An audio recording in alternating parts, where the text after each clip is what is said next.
Well, good morning and welcome to day 4 of the Australian Masters Rowing Championships 2025.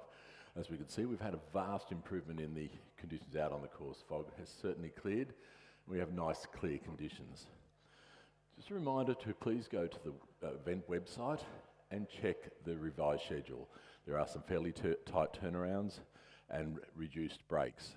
It's important that you are across these revised schedule in case you have to organise some hot seating or the like. I'd also a reminder for the Champion of Champions single scull and Champion of Champions lightweight double scull. The last chance now for winners of the single scull events to register their interest in the Champion of Champions. Expressions of interest will be taken until 12:30 p.m. and the draw for these events will be conducted shortly thereafter. The lightweight single scullers can pair up with another winner of the opposite sex to compete in the Champion of Champions lightweight double scull. Once again, the registration must be at Athlete Services before 12:30 today. Weigh-in will be required for the lightweight event. There is no crew average.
We currently have the competitors for race 259, the men's Masters A single, heat 1, moving on to the starting blocks. The progression for this event is first forward to the final, the rest will be eliminated.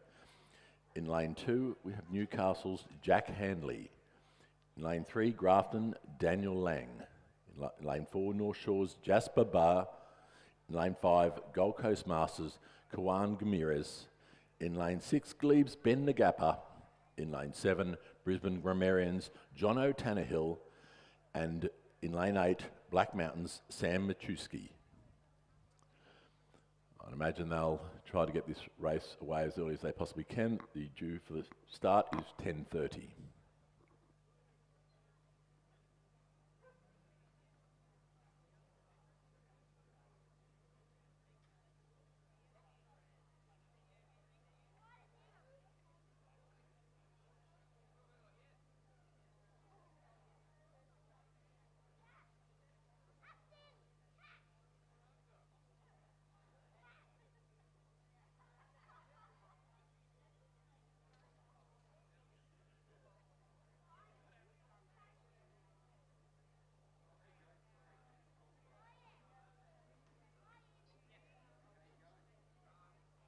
As we can see, conditions out in the course now are perfect rowing conditions.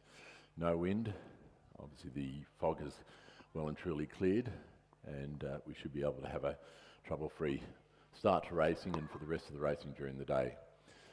Once again, the reminder that the turnaround times between races are now 4 minutes, so that does put a bit of pressure on getting around onto the pontoons from the start to keep the regatta running on time and get all these events in for today.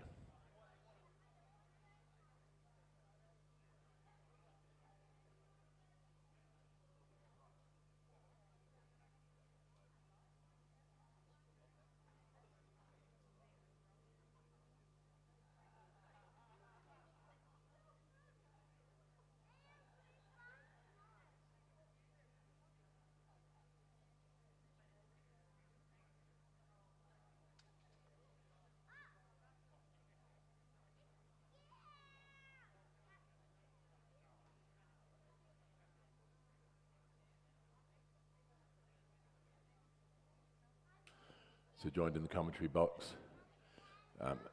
this morning, we have Stuart John. After a lovely nap this morning, Stuart, you're all fired up and ready to go. Yeah, look, nice and well rested. Thanks for that, Rob, and big thank you to the team on the live stream for making sure that we had that lovely footage of me having a snooze. Don't forget, if you do have any complaints about the fog this morning, make sure you send that to Elliot Shackcloth Bertinelli. That's Elliot at rowingnsw.asn.au. Any complaints about the fog, he controls it, and look, he just wanted to sleep in this morning. I think that was the issue. As we're getting ready for the start of our first race for today, the men's A single sculls. So that'll be starting in just a moment or so. And you can see there, well, the birds are out enjoying the sunshine at the moment. You can see one just there on the finish line. And conditions are absolutely perfect now that the sun's made a guest appearance. It's about 12 degrees at the moment. Barely a breath of wind. Huffing and puffing like Elliot running up the stairs. And it is perfect conditions now. But do remember that you do need to check the program. There has been some consolidation. There's been quite a few races that are now a lot closer together. So do make sure that you have a look at those ones. As we are now underway, and probably not the quickest start there for our Sam Machevsky from Black Mountain in that very distinctive red shed boat. And we've seen a few articles come out. The red shed are running the Golden Oar, which is a lot of prize money up for grabs. There's a number of categories. I think there's Masters, there's Juniors, there's Open, and there's Paras, and it's all mixed events. So plenty of prize money up for grabs there. Check out the Golden Oars on Instagram. I think they're on there at Golden Oars. And also a few links that have been thrown about as well. The guys are also handing out some flyers for that one. So one of the red shed boats there in lane number 8 with Sam Machevsky from the Black Mountain Rowing Club. So we've got Newcastle, Grafton, North Shore, Gold Coast Masters, Glebe and Brisbane Grammarians as we see them making the most of the conditions. The first cruise cutting the glass this morning, Rob. Absolutely, and Jack Handley certainly handling these tough conditions with ease at the moment, and has stepped out to what looks to be a fairly significant lead, Stuart, as he comes down towards the 400 odd metres gone. But yeah, it's certainly that is a distinctive. And what time of year was that event on? Start of November. Start of November. So make sure you put that in the calendars. Get onto the website and check out, because it sounds like a great thing to be doing. So as they're coming now to the first timing point, and Jack Handley from the Newcastle Rowing Club, it'll be fascinating to see if both Newcastle scullers make it through to the finals. We've got Ben Homer, the man who gave us those announcements a little bit earlier on this morning, who will also be racing in the second heat. So whether or not it's Newcastle v Newcastle, plenty of these other crews, scullers though, will be looking to upset the apple cart there. And you can see there, it's Jack Handley with the lead, Jono Tannehill in second, Juan Gramez in third place, and then Daniel Lang in fourth. A little bit of a gap back then to Ben Nagappa and Sam Machevsky there. And then our final sculler just coming across the first timing point now. So that will be not Jasper Barr, that will be Daniel Lang from the Grafton Rowing. No, sorry, we'll get there eventually. But our final sculler just crossing over that timing point. So Jasper Barr crossing over there. So top 4 to go through to the final. So our top 4 looking quite comfortable at the moment. Jack Handley from Newcastle Rowing Club, Jono Tannehill from Brisbane Grammarians. Then we've got Juan Gramez from Gold Coast Masters Rowers, and then Daniel Lang from the Grafton Rowing Club, our 1, 2, 3 and 4, although it has just tightened up a little bit there. We've got Sam Machevsky from Black Mountain over in lane number 8, closest to the grandstand, and also Glebe's Ben Nagappa, potentially with about 200 metres or so to go, potentially in with the chance of making up that gap into fourth. Yeah, I think he fancies his chances there, Stuart, and he's got a bit of work to do though, probably about 2 or 3 boat lengths to go, but the sculler from Grafton, Daniel Lang, has just fallen off the back of these other 3. So he has come into play for that Glebe sculler, Ben Nagappa, coming down to the last 100 metres, but no trouble at all for Jack Handley. Certainly rowing well within himself at this point in time. Can't be said the same for the other three scullers in the chase, but looks like they have all covered the Ben Nagappa from Glebe now, and it does look like these four will go through to the final as Jack Hanley makes his way down to the line. It looks like it will be Newcastle Rowing Club's Jack Hanley across the line first. It will be Juan Gumires, who will cross probably in second place, followed by the Brisbane Grammarians, John O'Tannehill, and it will be the Grafton Sculler, Daniel Lang, crossing the line to take out the final position into the final later. So Glebe's Ben Nagappa coming through in 5th place. He'll just miss out on a place in the final. 6th place will go to Sam Machevsky from Black Mountain Rowing Club, with Jasper Barr from the North Shore Rowing Club coming through in 7th. So Jack Hanley, comfortable win there, and certainly just taking that rating down as he came down towards the end of the race. As we move back down to the start, race 260, the second heat of the men's A single sculls. Lane 2 from Canned Rowing Club, we have Tom Coates. Lane 3 from ADF Rowing, Ben Lim. Lane 4 from Lake Illawarra, Sean Quigley. Lane 5 from Adelaide University, Damien Delic. In lane 6 from Dragons Rowing Club, Floyd Moynihan. In lane 7, Newcastle Rowing Club's Ben Homer. And lane 8, Brisbane and GPS's Julian Wright. So they have now gotten underway. A few interesting ones here. We've got Sean Quigley from the Lake Illawarra Rowing Club. It's a new rowing club. Kevin Wall rowed for New South Wales yesterday in the men's PR3 single scull, so he's a member of the Lake Illawarra, and it's a very distinctive orange and blue checkered zooty. Yes, absolutely it is, and it's great work by Kevin Wall and all the friends down there to get that club up and going. Kevin brought the whole shed to the regatta this weekend. It was easier to bring all the boats on the trailer than actually unload them. So he, currently the Lake Illawarra Rowing Club is sitting on a trailer out in the boat park, so a great thing. But it does look like the can sculler, Tom Coates, and across in there, looks like the Adelaide University's Damien Delic, as we'd expect, are out to a great start. Ben Homer in lane 7, certainly up there as well. So Ben did fancy his chances today, Stuart, when he was talking to us earlier. So he talked a big game, didn't he? He does, he does back himself a little bit there. Absolutely, he does. Yes. Ben Lim over in lane number 2 from the ADF Rowing Club. He's probably the most geographically spread individual. He's from Perth. He rowed for Tasmania University when posted with the Australian Army. Then he's rowed for ANU. He's now living up in Brisbane. He's rowed with Toowong and now rowing for the ADF Rowing Club. Through the first 500 metres, Tom Coates from Canned Rowing Club leading out Ben Homer, Damien Delic in 3rd, and then Ben Lim, the aforementioned Ben Lim, in 4th place. So that's our 1, 2, 3 and 4. Bit of a gap back then to Julian Wright from Brisbane and GPS, Floyd Moynihan from Dragons Rowing Club, and then Sean Quigley from Lake Illawarra. Brisbane and GPS, they're rowing in a different zooty. Normally they've got their very distinctive green and blue stripes, but this year they are rowing in this regatta. They're rowing in a commemorative one, 150 years since the Brisbane Rowing Club was founded, and they had the colours of red, black and yellow, and then 100 years since the GPS Rowing Club up in Brisbane was founded with the green and the blue. They merged after World War II, and now they've got Twilight on the terrace in July, and then a big gala dinner in October to commemorate 150 years of the Brisbane and GPS Rowing Club. Great to see the history in these clubs, Stuart, and 150 years is a long time that club has been operational, and it certainly is great to see that they're still going after all this length of time. But it does appear that the race has once again tightened up, and there are really 4 that are clearly out in front in this race. Tom Coates, certainly, Ben Lim just beside him, a little bit further across to Damien Delic, and our very own Ben Homer over here in lane 7. Look like they will wrap up the 4 positions going into the final. As they come into the red buoys, they now have about 15 strokes to go. We see that Tom Coates from Canned has really backed it off now and is concentrating just on his technique as he comes towards the line.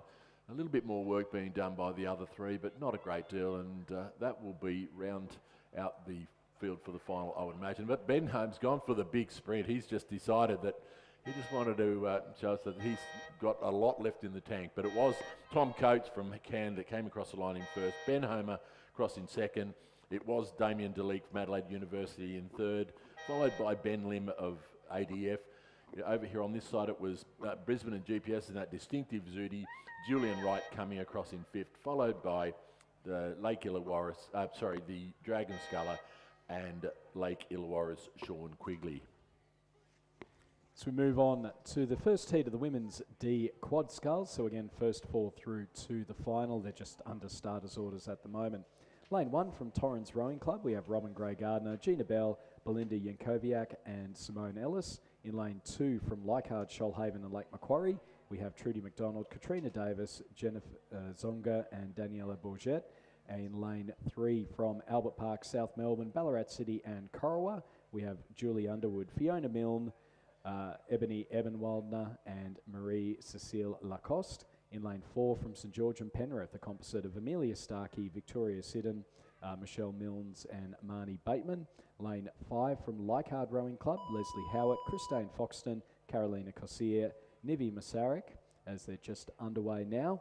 Lane 6 from Ulverston, Tasmania University and Mersey, so a Tasmanian composite of Alison Kirkwood, Sandra Wilson, Jane Hilliard and Gina Anderson.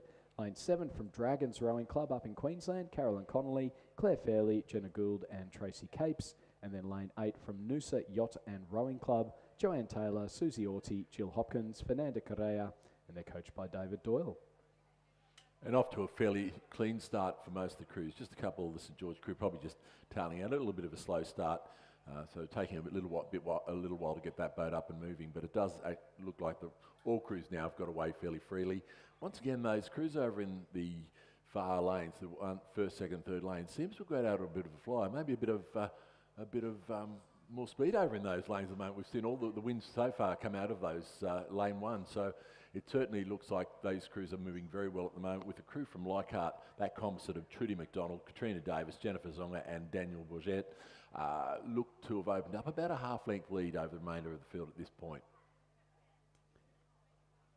Yeah, there's some crews coming up now just towards the first timing point, or the only timing point at the 500 metre mark.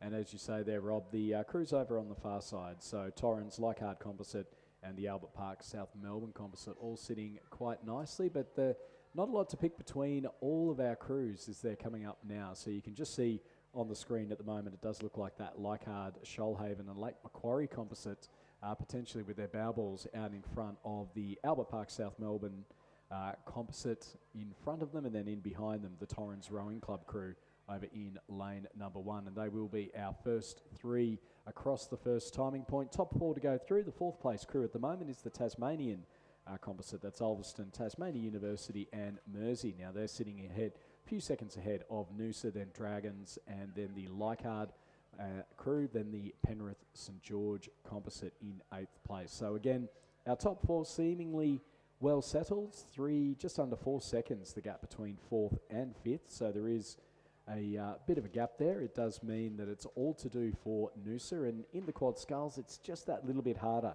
to try and make up those bigger gaps that you get over the 500 metres. Yeah, absolutely, Stuart. And these boats are fast-moving boats, so to try to generate that much speed over a short distance is quite hard to do. But it does look like the move has come from the Albert Park South Melbourne composite, and they look to have moved probably just in front of the Leichhardt Lake Macquarie combination at the moment, Shoalhaven combination. They probably about half length up. So they've done a fair bit of work through that middle 500. And this is a quality crew. I think a lot of these names also out of the interstate races in both these crews. So it does look like the first 4 are fairly well sorted, although the crew from Torrens have just fallen off the back of the Leichhardt and Albert Park South Melbourne composite crews, which brings the following Leichhardt crew into play. I'm not sure that they will have the time left in this race to go that, but it does look like a little bit of a push against the Leichhardt composite and Albert Park South Melbourne composite as they come down towards the line. Yeah, it's Albert Park South Melbourne, potentially just out in front of the Leichhardt composite. Torrens sitting in 3rd, and then the Ulverston composite in 4th place. A bit of a gap back then to the rest of the field.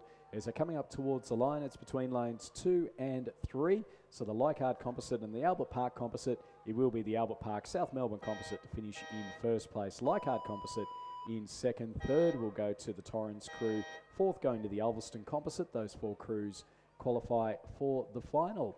Coming through in 5th place, it will be lane number 8, the Noosa crew, finishing just ahead of the Dragons in lane 7, and then lane 5, the second Leichhardt crew, finishing in 7th place, and then the St George Penrith crew just coming across the line now. So Albert Park South Melbourne Composite, Leichhardt Composite, Torrens and Ulverston Composite, our 4 crews going through to the final of the women's D Quad Sculls. And we move right on to race 262. It's the Women's Masters D Quad Scull Heat 2 progression once again for the first 4 to the final. In lane 1 we have the Goolwa Composite. Let's run through this quickly. Tony Milne, Libby Thornton, Donatella Mussolino and Kate Tebnev. In lane 2, Essendon Composites, Tanya Nishibata, Leanne Martin, Sarah Sekfi and Christine Kemmeler. In lane 3, Endeavour Composites, Jane Ferguson Palmer, Rayleigh Ison, Michelle Giselle and Rosalie Furness. In lane 4, Commercial Composites, Janine Reid, M. Schmeider, Christine Taylor, Andrea Painter. And in lane 5, Fremantle's Alex Lai, Fiona Bell, Carolyn Foster, Alexandra Thornton. Lane 6, UTS Haberfield, Bronwyn Downey, Christine Phillips, Kirsty Edwards and Monique Henke. Lane 7's Glebes Composites, Erin Kelly, Phoebe Sanders, Anne Skilton and Emma Hutchison. And in lane 8, Black Mountains, Kathy Nash, Lauren Power, Colleen Chapman and Jenny Simmons. And our crews now just coming up towards the first timing point, and not a huge surprise, the Essendon, Yarra, Wendouree, Ballarat and Melbourne Composite, Sarah Sekfi and Christine Cameli are both part of the Victorian Interstate Quad that I believe they won the Victorians yesterday in the Women's Interstate, and not a surprise to see them out in the lead. Tanya Nishibata and Leanne Martin in that crew as well. Commercial Composite sitting just ahead of them though. That is the Commercial Brisbane and GPS and Pine Rivers crew. UTS sitting in 3rd, Endeavour Lake Macquarie in 4th place, and 2.5 seconds back to Glebe Newcastle, Fremantle, the Goolwa Composite and then Black Mountain towards the back of the field. So again, first 4 through to the final. Endeavour and Lake Macquarie sitting nicely in 4th place. Glebe and Newcastle over in lane number 7, their closest challengers. So our leading crews, we're just seeing the Essendon Composite crew just make a little bit of a move on the field at the moment. The Commercial Composite in up there with them as well, and then a couple of lanes across to the UTS Haberfield crew. So UTS Haberfield, Black Mountain and Fremantle, our single crew entries, and UTS the ones that are best placed to qualify for the final a little bit later on today. Now we've said that Endeavour Lake Macquarie crew was sitting nicely in 4th place. Now with about 200 or so metres left to go, there is a push coming from Glebe and Newcastle. Yes, absolutely. The 3 out in front seem to be clear of the rest, but the Glebe crew is coming back at that. The composite crew from Endeavour, and they are really in a little bit of a danger here of getting overtaken. That Glebe crew has really got some move in the boat at the moment. So got some speed in the boat at the moment. The 3 crews up in front though, they're really they've backed it right off now as they cruise down towards the line. With this Commercial Composite crew, they will go across the line to take out first. It will be the Essendon Composite following them across, and it will be UTS. But the real race is on between for 3rd and the 4th place to get into the final. It does look like the Endeavour Composite has the upper hand just at the moment.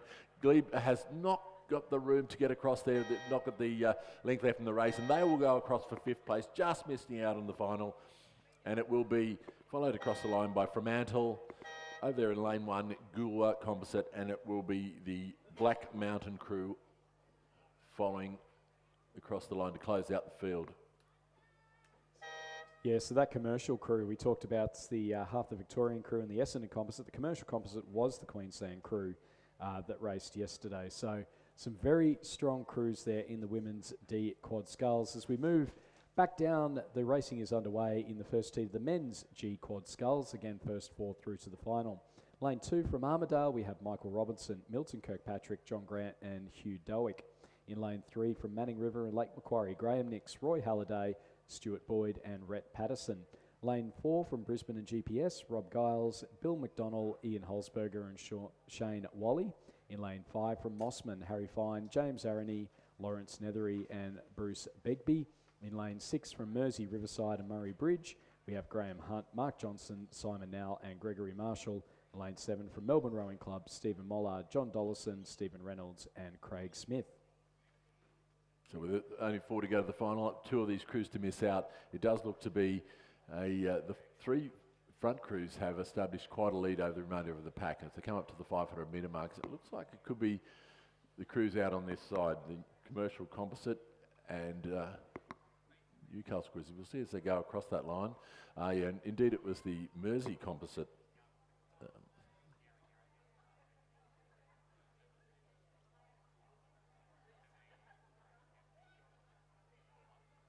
We're showing you the Mersey composite. I'm not sure that's right. Followed by Manning River, Melbourne Rowing Club, Mossman and Armidale through the 500 metre mark. So just getting a bit of clarification on that at the moment because we have so it was indeed the Manning River composite, Mersey composite and Melbourne. Yeah, we've got a bit of clarity on that now.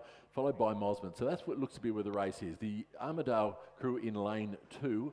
Certainly not out of it, but probably a length or 2 behind the Mossman crew. So at this stage, probably not a lot of opportunity for them to catch up, but never say never, as they say. And it does look like the Manning River composite over on the other side have brought the rating down substantially as they come towards the 250 metre mark to go. And the Mersey composite certainly got the rating up and pushing very hard, as are the Melbourne crew on this side in lane 7. It does look like this is where the 4 is going to come from for progression through to the final. And as we come down towards look, I think these Melbourne and Mersey composites will probably overtake that Manning River composite again, but they probably just had a bit of a push in the middle of the field just to show that they've got the pace. As I said, they've backed it right off now and cruising towards the line. Armidale are not making any impression on the Mossman crew now, so they will certainly miss out on the final, as it does appear the Brisbane and GPS crew. But coming down to the line now, the Melbourne crew over on this side looks to have maybe just got a slight lead over the others, but it's all incidental. These crews will all be going through to the final, so it will be the Melbourne crew in lane 7 taking out first, followed by Manning River, Mersey composite and the Mossman combination, followed by Armidale, and closing out the field it will be the Brisbane and GPS crew in lane 4. So Melbourne, Manning River, Lake Macquarie composite, the Mersey composite and Mossman going through to the final of the men's G quad sculls. And I think we will see a little bit more today than in previous days with the compressed schedule due to the fog, that a lot of crews will just start to ease off if they do know that they have qualified. Heat number 2 is underway, and again, first 4 through to the final. Lane 2 from Glebe Rowing Club, we have Mark McCowan, Mark Teachin, Richard Robillard and Stephen Caldwell. In lane 3 from St George, Lance Reeve, Glenn Shooter, Stephen Harrison and Ayrton Grania Ramos. In lane 4 from Mackay, Tablelands Country, Toowong and Carrum, we have David Rafter, Robert Gunningham, Lachlan McDonald and Michael Wolfart. In lane 5 from Canning Bridge in Perth, Alan Barry, Craig Huxtable, Bo Tang and Kenneth Price. Lane 6 from Commercial Noosa in Cairns, we have Peter Thorin, Gil Hosier, Jeffrey Peerboom and Harry Fitzgerald. And lane 7 from Newcastle Rowing Club, Craig Butler, AJ Rooney, Anthony Butler and Peter Kemp.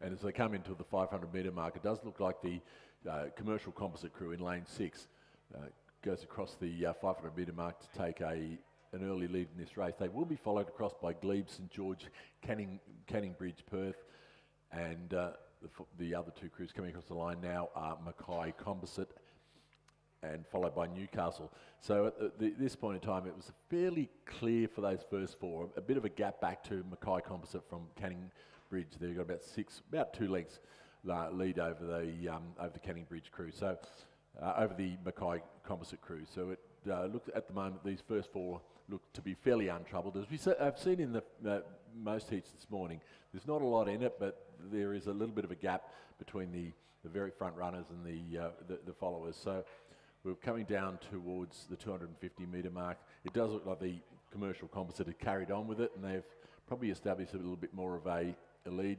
The Glebe crew of Mark McEwen, Mark Teachin, Richard Robillard, Steve Caldwell, still right up there and probably pushing along. We know that the St George crews fancy themselves on a close finish with a very, very quick finish, but they at the moment look like they've resolved that they're going to come across the line in 2nd or 3rd, so that'll do them for progression through to the final.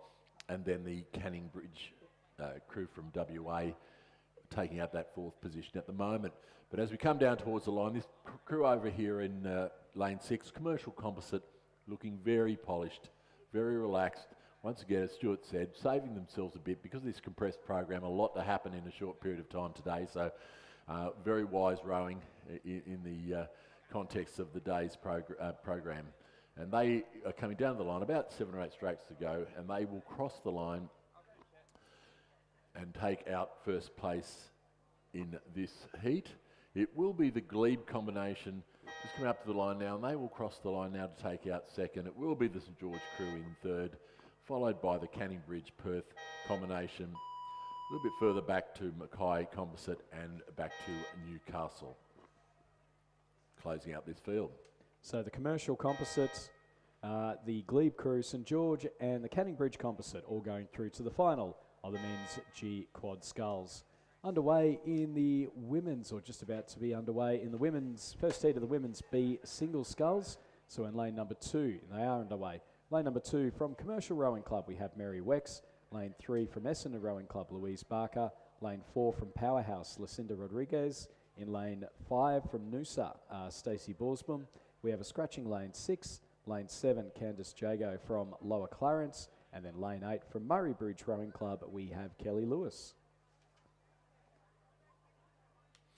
And they do look to have all got away to a very good start. So we've got that scratching from the Kate Dybel from Richmond. He's not taking part in this heat, first forward through to the final. So at that point, there's 2 of these scullers to miss out, but it does look to be fairly even as we look across the field. Once again, the conditions out there are absolutely perfect, as they have been for the last couple of days, apart from the little bit of fog this morning and yesterday morning. It's been great conditions. Yeah, it's cannot hope for better conditions than what we've seen so far during this regatta. Just that, just that visible humidity that was down over the course over the last couple of mornings. But certainly it's stunning at the moment. Temperature sitting at about 14 degrees, barely a breath of wind in the sky. And I think with this one, we've got first 4 going through to the final, and it does look like we are going to see a very close race, or at least a little bit closer than what we've seen for the qualification positions so far. So as they come up towards that first 500 metre timing point, you can see there Candice Jago from Lower Clarence, who's sitting out in front. Next to her, Kelly Lewis from Murray Bridge Rowing Club, and then a couple across as they come through the timing point. So Jago from Lower Clarence, Lewis from Murray Bridge, Barker from Essendon Rowing Club, Wex from Commercial, and then only a couple of seconds back to Borsboom from Noosa and Rodriguez from Powerhouse. So all of our 6 rowers, all within a couple of seconds, and with the single sculls, you can see it, where you can make up a bit of ground very quickly on particularly over the last 250 metres or so. So our 2 leading scullers, they're closer to the grandstand. That's Candice Jago and Kelly Lewis. They're looking okay at the moment, and then over on the far side of the course, it is going to be a battle to see who takes those 2 other placings. Louise Barker from Essendon and Mary Wex from Commercial in the pole seats at the moment, but the push is coming from Lucinda Rodriguez from Powerhouse Rowing Club and Stacey Borsman from Noosa Yacht and Rowing Club, maybe just dropping off the pace a little bit as she went through the 500. Yeah, certainly very tight with just these 4 going through to the final between the Lucinda Rodriguez, Noosa Stacey Borsman and Mary Wex for that position. But it does look like the scullers over on this side have continued on their way and hold a healthy lead. Kelly Lewis from Murray Bridge, Candice Jago from Lower Clarence. We're across coming into play now. Louise Barker. These scullers are coming back at a fairly fast. So Lucinda Rodriguez from Powerhouse really turning it on, as is the Commercial sculler Mary Wex. And it's going to be a very, very tight for this 3rd and 4th position. There's 5 scullers in it at the moment. As Stuart said, you can make up this in a single scull. You can easily pull back a length over the last 250 metres. And certainly those scullers from Commercial and Powerhouse putting that into play at the moment. It has resulted in a reaction from Essendon's Louise Barker, and she's lifted the rating and just pushed ahead a little bit. So the race is really going to be on. Over on this side, Murray Bridges Kelly Lewis. I don't think she's taking a look over to the right, but she probably needs to because these scullers are coming back extremely fast. It is Candice Jago still holding a handy lead, and she will go across the line and take out the win, followed by the sculler from Essendon to it, very close, but it will be Murray Bridge in third, and the powerhouse sculler Lucinda Rodriguez having a great row to come back and gain that fourth place, followed by Mary Wex from Commercial, and it will be Noosa's Stacey Borsboom coming across the line to round out this field. Yeah, great finish there from Lucinda Rodriguez from Powerhouse Rowing Club, able to go through and pinch fourth place from Mary Wex from Commercial. We're back underway now for the second heat of the women's B single sculls. Again, top four through to the final, so just the one to miss out. Lane 2 from Murwillumbah Rowing Club, we have Helen Lloyd. Lane 3 from Leichhardt Rowing Club, Nikki Lepresti. We have scratchings in lanes 4 and 5. Olivia Tong from North Shore Rowing Club in lane 6. Julia Vichkovskia from Glebe Rowing Club in lane 7. And Jacqueline Harris from Glebe Rowing Club in lane number 8. So, and just on the medals, we were actually having a look at the medal winners yesterday. Olivia Tong from North Shore. There is, if you have a look on the regatta page, there is the club medals and also the individual medals. And Olivia Tong from North Shore is top of the leaderboard. 8 golds, 1 silver, 2 bronzes so far. It's just as well she's only got to drive back to North Shore, because trying to get that back through airport might be a bit tricky, might get pinged for excess baggage. Yeah, certainly Olivia Tong featured in the super sprints. We had a couple of regattas back and fared very well for a Masters sculler amongst those current NTC and elite rowers. But through the 500 metre mark, and we do have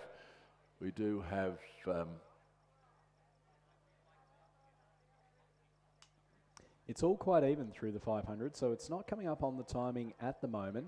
But we can see there that the fifth place sculler at the moment is Julia Vichkovskia from Glebe Rowing Club over in lane number 7. But we saw in the last race how much Lucinda Rodriguez could make up in that, particularly over the last 250 metres or so. So if you're within a boat length, you're certainly not out of the running. It's the top 4 rowers, though, you could just about throw Razor's Pashmina over them. Helen Lloyd from Murwillumbah, Nikki Lepresti from Leichhardt, Jacqueline Harris from Glebe, and Olivia Tong from North Shore Rowing Club.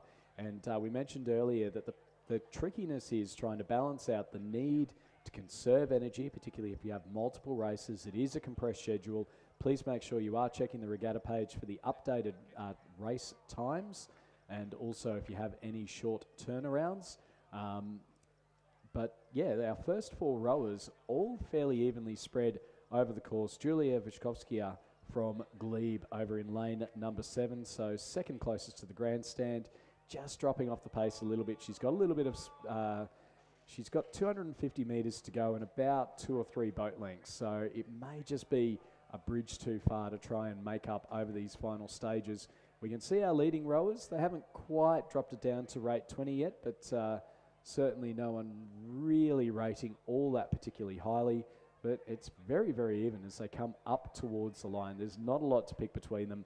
Helen Lloyd from Murwillumbah, Nikki Lepresti from Leichhardt, Olivia Tong from North Shore, and Jacqueline Harris from Glebe Rowing Club will be our 4 qualifiers with about 50 metres or so left to go. The order in which they qualify, well, that's anyone's guess. Olivia Tong just getting her bow ball out in front at the moment. We know how very competitive she is. She is going to go through and take the win. Second will be Helen Lloyd from Murwillumbah. Third will go to Jacqueline Harris from Glebe Rowing Club.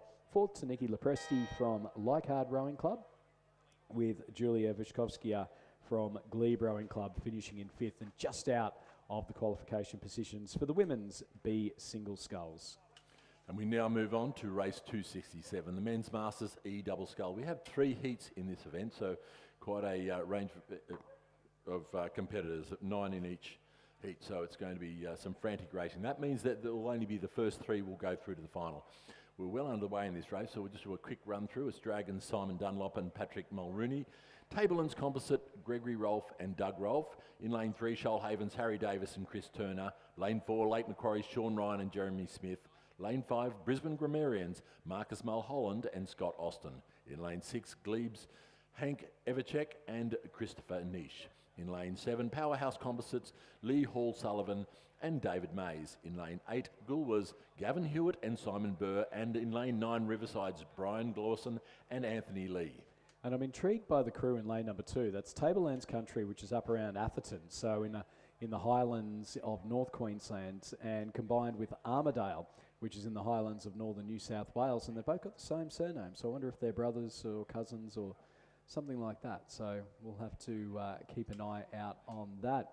Crews coming up towards the 500 metre timing point. You can see there lane number 9. That's the Riverside Rowing Club, Brian Glawson and Anthony Lee leading out. Powerhouse and Corio Bay, 3rd place Shoalhaven, and then back to Lake Macquarie in 4th. Yeah, so at the moment the race is going to be very tight coming into the last 400 metres. Remembering only 3 of these doubles go through, so nobody will be thinking too much about conserving any energy at the moment, I wouldn't imagine. Getting into the finals a little bit more important than conserving energy if you don't quite make it. So the Riverside crew over in lane 9 do look to be still in the hunt, but it does look like the Powerhouse Composite of Hall, Sullivan and Mays has moved right up alongside them. A bit further over on the other side, those 2 crews, and it appears to be the Shoalhavens, Harry Davis, Chris Turner, and the crew beside them, Sean Ryan and Jeremy Smith, who are also in that chasing pack. So all the work to be done across these 4 crews or 5 crews, because the crew on the inside of them, the Brisbane Grammarians, are now making a move and certainly trying to bridge that gap back to the Lake Macquarie crew as they come into the Pink Boys and 250 metres to go. So it's Riverside with the lead in lane number 9, sitting in 2nd place, Powerhouse and Corio Bay Composite. The big move has come from Lake Macquarie, Sean Ryan and Jeremy Smith over in lane number 4. They've got themselves ahead of Shoalhaven. They're in to that final qualification position. We're now seeing the Brisbane Grammarians also start to put a bit of a push on. Are they going to be able to catch up to the Powerhouse Corio Bay Composite? Lake Macquarie have absolutely bolted through the final 250 metres, and they've got their bow balls out in front now of the Riverside Rowing Club. They've only got about 50 or so metres left to go. The Shoalhaven crew, they've also upped their rate. Are they going to be able to go through the Powerhouse Corio Bay Composite? We're into the final strokes now. Riverside, they're going to go through and qualify in 1st place. That's Glawson and Lee ahead of Ryan and Smith from Lake Macquarie. 3rd place will go to lane number 7. That is Hall, Sullivan and Mays, finishing just ahead of Shoalhaven in 4th. 5th place will go to the Brisbane Grammarians in lane number 5.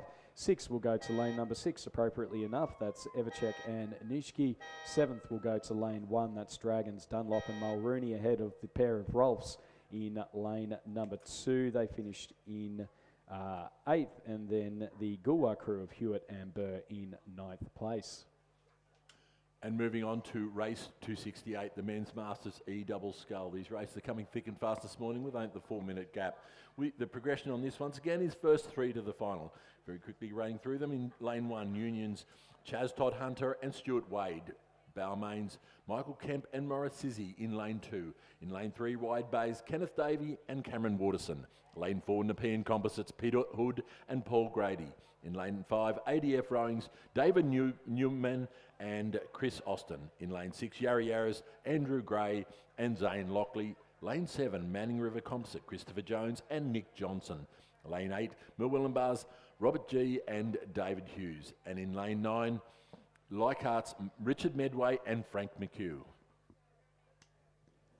So our crews now through the first 250 metres, and again, not a lot to pick between them.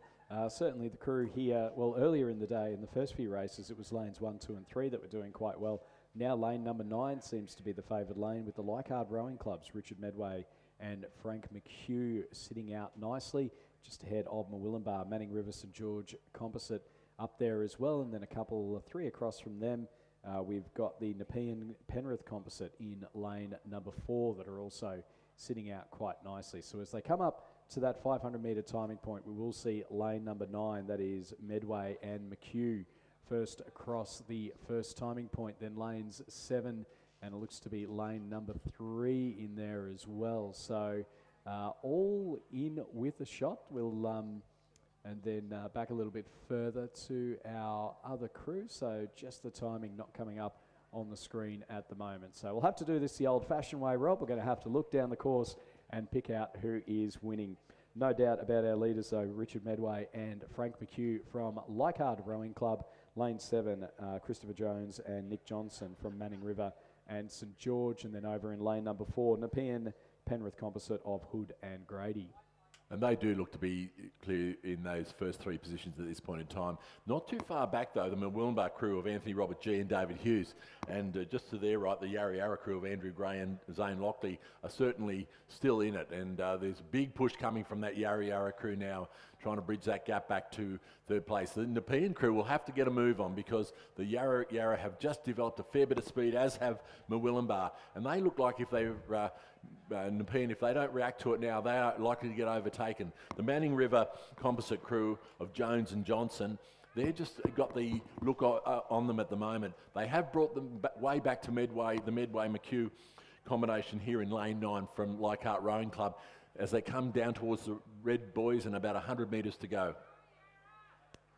So it's Leichhardt still with that lead. Here comes the push now from lane number 4.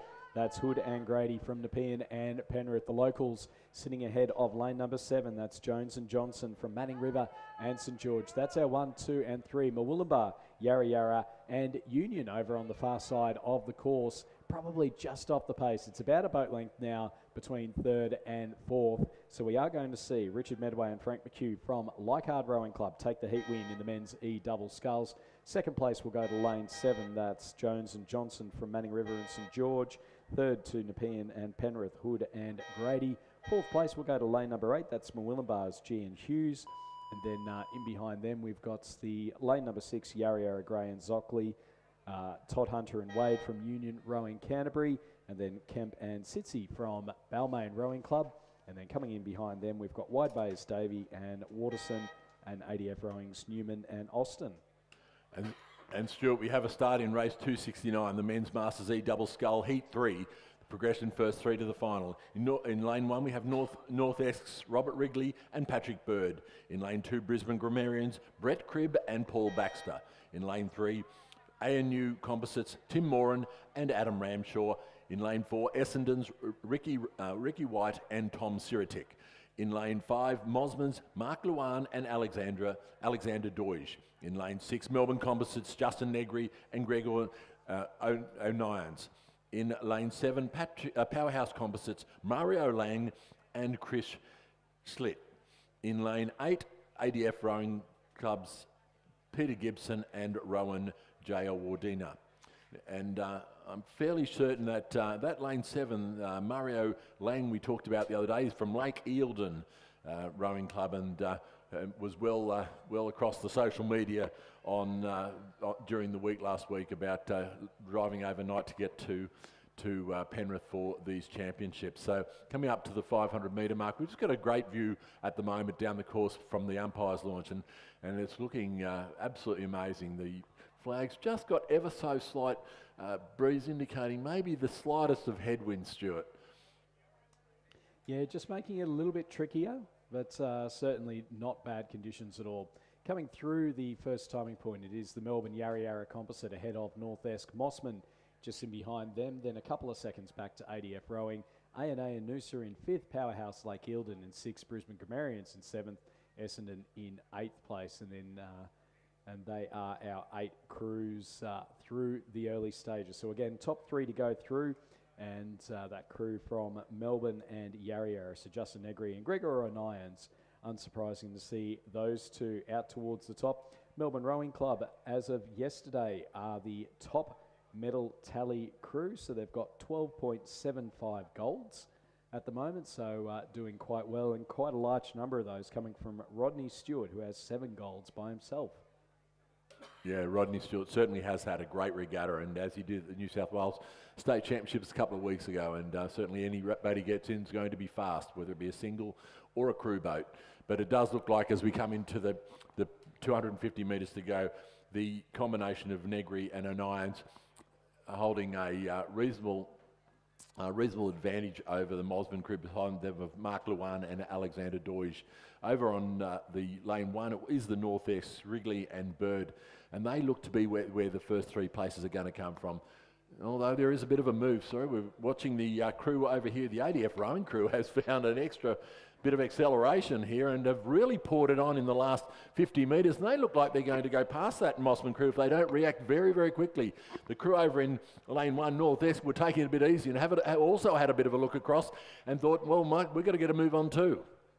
Yeah, it's looking like the Melbourne Yarra Yarra Composite and North-Esk over on the far side. They're our top 2 crews to go through. Who's going to finish in 3rd place? ADF Rowing have made a big push. It's going to be first to the Melbourne Composite, second to the North-Esk crew, and ADF Rowing by about the width of a bow ball look like they might have just got ahead of Mossman back in 4th place. 5th place will go to lane number 7. That's Powerhouse Lake Eildon, with 6 going to the crew in lane number 3. That's the A&A Noosa Composite. Not much to pick between lanes 2 and 4. That's Brisbane Grammarians potentially just ahead of Essendon Rowing Club. So we'll wait. We'll go to the photo finish on that one, but certainly a great row there from ADF Rowing. It does look like they just got over the top by about 0.19 of a second. Mossman will be ruining their opportunity there. They had a very good gap over the ADF crew. Probably just did not see them coming, Stuart. But that's you got to race it all the way to the line in these very tight races. We move on to race 272, the women's F double scull heat 1 progression. Once again, is first 4 to the final. In lane 1, we have Canning Bridges, Linda Pepal, and Melissa Harpley. North Shore in lane 2 is scratched. In lane 3, ANU Composites, Julia Wood and Sue Donoghue. In lane 4, Noosa's Joanne Taylor and Jane Fitzpatrick. Lane 5 is Newcastle University Composites, Louise Termon from Lake Macquarie Rowing Club and Jules Bosco from Newcastle University Boat Club. In lane 6, Commercials, Joe Cook and Kylie Parker. In lane 7, Noosa Rowing Clubs, Diane Grouch and Joe Emerson. And, the Hawthorn crew in lane 8, but the names have sunk off our timing sheets. Ruth Oliver and Julie Cochin from Hawthorn Rowing Club. So coming up towards the 500 metre timing point, and we'll get a bit of an idea there. Certainly the Noosa crew looking quite nice there out in lane number 7. And a couple across from them, we've got the Newcastle University Lake Macquarie Composite of Termine and Bosco, are also sitting quite nicely out towards the front. Top 4 to go through to the final, so that does mean that 3 of our crews will miss out. Certainly the Canning Bridge crew of Pepple and Harpley, just a little ways off the pace, as are the Hawthorn crew of Oliver and Cochin over in lane number 8. Probably the 2 at the moment that are more likely to miss out.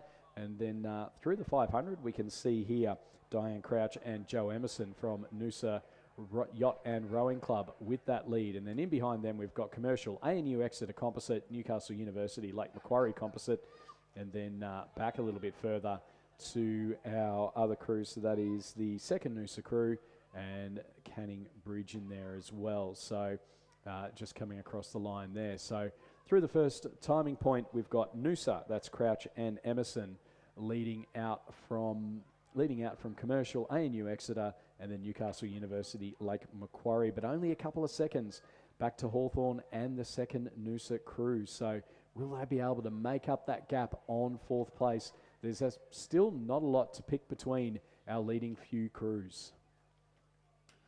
Certainly not, and the race is really on for this 4th position. There's absolutely nothing in it. Currently there's 4 into 5 won't go, 5 into 4 won't go. So one of these crews is going to miss out. The crew just behind at the moment is the Noosa combination of Joanne Taylor and Jane Fitzpatrick by the look of it, and they've got a bit of work to do, but not too far off the back of Commercials, Joe Cook and Kylie Parker. So if they can lift their rating, go for the sprint now. But over on this side, the Hawthorn crew has made it staged a bit of a comeback, and they have certainly lifted their rating and gone for a big push and have made a lot of ground on the rest of the crews as we come into the last 250 metres. But it does look like the crew from ANU Composite, Julie Wood and Sue Donoghue, and further across on this side to the Commercial crew of the Noosa crew of Diane Crouch and Joe Emerson do look to be in control of this race at the moment.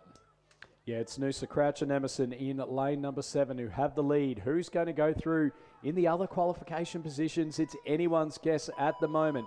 Potentially ANU and Exeter Composite just leading out from the Newcastle University Lake Macquarie Composite, and then nothing to pick between Commercial and the second Noosa crew over in 4 and 6. Hawthorn potentially just off the pace. It's going to be Diane Crouch and Joe Emerson who will qualify in first place now as they come up towards the line. Our next 4 crews, we've only got 3 spots left in the final. It's going to be ANU and Exeter just over the top of lane number 5. That is Newcastle University and Lake Macquarie, who in turn finished ahead of Joe Cook, Kylie Parker from Commercial, with the second Noosa crew of Joanne Taylor and James Fitzpatrick just missing out. Ruth Oliver and Julie Cochin from Hawthorn Rowing Club just finishing back in 6th place. And then the Canning Bridge crew of Linda Peppel and Melissa Harpley back in 7th. A great row there, but our qualifiers were Noosa in lane number 7, ANU Exeter in lane number 3, Newcastle University Lake Macquarie in lane 5, and then it looks to be Commercial in lane number 6.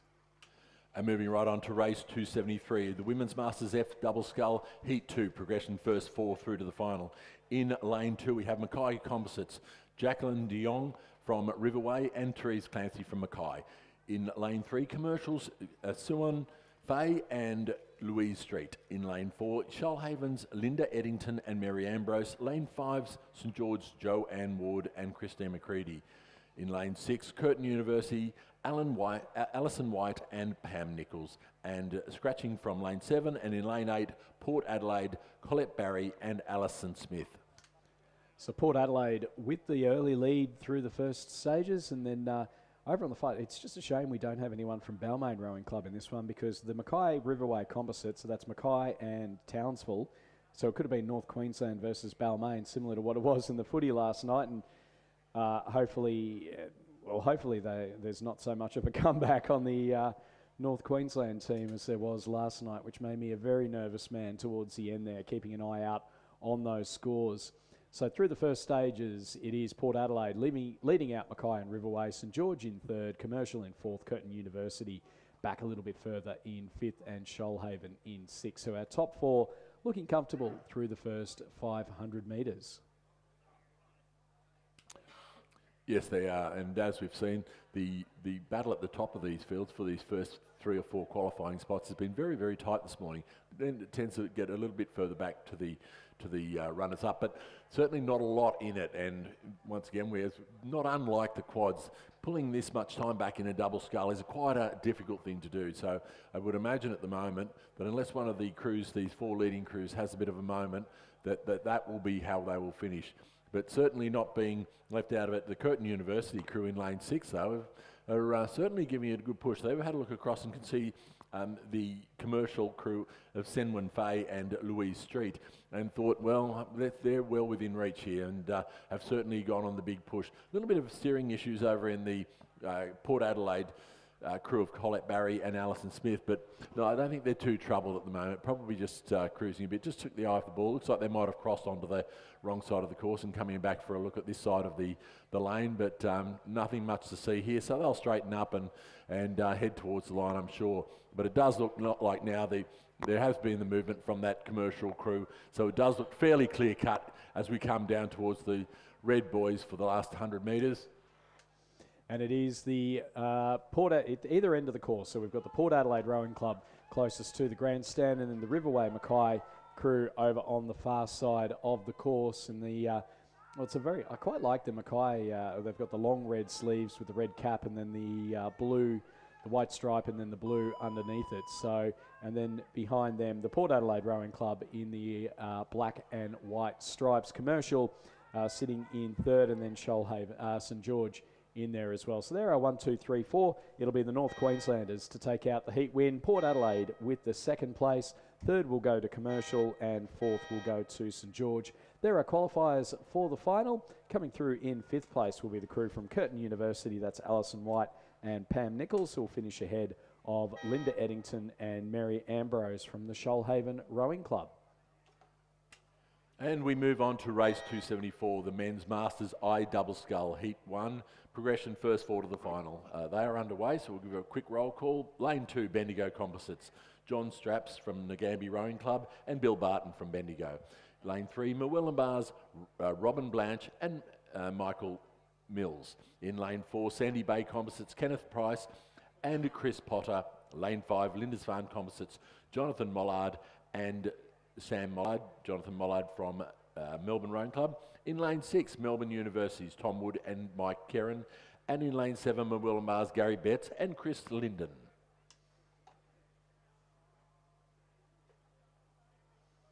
So first 4 crews to go through to the final. So just the 2 to miss out in this one. The Bendigo Nagambie composite of Straps and Barton off to an absolute flying start. Also closest to us, Murwillumbah, Gary Betts and Chris Linden. They've had pretty good regatta, the team from Murwillumbah Rowing Club. So they've certainly sent down quite a nice squad. They've got themselves about just under 10 medals at the moment. So they'll be looking to crack the 10 mark during the course of today. So we can just see there on the screen at the moment our leading crews coming up towards the 500 metre timing point. So certainly that crew from Bendigo and Nagambie sitting nicely there over in lane number 2. And then second place at the moment is the crew from Murwillumbah, just ahead of the Sandy Bay Canning Bridge composite, Melbourne University, sitting in 4th place. So there are 1, 2, 3 and 4, and as they come through that timing point, it is a bit of a gap back then to the Lindisfarne Melbourne composite in 5th place. And then the second Murwillumbah crew, that is Blanche and Milnes, in lane number 3, sitting in 6th. So our top 4 looking quite settled through this early stage. Potentially the Lindisfarne Melbourne composite of Mollard and Mollard. So again, we might have couple of relatives that are in that boat from the different clubs, different states. Well, they've travelled to get together. I'm hoping they are related with the surname, but certainly we're seeing this and a great opportunity for them to get together and have a row together. They've obviously rowed a fair bit when they're young, so it is a great event to get rekindle that family ties. Oh, look, I'd love to get on one of 4 boys, and I'd love to get my brothers into rowing so we could get the John Quad out going down the course and people wondering just what our actual surname was. Well, I certainly spent a lot of time rowing with my brother. It wasn't overly a long time rowing with my brother. It didn't last very long at all, actually. We couldn't sit in a boat without arguing, so that was the end of that. Well, there's the Abraham quadruplets. There's 2 boys, 2 girls from Chile, the Abraham quadruplets, and apparently they've rowed a mixed quad once or twice for that exact same reason. They just cannot stop arguing while they're in the boat. But the boys and the girls in those quadruplets do love to get out, and they have been competing quite well for Chile over a number of years. Competing quite well for Bendigo and Nagambie, John Straps and Bill Barton. They're out in the lead over in lane number 2. Second place and just dropping the rating down are Gary Betts and Chris Linden from Murwillumbah Rowing Club over in lane number 7. And then we've got over in lane number 4, the Kenneth Price and Chris Potter from Canning Bridge and Sandy Bay Rowing Clubs. And then Melbourne University, Tom Wood and Mike Kieran sitting in 4th place. Bit of a Clearwater gap, number of lengths back to the other crews. Straps and Barton take the heat win in the first heat of the men's I double sculls. Second place, it looks like it will go to the Murwillumbah crew of Gary Betts and Chris Linden. They're just coming up towards the line now. Third place will go to lane number 4, Kenneth Price and Chris Potter from Canning Bridge and Sandy Bay, with Melbourne University's Tom Wood and Mike Kieran finishing in 4th. They'll go through to the final, finishing in 5th, just missing out on qualification will be Jonathan Mollard and Sam Mollard from Melbourne and Lindisfarne, and then Murwillumbah's Robin Blanche and Michael Mills in 6th. And we move straight on to race 276, the men's Masters I double scull, heat 2, progression first forward to the final. In lane 2, Goolwa Composites, Peter Hendy from Riverside Rowing Club and David England from Goolwa. In lane 3, Murwillumbah's John Ryan and John McDonald. Lane 4, Riverside's Alan Bessel and Maxwell Hoseason Smith. In lane 5, Corio Bay's Peter Benson and Ian Bridgeland. In lane 6, Lake Macquarie's Peter Armstrong and Bruce Sharp. And in lane 7, Pine River's Jeffrey Ward and Ian Russell. And I would expect that the sale will be fairly frantic, and there's a couple of very good crews. It does look like 2 crews that are standouts at the moment, and that does look like to be the combination from Lake Macquarie of Armstrong and Sharp. And looking over the Murwillumbah's Ryan and McDonald, who have gone out to an early lead over the remainder of the pack. Does look fairly close between the second, third and fourth place. So we'll wait as we come across the 500 metre mark to get a better idea of where we sit. Yeah, and it just looks like I'm just wondering whether or not there's a boat issue with the Riverside crew in lane number 4, because they have just dropped off the pace quite a while. Lake Macquarie with the lead. They're less than a second ahead of Murwillumbah. Goolwa Riverside in third place. Corio Bay less than a second back in fourth, and Pine Rivers less than a second back in fifth, and then back to Riverside in lane 4. Yeah, that crew has slipped right back. The Riverside crew has slipped right back and look to be having some steering issues as well. The umpire going over to just make sure that everything is okay there, because with the short turnarounds between races, they really can't afford to be left out on the course for too long. But it is the Lake Macquarie crew in lane 6 that appears to have opened up a little bit of a lead now over the Murwillumbah combination of Ryan and McDonald. The chasing pack, though, is not too far out of it, and the crew on the inside, the Corio Bay, on the inside of the Lake Macquarie crew, the Corio Bays at Benson and Bridgeland, holding down third place at the moment. But looking over the other side, the Goolwa composite combination, and on this side, Pine Rivers combination, certainly battling it out and look to be in a real battle for that fourth place and final place into the final. So it is the top 4 to go through to the final, and we've got 2 spaces there, bookending either edge of the course. So that's Goolwa Riverside composite in lane number 2 and Pine Rivers in lane number 7. So who is going to take that fourth and final qualification position? You can hear the cheers from the grandstand as they're coming in to the last 250. Certainly Lake Macquarie, Peter Armstrong and Bruce Sharp sitting out in front. Murwillumbah, John Ryan and John McDonald. So a pair of Johns in second place at the moment. Third place, Corio Bay, Peter Benson and Ian Bridgeland. And then potentially Goolwa and Riverside, Hendy and England, just with their bow balls down in front of Pine Rivers as they come in to the final parts there. Alan Bessel and Maxwell Hosea and Smith from Riverside Rowing Club still rowing through. They have dropped back a fair way off the pace though.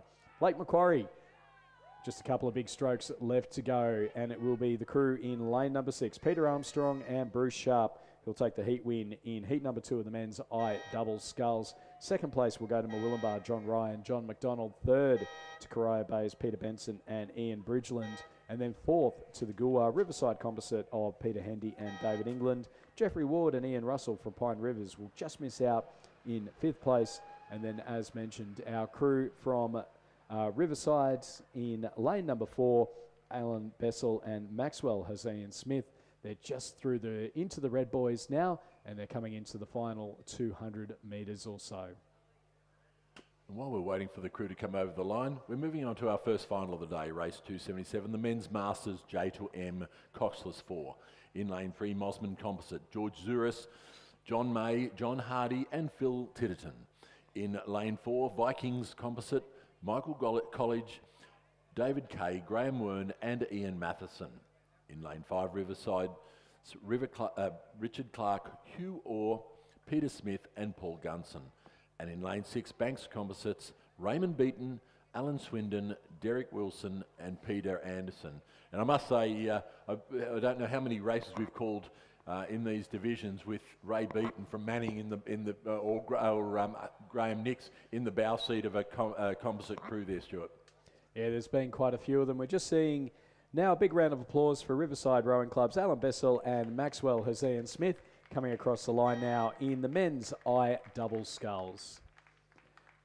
So in the men's J to M 4s, so we do have a range of ages here. So the Banks Composite in lane number 6, they were off go.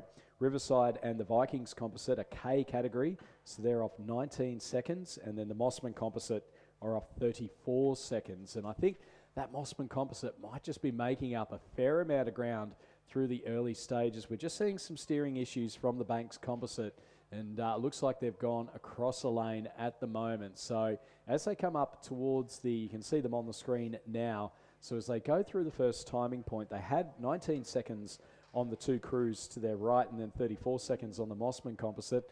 And so they have the lead through the 500, but as we get the timing as they come through, it is going to be and they're just steering, major steering issues at the moment, It's Riverside 10 seconds behind Mossman Swan River in third place, although they've made up some monster ground there. And then the Vikings Composite back in fourth place.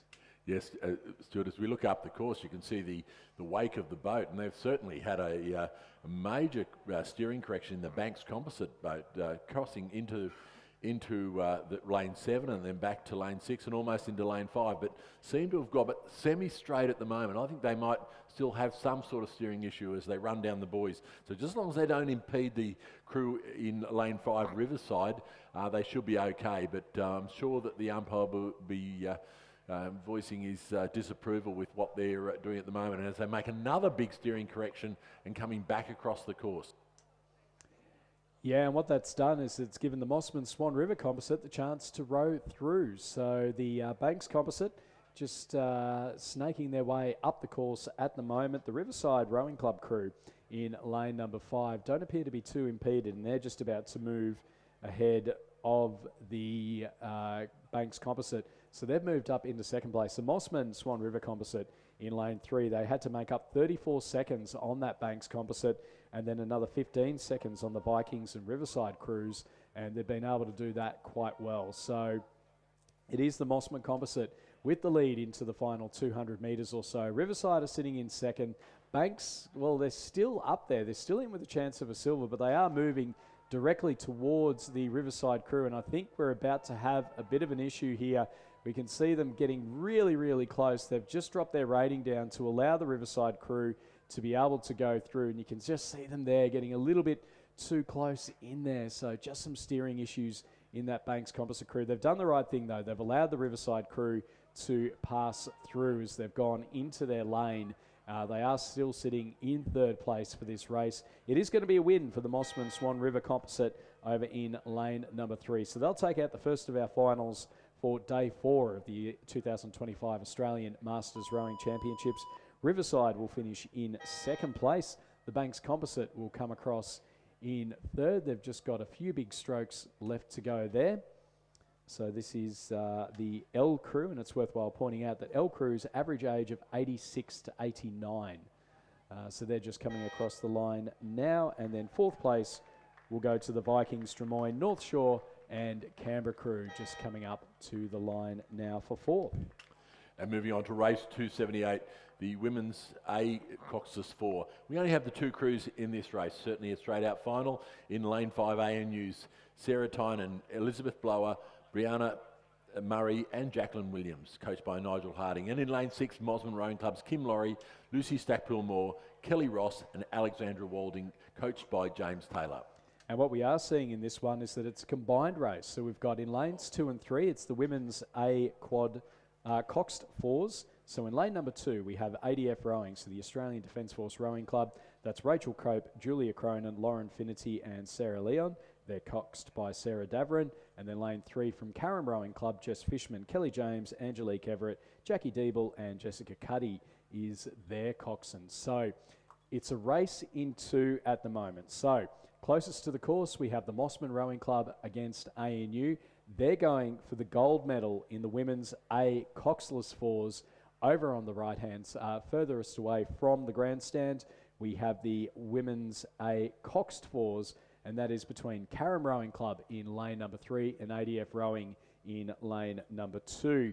And then, of course, there will be that undoubted battle between the coxed and the coxless boats. Can the coxed boat beat the coxless boats? You wouldn't think so, but stranger things have happened on the rowing course. In the 2 races at the moment, it does look to be ANU. That's Tynan, Blower, Murray and Williams, coached by Nigel Harding, who have the lead over the Mossman crew of Laurie, Stackpool-Moore, Ross and Walding. And then in the coxed boats, it does look to be Carrum of Fishman, James, Everett and Deeble and Cuddy, ahead of Cope, Cronin, Finity, Leon and Davern from ADF Rowing. So with the 2 crews in each of these events, we've got 2 gold medals, 0 silvers up for grabs. So through these into the second 500 metres now, it's still ANU with a comfortable lead over the rest of the crews. Carrum is sitting quite nicely, leading their individual race, and they're also not letting the coxless boat from ANU get away too easily. Mossman now just with a few steering issues in the second of the coxless boats over in lane number 6, just heading a little bit towards the boys, and then ADF Rowing sitting in 4th.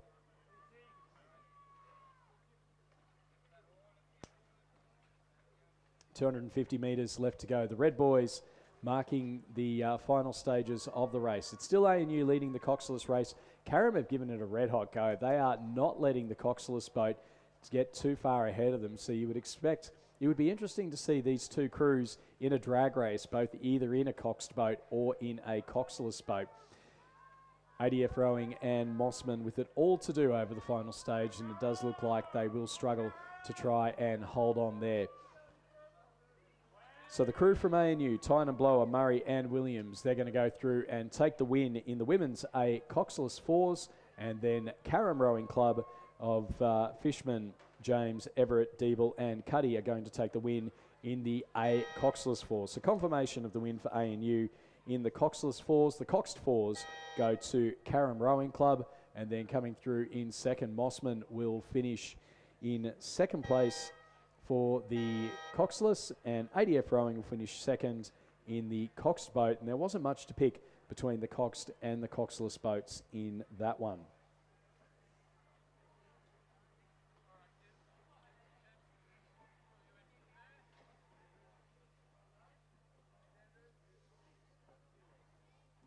So we're getting ready at the start now of the men's A single scull. So that was our first race of the day. Now we're on to the final. Daniel Lang from Grafton in lane number 1. Damien DeLeek from Adelaide University, lane 2. Quan Guillermes from Gold Coast Masters, lane 3. Jack Hanley from Newcastle, lane 4. Tom Coates from Cairns in lane 5. Ben Homer from Newcastle, lane 6. John O'Tannehill from Brisbane Grammarians, lane 7. And Ben Lim from ADF Rowing on the foreground on your screen in lane number 8.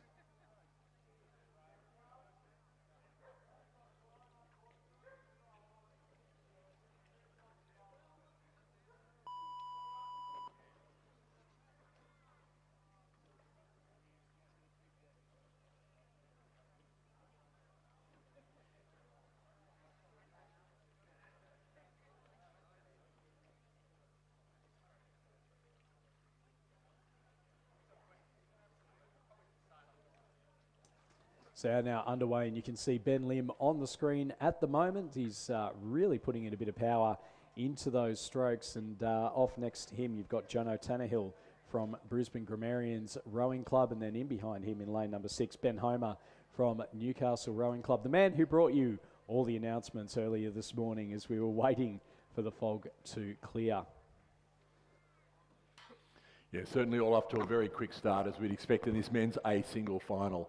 And I think we saw some great performances by Ben Lim and from Jack Hanley from Newcastle. So it would appear that's where, and Damien DeLeek. So this could be where the race is going to be, although once we said earlier, Ben Homer still fancies himself in this race. So we'll have to wait and see as they get down through the 500 metre mark. But it does look like the sculler in the middle of the field, Jack Hanley, is really poured it on now. And going with him is the sculler over the ADF sculler, or sorry, not the ADF sculler, it's the Newcastle's Ben Homer, Cairns Tom Coates, and on the other side of them, the Quan Guillermes and Damien DeLeek. As they come into the 500 metre mark, we'll get a better picture. Yeah, we're just seeing there, it does look to be lane number 3. That's his Quan Guillermes from Gold Coast Masters, battling it nicely with Jack Hanley from Newcastle. It's half a boat length between the two. They've opened up a nice little gap. Who's going to take the bronze? We've got lane 2, Damien DeLeek from Adelaide University, Ben Homer from Newcastle, Tom Coates not far behind him, John O'Tannehill in 6th place, Daniel Lang in 7th, and then back a little bit further to Ben Lim in 8th place. So it's very much a battle for the bronze medal. It's a battle on for gold and silver between Guillermes and Hanley, and then back again to the rest of the field for the bronze medal. So I think we're in for a fascinating finish in the first of our single scull finals here today. Yes, we can see the slightly different techniques between Hanley and Guimaraes. Certainly Hanley with the rating right up. Guimaraes not quite as high, but trying to get a little bit more length. Certainly Jack Hanley, coming out of recent representative honours for New South Wales, is showing that form. But look at Ben Homer come home. We might have just not been watching close enough on his move, and he certainly is coming back towards Guimaraes in lane 3 as we come down to the last 250 metres. What are the odds of a Newcastle 1 and 2? Wouldn't that be popular in the Steel City? It is Jack Hanley with the lead for Newcastle Rowing Club. Quan Guimaraes from Gold Coast Masters Rowers. He's sitting in second. Ben Homer, he's about a boat length back. He's only got about 150 metres or so left to go. Far side of the course, Daniel Lang from Grafton Rowing Club, just ahead of Damien DeLeek from Adelaide University, and then across to Jono Tannehill from Brisbane Grammarians, Tom Coates from Cand, and then Ben Lim from ADF Rowing. Jack Hanley, he's got a boat length lead into the final stages. He's looking very, very good. Ben Homer's got the sprint on. Will he run out of course though? Jack Hanley, he's going to take the win in the men's A single sculls. Second place, Guimaraes holds on by a canvas for the silver. Bronze will go to Newcastle Rowing Club's Ben Homer. Fourth place will go to Grafton's Daniel Lang. Fifth to Brisbane Grammarians' Jono Tannehill. Sixth going through to Adelaide University's Damien DeLeek. Seventh will go to Cand Rowing Club's Tom Coates, with Ben Lim from ADF Rowing finishing in 8th place. Wow, what an exciting race, and certainly a great finish by our very own Ben Homer, coming home very hard and only just getting pipped by Quan Guimaraes for that second and third place. But we move now on to race 281, the lightweight men's Masters A single. We have just the 3 competitors, so one of these to miss out on a medal, but certainly a strong field. In lane 4, Nepean's Jason Waddell, coached by Daniel Waddell. In lane 5, Pine River's Michael Hart, coached by Alan Borgia and Catherine Borgia. In lane 6, Commercial Rowing Club's Matthew Napper. So I think this is going to be a cracker of a race. It's some great sculling talent in these 3. Yeah, the lightweight men's A single sculls, and they are now underway, and unsurprisingly off to a very quick start. Some very high stroke rates there off the line, and you can see them absolutely flying down the early stages of the course. There's not a lot to pick between our 3 scullers through these early stages, but as you say there, Rob, plenty of talent in amongst them. Yeah, and it does look to be a very, very even start across the field. It's, if anything, the Nepean sculler Jason Waddell may have just got a little bit of a advantage over the other 2 scullers, but way too early to make a call at this point in time. So as we come down towards the 250 metres gone, the rating is still very, very high in these boats, and certainly this is an out-and-out sprint. There will be no settling into race rhythm in this race, I can assure you. It's only one of these scullers are going to miss out on a medal, so they're all going to push all the way to the line, and it does look like it's still a very, very even race with about 300 or 400 metres gone. So it does look that the Nepean sculler might have just about a half-length advantage, but once we say, until we get to that 500 metre mark, we're not going to get a really good idea of where they're actually sitting, but certainly still nothing in it.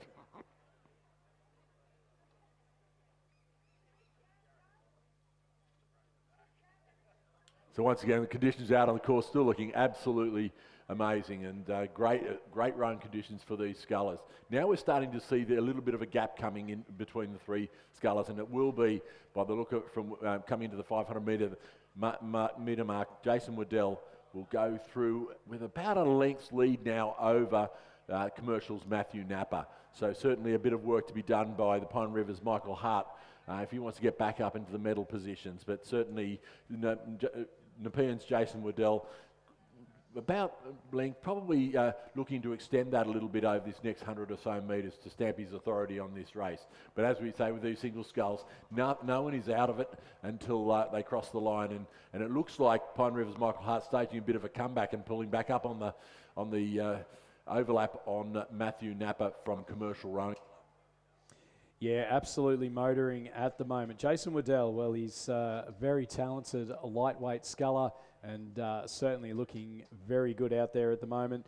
The conditions right now, I mean, it's 14 degrees. There's barely a breath of wind. It's better conditions. It's about as good a conditions as you could potentially hope for. And Jason Waddell certainly making the most of them at the moment with the lead over Matthew Napper from the Commercial Rowing Club. Pine Rivers, Michael Hart sitting in third place as we just see the cheers for the Newcastle boys who are getting presented their medals for the A single sculls. A bit of man love there between the two Newcastle boys. A gold and a bronze for them, Jack Hanley and Ben Homer from the Newcastle Rowing Club.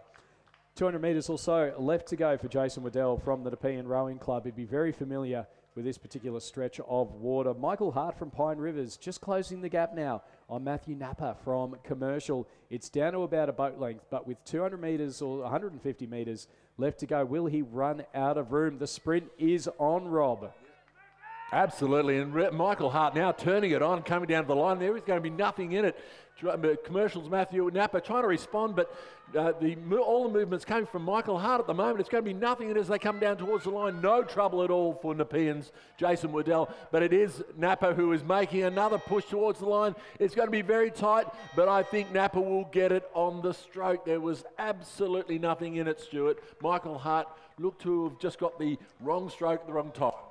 Yeah, it was a great comeback. It looked for all money, particularly with 250 metres to go, that Michael Hart was going to have to absolutely, really push hard to try and go through. We've got the replay coming up on the screen at the moment, and it does look like Matthew Napper from Commercial potentially just ahead there of Michael Hart from Pine Rivers. 0.15 of a second we've got up on the screen at the moment. So there was absolutely nothing in that. The lightweight events always delivering the goods at the national titles, and certainly delivering the goods here today at the Australian Masters Rowing Championships as we move back down to the start for the women's D quad scull final. In lane number 1 from Ulverston, Tasmania University and Mercy of Alison Kirkwood, Sandra Wilson, Jane Hilliard and Gina Anderson. Lane 2 from Torrens, Robin Gray-Gardner, Gina Bell, Belinda Yankoviak and Simone Ellis.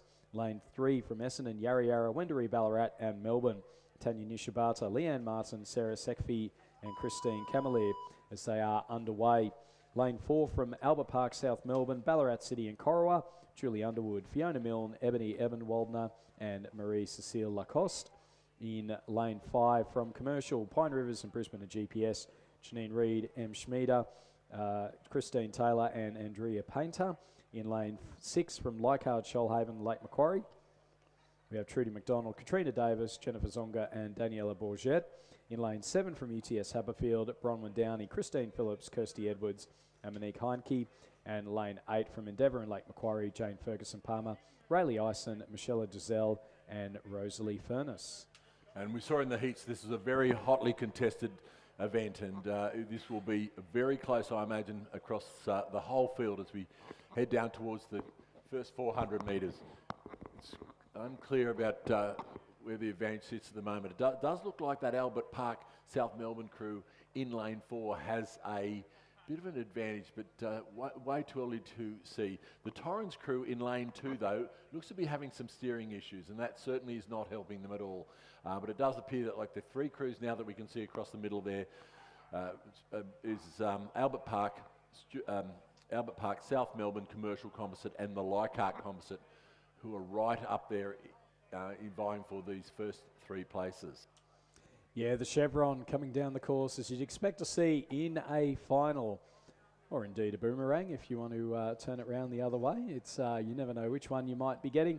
But as I come up now towards that towards the timing point, it is lane number 5, the Commercial Composite, the Queensland representative crew from yesterday's interstate regatta. But geez, it's a canvas between them and the Essendon Composite in lane number 2. Albert Park South Melbourne only a second behind in 3rd place. Leichhardt Composite in 4th, UTS in 5th.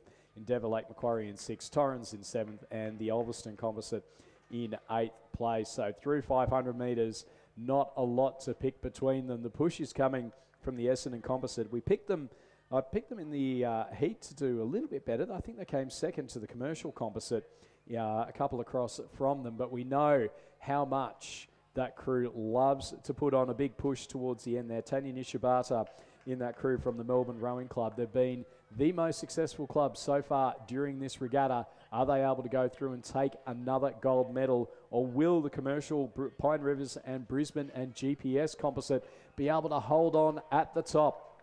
It's 250 metres or so left to go. It's the commercial composite leading out the Essendon composite, with the Albert Park South Melbourne composite sitting in third place, but under pressure from the Leichhardt composite in lane number 6. There are 1, 2, 3 and 4. Then it's back a little bit further to the UTS Haberfield crew in lane 7, Endeavour composite, the Torrens crew, and then the Ulverston composite out of the running at the moment through the final stages. It's a commercial composite. The Queenslanders, they're out in front. Can the Victorians catch them? Either in lane 3 or lane 4. The Essendon composite are starting to make their move now. It's 100 metres or so left to go. The commercial composite have led from the start. The cheers are coming from the crowd. They're into the final stages. Essendon starting to put on a push. They've upped the rating. Commercial have kept their crew just out in front. It is going to be a win for the commercial composite, half a boat length over the Essendon composite in second. Albert Park South Melbourne composite in third place. The Leichhardt composite back in fourth. Fifth will go to the UTS Haberfield crew in lane number 7. And then coming across the line now, we've got the Ulverston composite who'll finish in 6th ahead of Torrens in 7th, and the Endeavour composite in lane 8 finishing in 8th. Great road there from the commercial composite, able to go through. That's commercial, Pine Rivers and Brisbane and GPS, finishing over the top of Essendon, Yarra Yarra, Wendouree, Ballarat, Melbourne composite, and then Albert Park, South Melbourne, Ballarat City and Corowa composite. Wow, and that was fast and frantic, as we thought it might have been after those great heat performances. We now move to race 283, the men's Masters D8, and this is always a hotly contested race in this regatta. In lane 1, we have Lindisfarne composite, Trenor, Whittaker, Walker, Basher, Davis, Turner, Brown, Palmer, and Cox and Mary Ambrose. In lane 2, Torrens composite, Wilson, Hutton, Cowley, Wilcox, Ellis, Russell, Lubinas, Tankard, and their coxswain, Alicia Berginetti. In lane 3, Toowong composites, Jonathan Reagan, Howard, Keeley, Horder, Warren, McMenamum, Stewart, Price, and their coxswain, Ethan Stokes. Lane 4, Balmains, McCormick, O'Shea, Howard Jones, Hutton, Gretsch, Hickston, Bond, Child, and coxswain, Catherine Davies. In lane 5, North Shores, O'Brien, Walsh, Sargent, Beer, Hudd, Simpson, Loiterton, Payton, and coxswain, Joe Kavanagh. In lane 6, Old Collegians, Bedgood, Ferris, Baildon, Gould, Thomas, Clow, McPhee, Smart, and coxswain, Sebastian Aird. Lane 7, Sydney Rowing Clubs, Mark Binder, Cowap, Wood, Raymond, Pritchard, Maria Seguela, Aguirre, Greenslade, McNeil, and coxswain, Bradley Wooden. In lane 8, Mossmans, Beachley, Hurrigan, Taylor, Allsop, Worth, Giblin, Dinny, Hooker, and coxswain, Michael Rasmussen.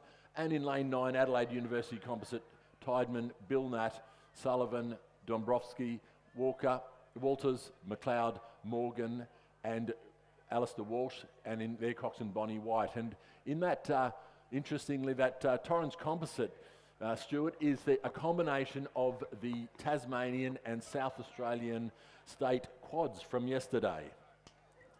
Well, there we go. There's a number of people that are in this that would have been in the interstate races yesterday. We saw a fantastic row from the South Australians to be able to go through and take the win in that. Didn't they dominate the interstate yesterday, the South Australians? I think it was 3 gold medals in the end there. Really, really going well, particularly here at the Masters levels. We've got the Big Boat Energy coming down the course now. 9/8 coming down the course. You absolutely love to see it. We've got that Torrens composite out in lane number 2. They're off to a flyer, as are the Adelaide University composite in lane number 9. But there's not a lot to pick between them as they race up towards the timing point at the 500 metres. We're going to get a bit of an idea, and I think what we're going to see is potentially 2 crews out in front and then throw a blanket over the rest of them for that third place. And you can see there that crew from Torrens, Lindisfarne and Ulverston out in front in that yellow shell, and then over closest to us, lane number 9. So not a lot to pick between first and second. Torrens Composite out in front. Adelaide University in second. Mossman, then Sydney. Then back a little bit further, Toowong Old Collegians, North Shore, Balmain Old Collegians, and then Lindisfarne Composite. Yeah, I think we're seeing the bulk of the South Australian 8 and quad between these two crews, and I see that Chris Morgan has moved from the quad into the 8 for the Adelaide University combination, and certainly that's where the race is on for this lead. And the crew in the Torrens Composite crew looking very good over there.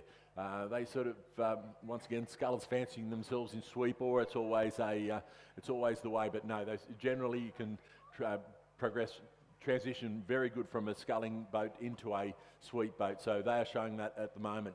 The crew over on this side, the Adelaide University crew, just having to steer away from the boys on this side of the course, so well aware of that, and they look like they've got some speed now, and look like they may have moved ahead of the Torrens Composite on the other side, and it does look like they are powering at the moment. It's going to be a race to the line, but I think this crew on this side has the jump on the others. Yeah, it's going to be someone from South Australia winning yet again. Who's it going to be? Lane 2 or lane number 9? As you mentioned there, Rob, lane 9, the Adelaide University Composite. They've got the outboard motor on. They've put the nitro on. They are flying down the final stages of the course, and it is going to be a win for the Adelaide University Composite. They'll take the W, half a boat length ahead of the Torrens Composite in lane number 2. Appropriately enough, finishing in second. Mossman, they'll take third place. They'll finish half a boat length ahead of Sydney Rowing Club in 4th. 5th will go to the Toowong Composite. 6th will go to lane 5, that's North Shore. 7th will go through to the Old Collegians. And then in behind them, we've got Balmain Rowing Club in 8th. And then final one across the line of the Lindisfarne, Shoalhaven and Footscray City crew in lane number 1. Adelaide University, Sydney, Riverside, Renmark, Adelaide, a licorice, all sorts, going through, taking the win in the Men's Masters D8. Is there nothing these South Australians can't do, Stuart? But apparently not. And certainly a great race by both those crews to take out first, second, and the Mossman crew coming in third in the Men's Masters D8. As we get ready for the start of our next race, it's the Women's G Pairs. So lane number 2 from Perth Rowing Club, Deb Barry and Carolyn Fennell, as they are now underway. You can see them on the screen at the moment. Lane 3 from Lake Macquarie, Nerida Clinton and Anne Campbell. Lane 4 from Carrum Rowing Club, Mary Hunter and Helen Kelly. Lane 5 from Perth Rowing Club, Catherine Kennedy and Celia Cornwell. Lane 6 from Riverway and the Sunshine Coast, we've got Julianne Kelly and Jacqueline DeJong. In lane 7 from Commercial, Barbara Hall and Joe Cook. And lane 8 from Corio Bay, Meredith Williams and Pam Westendorf.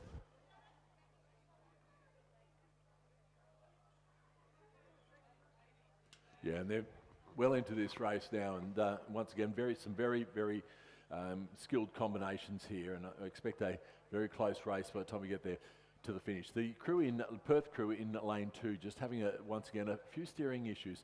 You know, it's just got to stay onto it all the time. There's not much of a cross breeze, so that tends to be the reason why you drift in the lane unless you have a bit of a lapse in steering. These boats being pairs, though, they are very twitchy and they are very reactive to any sort of change in pressure, as you'd imagine. And it does look like all crews now straightened up and are heading for home. And the Corio Bay combination of Williams and Westendorf in lane 8 do look to be having a very good run, as are the Carrum combination in lane. Yeah, Carrum have had a fantastic regatta so far, so they are sitting 14th on the medal tally at the moment. That's with 4.125 golds and 6.25 silvers. So they've certainly been up there right throughout the regatta, and it'll be interesting to see how they go throughout today. So it's as they come up towards the 500 metre timing point, we can see them third from the top and sitting quite nicely at the moment. A couple across from them, we've got the Riverway Sunshine Coast composite of De Jong and Kelly. Jacqueline De Jong for Riverway. She's been down the course already a couple of times so far this morning. Yeah, we seem to have been calling her name out for the last couple of days. She's done many races over the last 3 days, so great effort on her part. So our leading crew at the moment are from Corio Bay. So that is Meredith Williams and Pam Westendorf, head of that Riverway Sunshine Coast composite we were just talking about. Karam sitting in third place, and then Commercial Perth, and then back a little bit further to the other Perth crew, and then Lake Macquarie sitting in seventh place. So it's a little bit less frenetic with this one, with the pairs as opposed to the eights, but certainly I think we're in for an exciting finish, because we are seeing Corio Bay up against the Riverway Sunshine Coast composites, and I would suggest that that Sunshine Coast composite might just be making a little bit of a move as the Corio Bay crew just heading a little bit towards the buoy line. And you mentioned before, Rob, a pair can be a little bit twitchy, and the last thing you want is for your rowing partner to be hitting the buoys and then potentially just throwing the balance of the boat off. Yeah, absolutely, and it does affect these boats greatly as soon as you start bouncing along those buoys. And I think worse still, you become aware of it and you're watching it, and you've got a little bit of anxiety that comes up with that, with any move towards the buoys. But it does look like the race really is on here between that Riverway composite crew and Corio Bay, and as they come down into the last 250 metres. And isn't it great to see, this is a 65 plus age average, and great to see these 7 pairs up for this final, and it's still very, very competitive racing.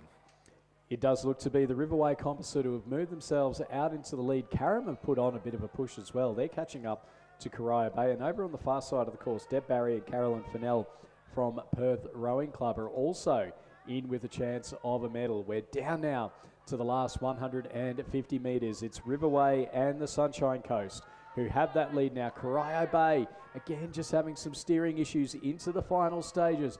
Karam have moved up. Perth Rowing Club, they're in with a shot of a medal as well. Can they keep some clean strokes through the final stages? Corio Bay have straightened up. Riverway and Sunshine Coast, they're in the lead. They've only got a couple of big strokes left to go.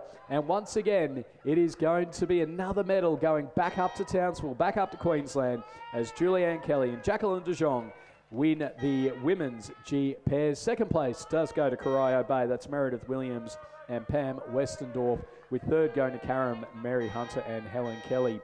Fourth place will go to Deb Barry and Carolyn Fennell from Perth Rowing Club, finishing ahead of the other Perth crew of Catherine Kennedy and Celia Cornwell. Barbara Hall and Joe Cook from Commercial Rowing Club finishing in behind them, and then ahead of Nerida Clinton and Anne Campbell from the Lake Macquarie Rowing Club. That was the women's G pairs. Let's go now, Rob, to the men's G quad sculls. Yes, race 285, the men's G quad scull. So staying with this G age group, this once again will be a hotly contested event. In lane 1 we have Mosman's Harry Fine, James Aroni, Lawrence Nethery and Bruce Begbie. In lane 2, Mersey Composites, Graham Hunt, Mark Johnson, Simon Noel and Gregory Marshall. Lane 3, Glebes, Mark McEwen, Mark Tejan, Richard Rebillard and Stephen Caldwell. In lane 4, Commercial Composites, Peter Thorin, Gil Hosier, Jeffrey Peerboom and Harry Fitzgerald. In lane 5, Melbourne Rowing Clubs, Stephen Mollard, John Dollison, Stephen Reynolds and Craig Smith. In lane 6, Manning River Composites, Graham Nix, Roy Halliday, Stuart Boyd and Rhett Patterson. And in lane 7, St George's, Lance Reeve, Glenn Shooter, Steve Harrison and Ayrton Grania Ramos. And finally in lane 8, Canning Bridge Composites, Alan Barry, Craig Huxtable, Bo Tang and Kenneth Price.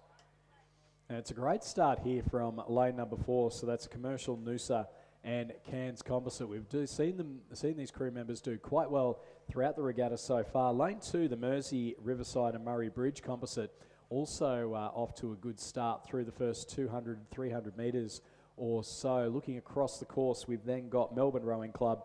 Well, again, how good a regatta have they had? Manning River and Lake Macquarie also up there in with a chance as they come up towards that timing point. I reckon we're going to see some very, very close times. We just see there lane number 4, the Commercial, Noosa and Cairns Composite, who have the lead through 500. It's only half a boat length back to the Mersey Composite. Manning, Lake Macquarie, they're only 0.3 of a second back again.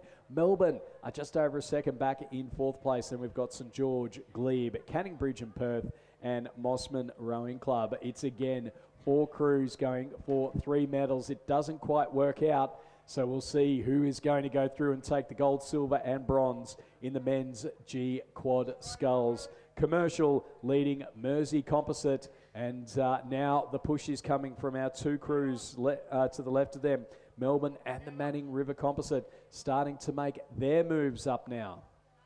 Absolutely, as they come down into about 300 metres to go, and it is a very tight race. It does look like the Commercial Composite has it's certainly accelerated a little bit, got a bit of an advantage over both the Mersey Composite and the Manning River Composite crews, but the Melbourne crew coming through at the moment and coming through very strongly, so it's going to be very, very close for these positions as we come down. The Mersey crew probably over in the lane 2 now need to look over to their left, because this Melbourne crew has moved up very, very quickly on them. And as we see Manning River now putting on a big effort, bit of a wobble in the Commercial Composite crew, so that hasn't helped their progress. Now turning it on is the Mersey Composite over there. They've going out after this lead. They've accelerated. Their rating is right up. They are the real danger here to Commercial Composite. Manning River gave it a shot, but Mersey Composite is going on with it. Now finally reacting to that, the Commercial Composite has seen the crews approaching way too quickly, and they have now accelerated and are going for the line now, about 2 strokes to go, and they will get across the line and take out this, closely followed by Mersey Composite. It will be the Manning River crew following through, followed by Melbourne and St George. A little way back now to the Glebe crew in lane 3. They will be followed through by Mosman in lane 1, and on this side it will be the Canning Bridge Composite rounding out this field. Fantastic racing there. The Commercial Composite holding on for the win. That's Commercial, Noosa and Cairns, ahead of Mersey, Riverside and Murray Bridge, and Manning River and Lake Macquarie. Another medal going back with the Nix family. We move back down towards the start. We are just a minute away, and you can see our rowers lined up for the Women's B Single Sculls. Lane 1 from Powerhouse, Lucinda Rodriguez, great row in the heat to be able to pinch a spot. Lane 2 from Glebe Rowing Club, Jacqueline Harris. Lane 3 from Murwillumbah, Helen Lloyd. Lane 4 from North Shore, Olivia Tong. In lane 5 from Lower Clarence, Candice Jago. In lane 6 from Essendon, Louise Barker. Lane 7 from Murray Bridge, Kelly Lewis. And lane 8 from Leichhardt, Nikki Lepresti. And sitting there ready at the start, we'll get this race underway very, very soon. And certainly, as we saw from the heats in this event, this will be once again very closely contended. Olivia Tong certainly having a good win in her race. Candice Jago being very right up there. Helen Lloyd. So all the way across, all these scullers are quality scullers, and they are away. And already just getting out to a very good start. Louise Barker from Essendon Rowing Club got a bit of a jump there, and certainly got away very fast, as did Lower Clarence, the Lawrence Clarence sculler, North Shore and Murwillumbah. But it is Olivia Tong early on in this race, and she has jumped out to about a half-length lead. So she's going to try to stamp the authority on this race right up the front. And early stages in this race, but certainly working very hard. Got the rating up and trying to push away from these other scullers. The North Shore, the Lower Clarence, is Candice Jago, just off to her bow side, trying to go with her at the moment, and to somewhat succeeding, but certainly North Shore's Olivia Tong has made a substantial move early on in this race. It does appear that the powerhouse sculler Lucinda Rodriguez got away to a little bit of a slow start. We saw her finishing in the heat, finishing very, very quickly, but she now has left herself a lot of work to do. So as has Jacqueline Harris from Glebe and Helen Lloyd. But no problems at all out the front for Olivia Tong, and we've gone through the 250 metre mark as we head down towards the 500 metre mark for that scoring update. We can see that the faster crews are in the middle of the field, as we would expect, the faster lanes in the lanes 3, 4 and 5.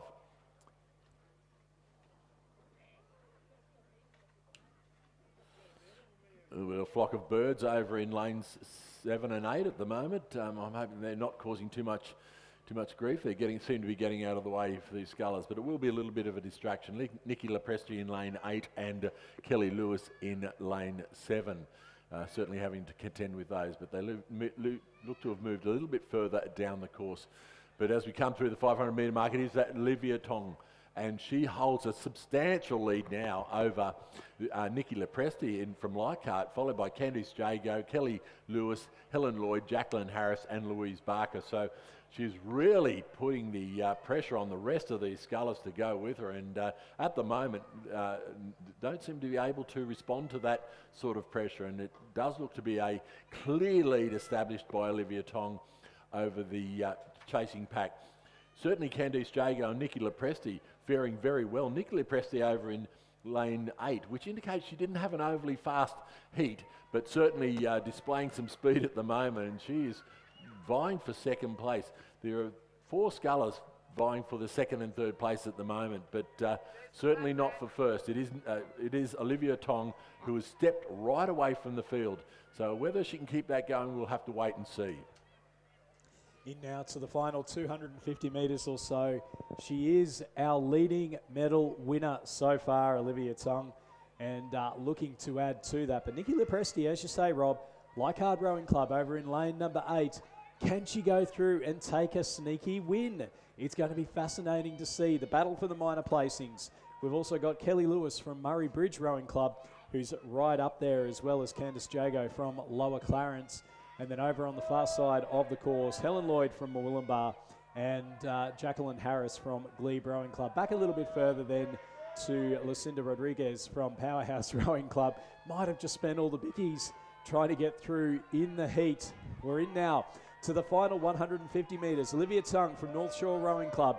Just upping the rate, Nikki Lepresti from Leichhardt. She's the closest, but she might just be a couple of boat lengths back, and it may just be a bridge too far. Are we going to see now a 9th gold medal for Olivia Tong from the North Shore Rowing Club? She's only got about 10 or big strokes left to go. Ups the rate towards the finish. She is going to go through and become the first athlete at these games to take 9 gold medals.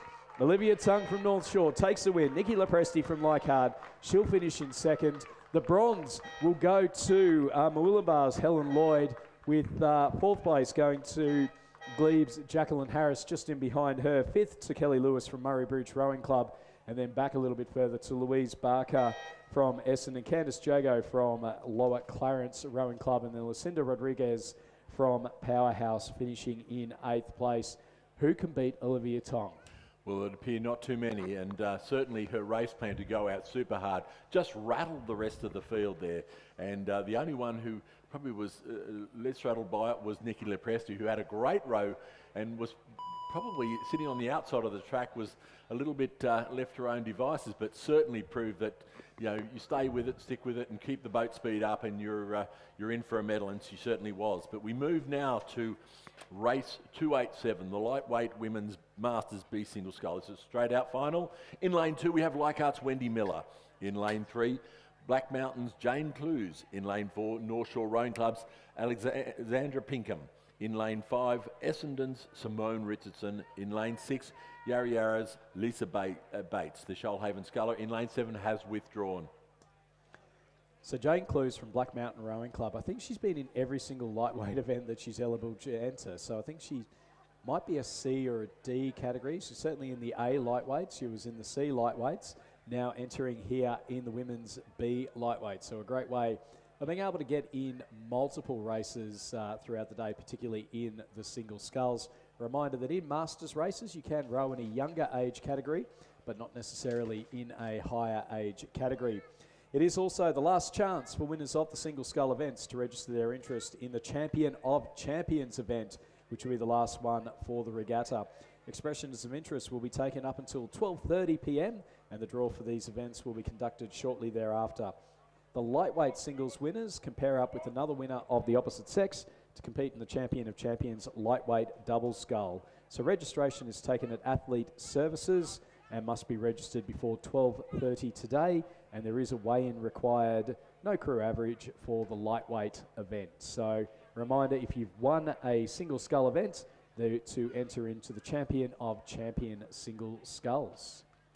And certainly the aforementioned Jane Clues doing really well in this race, and coming down to the 500 metre mark, she may hold the advantage, as we certainly has about a length lead over Leichhardt's Wendy Miller at this point in time. So she's looking at that place in that double scull for the champion of champions lightweight double scull, holding about a length and slightly over a length from Wendy Miller from Leichhardt Rowing Club. It is Lisa Bates of Yarra Yarra coming through in third, followed by Simone Richardson from Essendon, and a little way back now to North Shore's Alexandra Pinkham.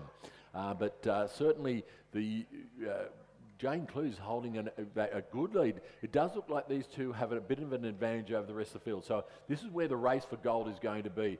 Although over on this side, Lisa Bates is probably thinking, you know, if I can conserve my energy for this next 100 metres or so and give it a good hard push over the last 500, 300, I'm in with a chance here. But certainly Jane Clue's holding that lead at the moment.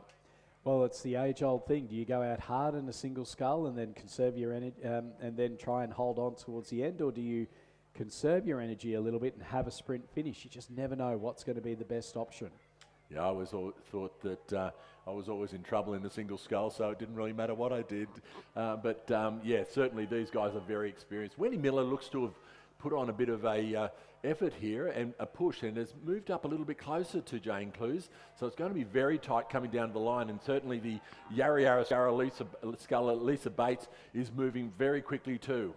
Yeah, I think in the A lightweight single sculls, we saw Jane Clues got off to a great start and then just dropped off, faded a little bit towards the end. It looks like that might just be happening here. Wendy Miller from the Leichhardt Rowing Club. She's now moved into the lead ahead of Jane Clues from Black Mountain. Yarra Yarra's Lisa Bates sitting in third place at the moment, and then back a little bit further to Simone Richardson from Essendon and Alexandra Pinkham from North Shore Rowing Club back in fifth place. But it is the Leichhardt sculler, Wendy Miller, who has moved into the lead. Jane Clues from Black Mountain sitting in second place, a boat length behind, and then about another boat length back to Yarra Yarra's Lisa Bates. There's only about 50 or so metres left to go, so it looks like that might be our 1, 2 and 3 into the final stages of this race. It's been a well-judged race from Wendy Miller. Didn't panic through the early stages when Jane Clues got off to a great start, and it will be a win for Leichhardt Rowing Club. Wendy Miller taking out the lightweight women's B single sculls. Second place to Jane Clues from Black Mountain. Third to Lisa Bates from the Yarra Yarra Rowing Club. Fourth will go to Simone Richardson from Essendon Rowing Club, with fifth going to Alexandra Pinkham from North Shore Rowing Club. And moving up to the start now for race 288, the men's Masters B coxless 4. In lane 1 we have Black Mountain's Nathan White, Michael Simmons, Henry Bridgewater and Ian Mongan. In lane 2, University of New South Wales, Nicholas Lazarou, George Lazarou, James Halliday and Andrew McEnroe. In lane 3, Mersey Composites, Matthew Brown, Stuart Gilbert, David Palmer and Shane Broad. And in lane 4, Brisbane and GPS's Alex Adam, Hamish Dunbar, Ben Giles and Michael Newham. And they are now underway in the men's coxless 4s, and I think once again we've got the coxless and the coxed 4s. So they are in, the coxless 4s are in lanes 1, 2, 3 and 4, and then you can see the coxed 4s in lanes 6, 7 and 8. So they've got that gap so as that the coxed boats don't get caught up in the wash of the coxless boats. So lane 5 blank at the moment. So in the coxed boats we have an A&A Banks Ulverston North X composite of Jason Dolbell, Blair Baggett, Robert Boylan, Stuart Clark and Claire Gregg. In lane 7 from ADF Rowing and Canberra Rowing Club, we have Ashley Carr, Cam Hardy, Mitchell Herring Caspel and Ben Page, coxed by Sarah Davern. And lane 8 from Old Collegians Rowing Club, Cameron Hall, Matt Lowe, Tony Balden, Andrew Clough and Ethan Stokes is their coxswain. So a race into the 3 crews closest to the grandstand. They are going for the men's B coxed 4s, and then the 4 crews over on the far side of the course are going for the men's B coxless 4s. So a couple of gold medals up for grabs, a couple of silvers, but only the 1 bronze in the coxless event. So in our 2 events, so in the coxed 4s, it does look like the A&A Banks Ulverston North S Composite have the lead at the moment over ADF Rowing Composite and Old Collegians. In the coxless 4s, they're about to come up towards the 500 metre timing point, and you can see there that crew on the screen from the University of New South Wales, a commanding boat length lead over Black Mountain, and then Mersey Composite, Brisbane and GPS just in behind them. We're now seeing the crew from A&A Composite leading at the moment, a boat length ahead of the ADF Canberra Composite, although they do all look to be in ADF colours, and then the third crew, the Old Collegians crew. So the two races coming down the course at the moment. University of New South Wales, the Lazarou brothers, they've done quite well over the course of the regatta, and they are on track to take home another gold medal, this time in the B coxless fours.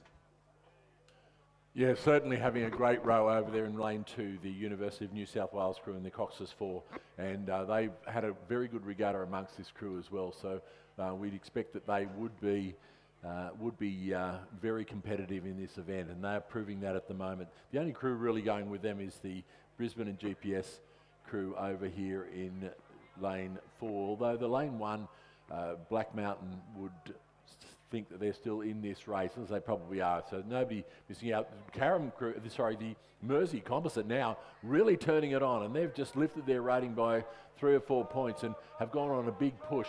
Now the Brisbane and GPS crew now responding, and they look like they have maybe been overtaken by the Black Mountain crew. But back in the chasing race, we have the Old Collegians just trailing off a bit. The ANA Composite and ADF Composite are certainly in it, but it is the University of New South Wales crew coming up to the line. It's very, very close between these two crews, the Brisbane GPS, and it will be the Black Mountain crew just sneaking that second place from the Brisbane and GPS and Mersey.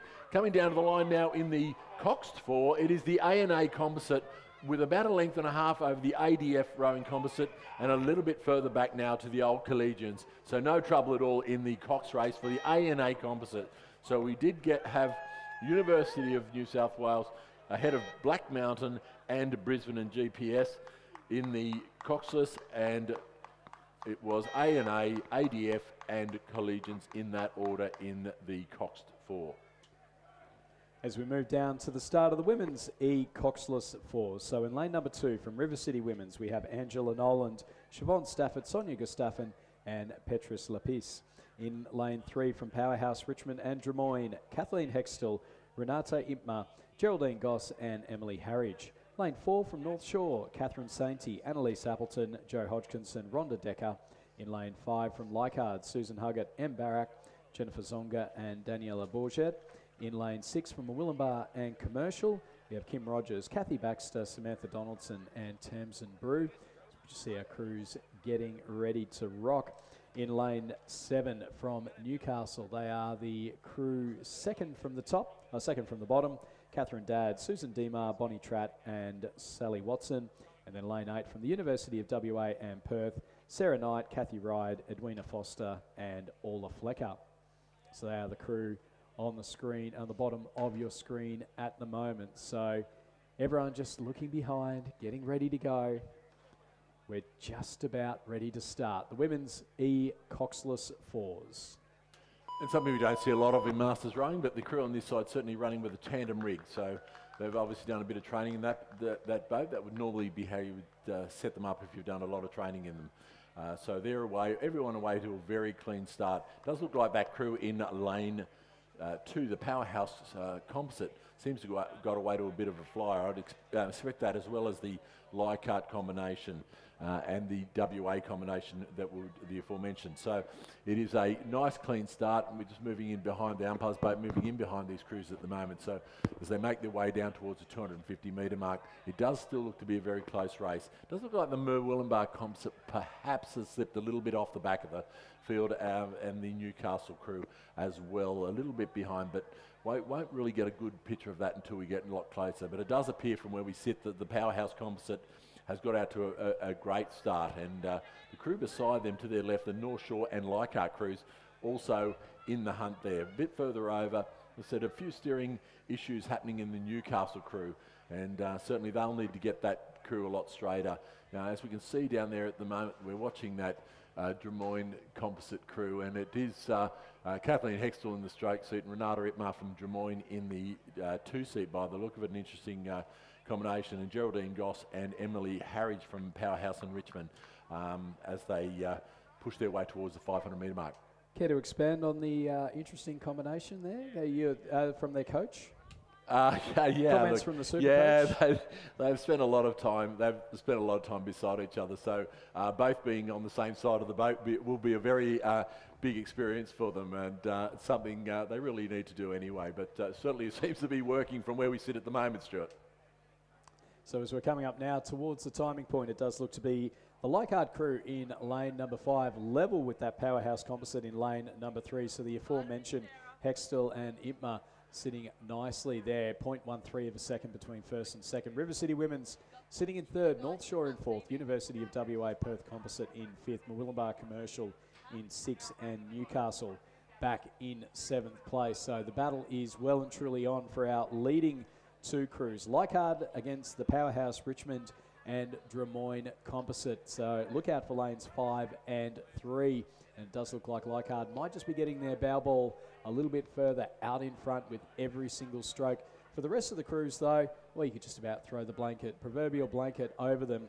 The University of WA Perth crew potentially just out in front at the moment, ahead of Newcastle, Murwillumbah Commercial Composite, North Shore, and the River City Women's, who are sitting in third place through the timing point, but maybe just dropping off the pace a little bit. Big push coming here from the West Australians into the final 250 metres.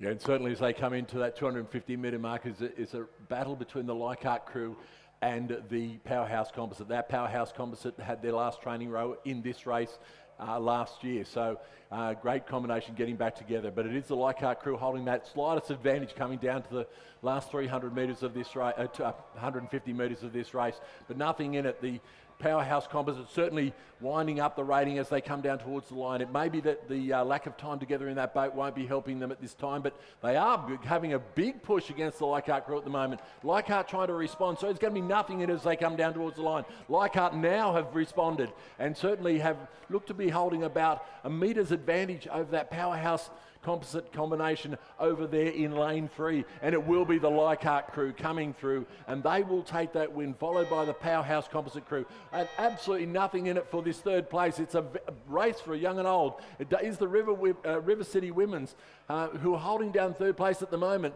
The bow looking across and keeping an eye on those other crews, and that will be a big finish for them. Then it's closely followed by North Shore. It was Murwillumbah Composite, followed by Newcastle Composite, the University of Western Australia Composite and Newcastle to round out this field. Yeah, unfortunately for the University of WA Perth Composite, just had some steering issues over the final stages of that race, and it has meant that they've missed out on that bronze. Very deservedly, though, going to the River City Women's Rowing Club in the women's coxless fours.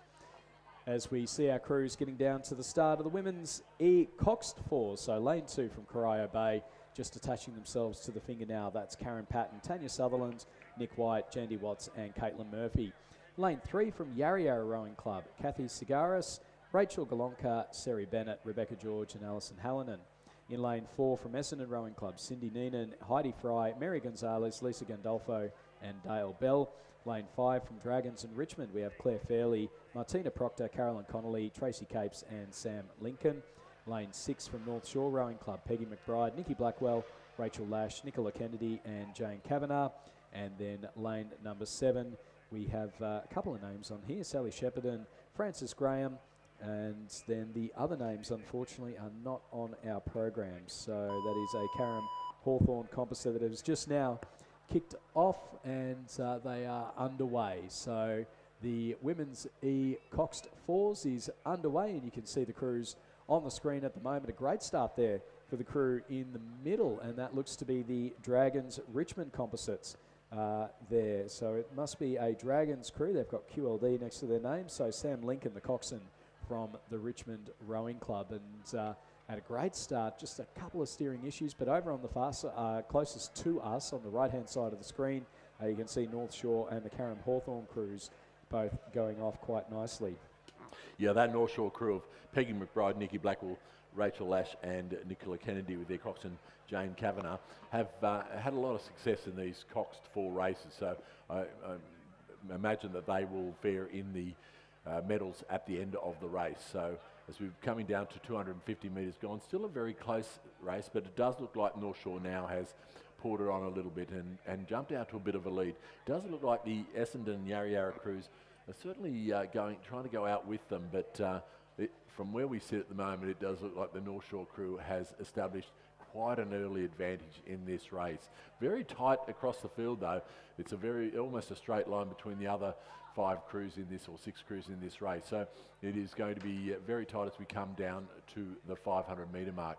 But certainly at this point in time, this North Shore crew looking very polished, and they have jumped out now to about a length and a half lead. It does look like the Carrum Composite is the only crew going with them at this point. That early challenge from Essendon looks to have, and Yarra Yarra looks to have abated somewhat, and the crew from Carrum Composite certainly still in the chase at the moment, as are the Dragons Composite. So it'll be interesting to see as we come down to the line. But there goes the North Shore crew going across the 500 metre mark now, followed by that Carrum Hawthorn Composite. It's now about a length back, and very close now between the Dragons Richmond Composite, Yarra Yarra and Corio Bay, right over there on the other side of the field. It will be the Essendon coming through in 6th place to round out this field. So North Shore holding quite a advantage with about a 5.5 second lead over the Carrum Hawthorn Composite. In turn, they've got about 6 seconds over the chasing crews. The the Yarra Yarra crew, they're only 0.79 behind the Dragons Richmond crew. So they will be in a real race coming into the last 400 metres to see who will get that 3rd place. But it is this North Shore crew, and I think they've opened up now to about a 2-length lead, maybe getting up to an almost 3-length lead over the Carrum Composite. The Carrum Composite certainly having a really good row. A few wobbles in the steering, but they haven't got it too close to the boys. It does appear that the North Shore crew now getting very close to the boys on their bow side, but Jane Kavanagh making a steering correction there, pulling them back into the centre of the lane. They've got a lot of time, they've got the space to do it, so they're just keeping their heads, keeping it nice and cool in the boat, nice and chill, and they will continue on their way and take out this race, I'm sure. It does appear that the Carrum Composite has a good advantage over the Dragons Composite at this point, and that looks like that's where the medals are going to come from in this race. But it is that North Shore crew, and they've got the rating well and truly under control. They've got the race under control. They are sitting tall in the boat. They can feel that there's a win coming their way very, very soon. Race is on though between the Yarra Yarra crew has made a big push and have come back towards the Dragon Composite, but certainly neither of these crews going to trouble the North Shore coxed 4 of Peggy McBride, Blackwell, Lash, Kennedy and Kavanagh, who go to take a great win in the Women's Masters coxed 4. It will be the Carrum combination coming across to take out 2nd, and followed by the Dragons Composite, Farley, Proctor, Connolly, Capes and Lincoln in 3rd place. A little bit further back now to the Yarra combination, Corio Bay, and then Essendon bringing home the field.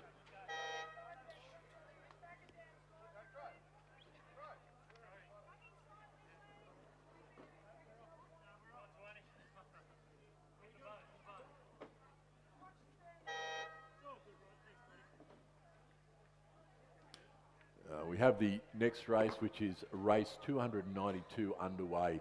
In lane 1, we have ADF's Peter Gibson and Rowan Jaya Wardina.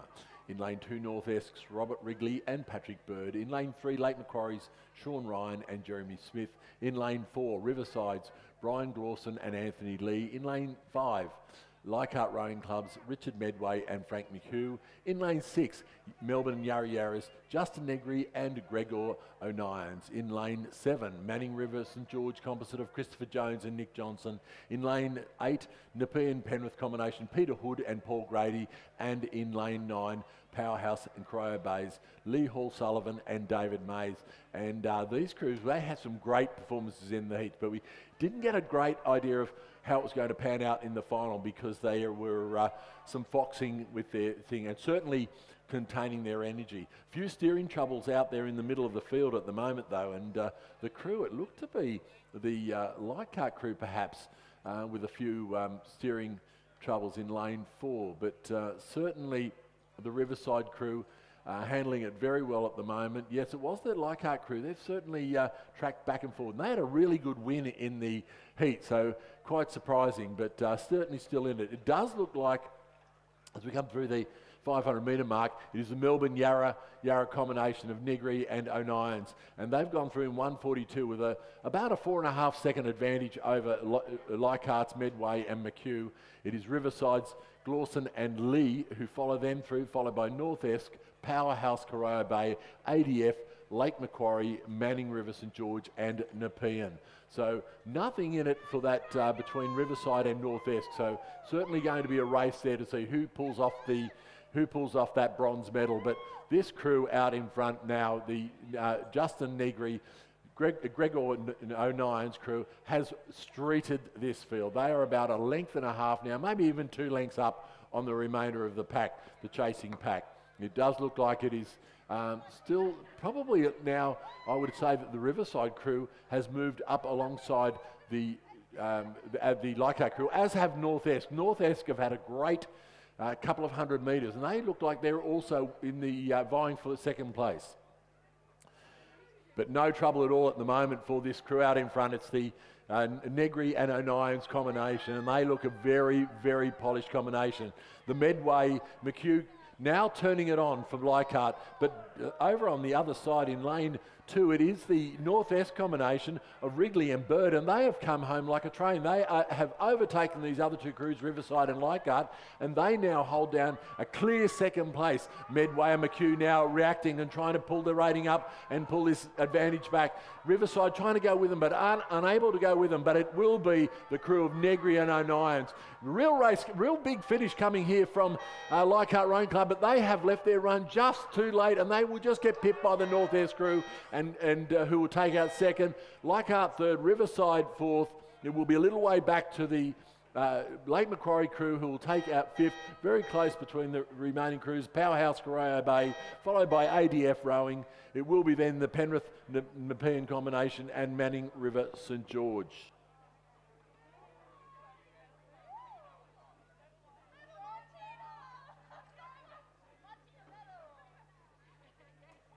Fantastic race there in the men's E double sculls. As we move back down the course for the women's H to M quad sculls, and this one has a number of different age categories in it. So lane number 1 from Canberra Rowing Club, we have Susan Lineker, Kathy Finlay, Gillian College and Janny Corrie. They're off go. Lane 2 from Melbourne University and Melbourne, Josephine Bant, Pamela Whiting, Louise Phillips and Jennifer Bingham off 17 seconds. Lane 3 from Riverside Rowing Club, Anne Pennington, Leslie Lewis, Janet Lawrenson and Laurel Kenner off 17 seconds. Lane 4 from North Shore, Louise McCoach, Janet Pendleton, Susan Wannon, Susan Walter off 17 seconds. Lane 5 from Melbourne and Lake Macquarie, Lynn Charge, Jeanette Beaton, Val Dow and Arena Benjamin. They're off 17 seconds. Lane 6, a Canberra, Perth, Riverside, Derwent Mercantile Collegiate Composite of Eve Beecroft, Chili Parker, Nikki Cato and Judy Walsh. They're off go. Lane 7 from Manning River, Mossman, Lake Macquarie and Canberra. And Charlton, Anne Campbell, Anne Taylor and Amanda Cavill. So 3 Anns and an Amanda. They're off 17 seconds. In lane number 8 from Endeavour in Newcastle, Sue Brown, Susan Kemp, Chris Brennan and Lindy Nisbet off 17 seconds. And then lane 9 from Mackay Commercial, Noosa and the Sunshine Coast, Julianne Kelly, Rachel Metcham, Barbara Hall and Jane Goodwera. And you can see there a few crews have gone off the line off go, and I suspect we are going to have a false start because there are a few crews that were off go and some crews that were off 17 seconds, and I suspect a couple of them might have been a trifle excited. You hear that gun go, you go, isn't it how it goes? And sometimes in these races you get overcome by the excitement of the start. In about 20 minutes or so, 30 minutes, I think we're going to have a short break for lunch. At that time, up on the big screen, a QR code will appear, and it's in for a fundraising towards Manning River Rowing Club. And we'd all encourage everyone to do any sort of donation that they can to help this club recover. They have had the worst 3 or 4 years in relation to their clubhouse. I think they're losing their roof a couple of years ago, finally getting through to the rebuild.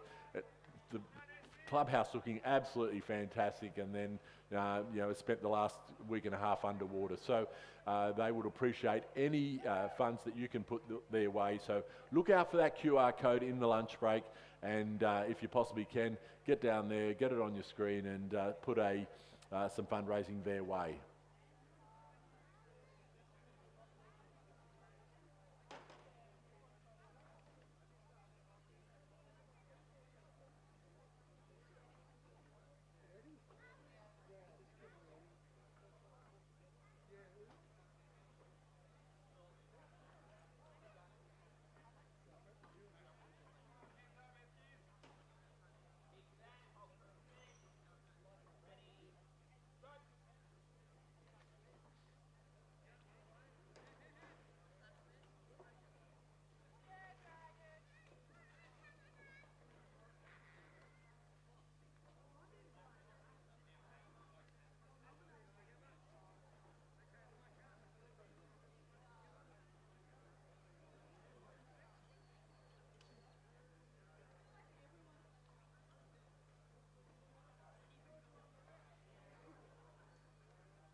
So our crews now line back up for the women's H to M quad sculls. So Canberra, Melbourne Uni, Melbourne, Riverside, North Shore, Melbourne Lake Macquarie, Canberra Composite, Manning River Composite, Endeavour Newcastle, and a Mackay Composite. As we just see there, our winners from the men's E double sculls, just on the screen being presented with their medals. Make sure if you do go down for a medal that you smile to the man in the big hat, Andrew Gearin, who's taking plenty of photos here at the Australian Masters Championships. He's got the big camera out, and he is taking plenty of happy snaps of everyone as they go through. So lanes 1 and 6 are off go. The rest of our crews off 17 seconds. So they are under starters' orders.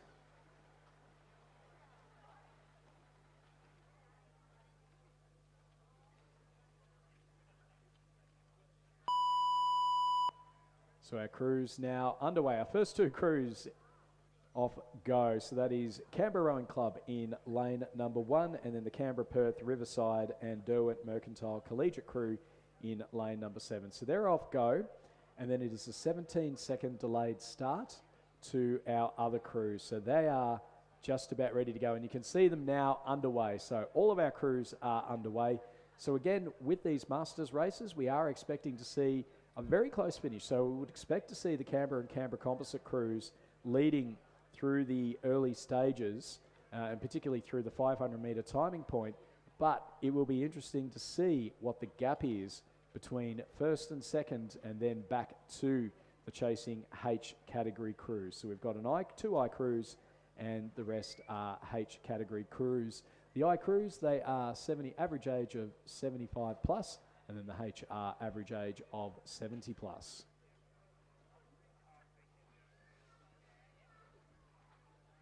So all of our crews cleanly underway in the women's H to M quad sculls.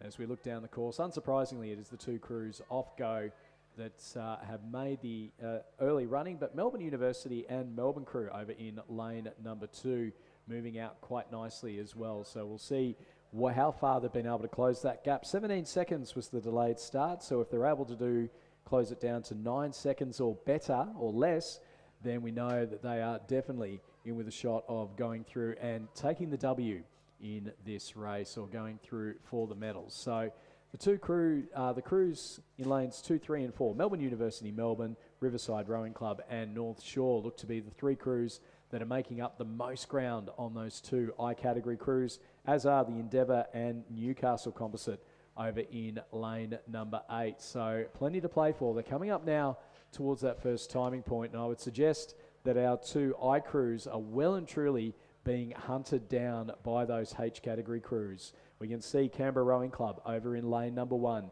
They've got that lead. How much is it? Well, we can see there's already one crew that have made up ground. That is the Melbourne Uni and Melbourne crew. 5 seconds the gap. And then the Canberra Composite, the second of our I crews, sitting in third. North Shore, they're chasing them down, as are Endeavour and Newcastle. Mackay Composite and the Riverside crew, and then back a little bit further to the Melbourne Lake Macquarie crew, and lane 7, Manning River, Mossman, Lake Macquarie and Canberra. Yeah, so it does look like most of these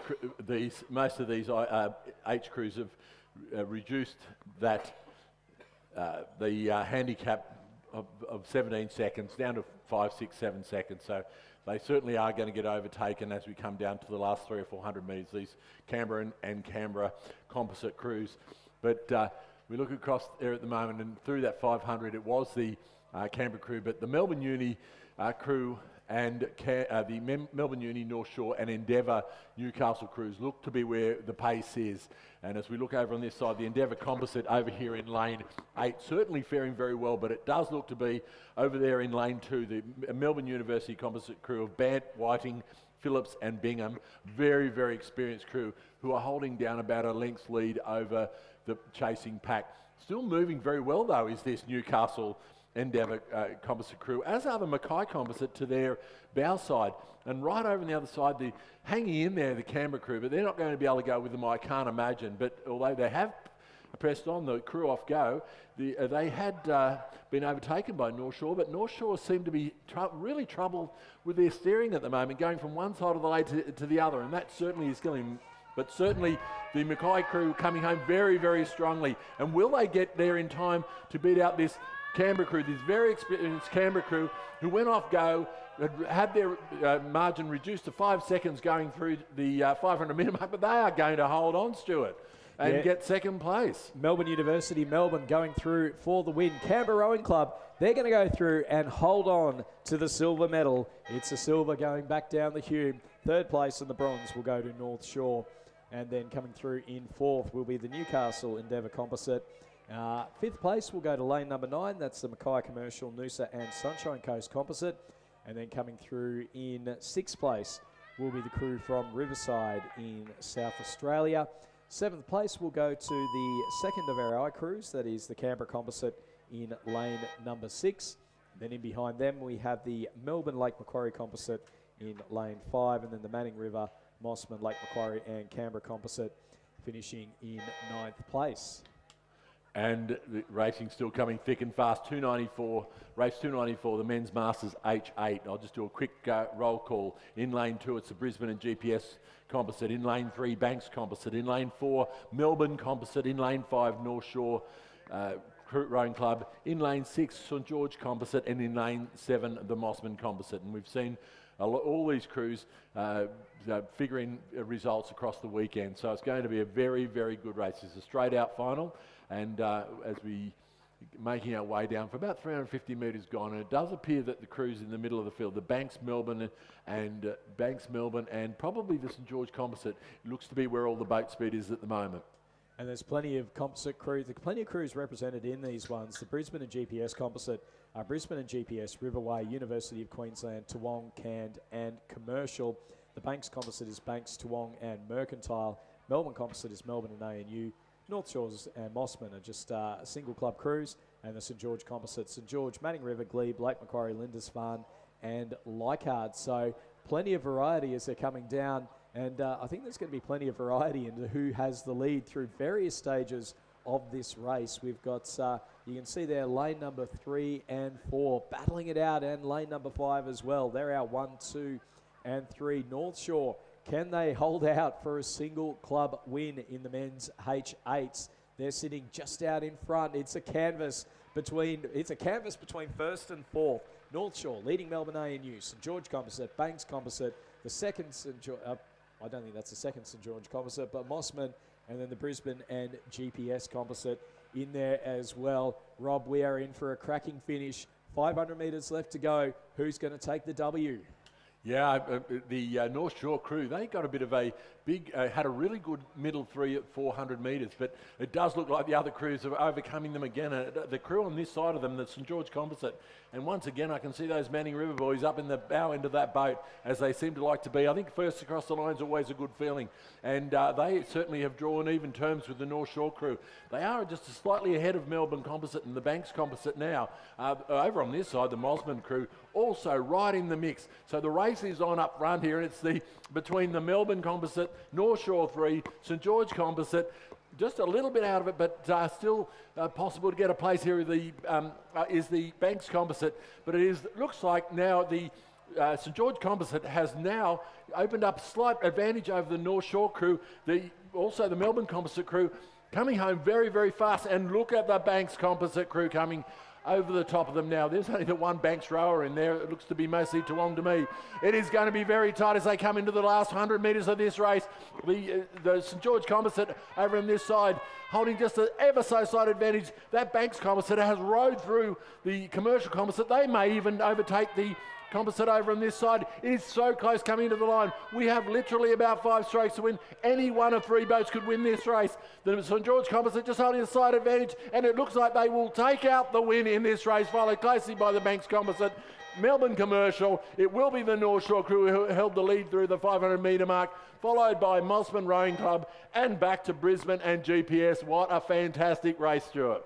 That was less than 2 seconds between first and fourth. It was about a canvas between first and fourth. A great row there. You can see it on the finish line. Lane number 6, the St George Composite, taking the W just ahead of the Banks Toowong Mercantile Composite, with the Melbourne ANU Composite finishing in the bronze medal position just ahead of that North Shore crew. What a cracking race that was. But don't get too calm just yet, because more big boat energy coming down the course. We've got a Mossman Sydney University Composite lane 2, scratching lane number 3. Adelaide University, Glebe, Murray Bridge and Torrens in lane number 4. Carrum in lane 5. Melbourne, Adelaide University, North Shore, Canberra, Richmond, Black Mountain in lane number 6. And then in lane number 7, we've got a Toowong, Torrens, Noosa and North Shore Composite. There's some big names in amongst all this. Keep an eye out. Lane number 6. Kate Dyball, we've got Helen Pearce, Kara Grishkoviak, Olivia Tung, Joe Malcolm, Tanya Nishibata, coxed by Renee Domachan, who was the Paralympic cox in Tokyo for the Coxed 4 in 2021, and I believe also a boat race, definitely a boat race competitor, if not a boat race winner. That boat is going to be hard to beat. Lane number 6, the Toowong Composite, though, in lane number 7. They've also got off to a great start, as have the crew in lane number 4. That's the Adelaide University Composite in there as well. Take your pick on it, Rob. It's going to be another cracking race. Absolutely, and as we can see, they are off to an absolute flyer, and this is going to be a real race to the end. We can see the crew over there in lane 1, the Mossman Composite crew, has got away to a good start. The disadvantage they do have is there's now no crew between them and the rest of the field. Adelaide University Composite, as we would expect, also away to a flyer, as are the Carrum and Melbourne Composite crew. Toowong looks to be just a little bit out of the picture at the moment, but way too early to tell. But it is these crews. Probably at the moment, the crews in Melbourne Composite, the Adelaide University Composite and Mossman, who are really giving it a crack out the front of this race. So as they're coming up now towards the first timing point, it does look to be the Melbourne Composite and the Adelaide University Composite battling it out here. Carrum looking quite nice as well. Mossman aren't too far off the pace. We'll get a bit of an idea as they come through this first timing point. You can see there the Adelaide University Composite in the blue shell, looking like they're ahead now of that crew in lane number 6, the Melbourne Composite. And here's the trickiness, isn't it, Rob? Because you have an Adelaide University crew, Adelaide University, Murray Bridge, Torrens, with the Glebe rower Catherine Poulter in there as well. Just training together, does a team of champions beat a champion team? I think we'll have to wait and see for another about 400 metres whether that's the case, but certainly they look like they have spent some time together, this crew. But looking very, very tidy as well is this Melbourne Composite crew over here in lane 6, and it does appear that they have now pulled away from the chasing pack. Carrum trying to go with them, and Mossman just probably trailing slightly behind Carrum at the moment. But it is absolutely a race on as we come down to the 250 metre mark. Certainly the rating is now stepping up in that Melbourne Composite crew. Adelaide University able to react. We'll have to see as we come into the 250 metres to go. It's going to be a drag race to the finish. Adelaide University Composite, Melbourne Composite, lanes 4, lane 6. They're both going stroke for stroke. Carrum and Mossman battling it out for the bronze medal as well. We'll keep an eye out on that one. It's the Adelaide University composite now. 200 metres or so left to go. I might have sold them short at the start because they are pulling away now from this Melbourne composite. You can hear the cheers from the crowd. They're coming into the final stages. It's half a boat length. Mossman, they're sitting up in third place ahead of Karam, and then back to the Toowong composite, back in fifth place. We're into the final stages. They've extended it. Adelaide University composite. We've got our answer to that earlier question. It is going to be the predominantly South Australian crew who hold on in the women's C8. It's Adelaide University, Glebe, Murray Bridge and Torrens, half a boat length over the Melbourne, Adelaide University, North Shore, Canberra, Richmond and Black Mountain composite in second. Mossman composite with Sydney University take third. Karam a brave row for fourth, and the Toowong, Torrens, Noosa, North Shore composite back in fifth place. Great row from the predominantly South Australian crew. Yeah, take a breath, Stuart. That was a great call and a great race. Certainly a row and a half by that Torrens composite or Adelaide University composite crew. Took off a little bit slower than the Melbourne composite crew. Held about half length through the 500, extended it to take out the win, and what a great win it was. But no rest for the wicked, because it's the men's C quad sculls. Lane 1, it's Torrens, Adelaide University, Sydney. Matt Russell, Christopher Morgan, Damien DeLeek and Thomas Lubinas.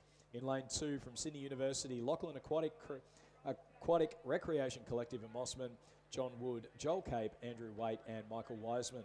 Lane 3 from Mossman, Cameron Dinney, Timothy Worth, Robert Giblin, Ian Alsop. In lane 4 from Dragons Rowing Club, Floyd Moynihan, Simon Dunlop, John Dixon and Patrick Mulrooney. Lane 5 from Newcastle Rowing Club, Brad Smith, Gareth Salkeed, Bill Todd and John Olsen. Lane 6 from Lindisfarne, Jonathan Pitt, Bill Hutton, James Cowley and Tom Wilcox. Lane 7, it's Murwillumbah, Drummoyne and Gold Coast Masters rowers, Juan Guillermes, Doug Cryer, Andrew Goldstein and Mark Flower. Yarra Yarra Rowing Club, Lane 8, Nick Inglis, Brent Lucadale Wells, Gareth McShay and Glenn Fishman. And Stuart, a number of these crews, I think, pretty much mirror their interstate crews. So a lot of them probably rowing as D graders into this C grade event, and certainly it is turning it on out there. And we're looking across now and going through that 500 metre mark. It was in fact the Torrens composite crew, as we might have expected, just in front of Yarra Yarra, Lindisfarne. Here we go. We got a replay of yesterday, and Sydney University composite following through. Then Newcastle, Mossman, Murwillumbah, and Dragons. So the race is absolutely on, and that Torrens crew once again is motoring.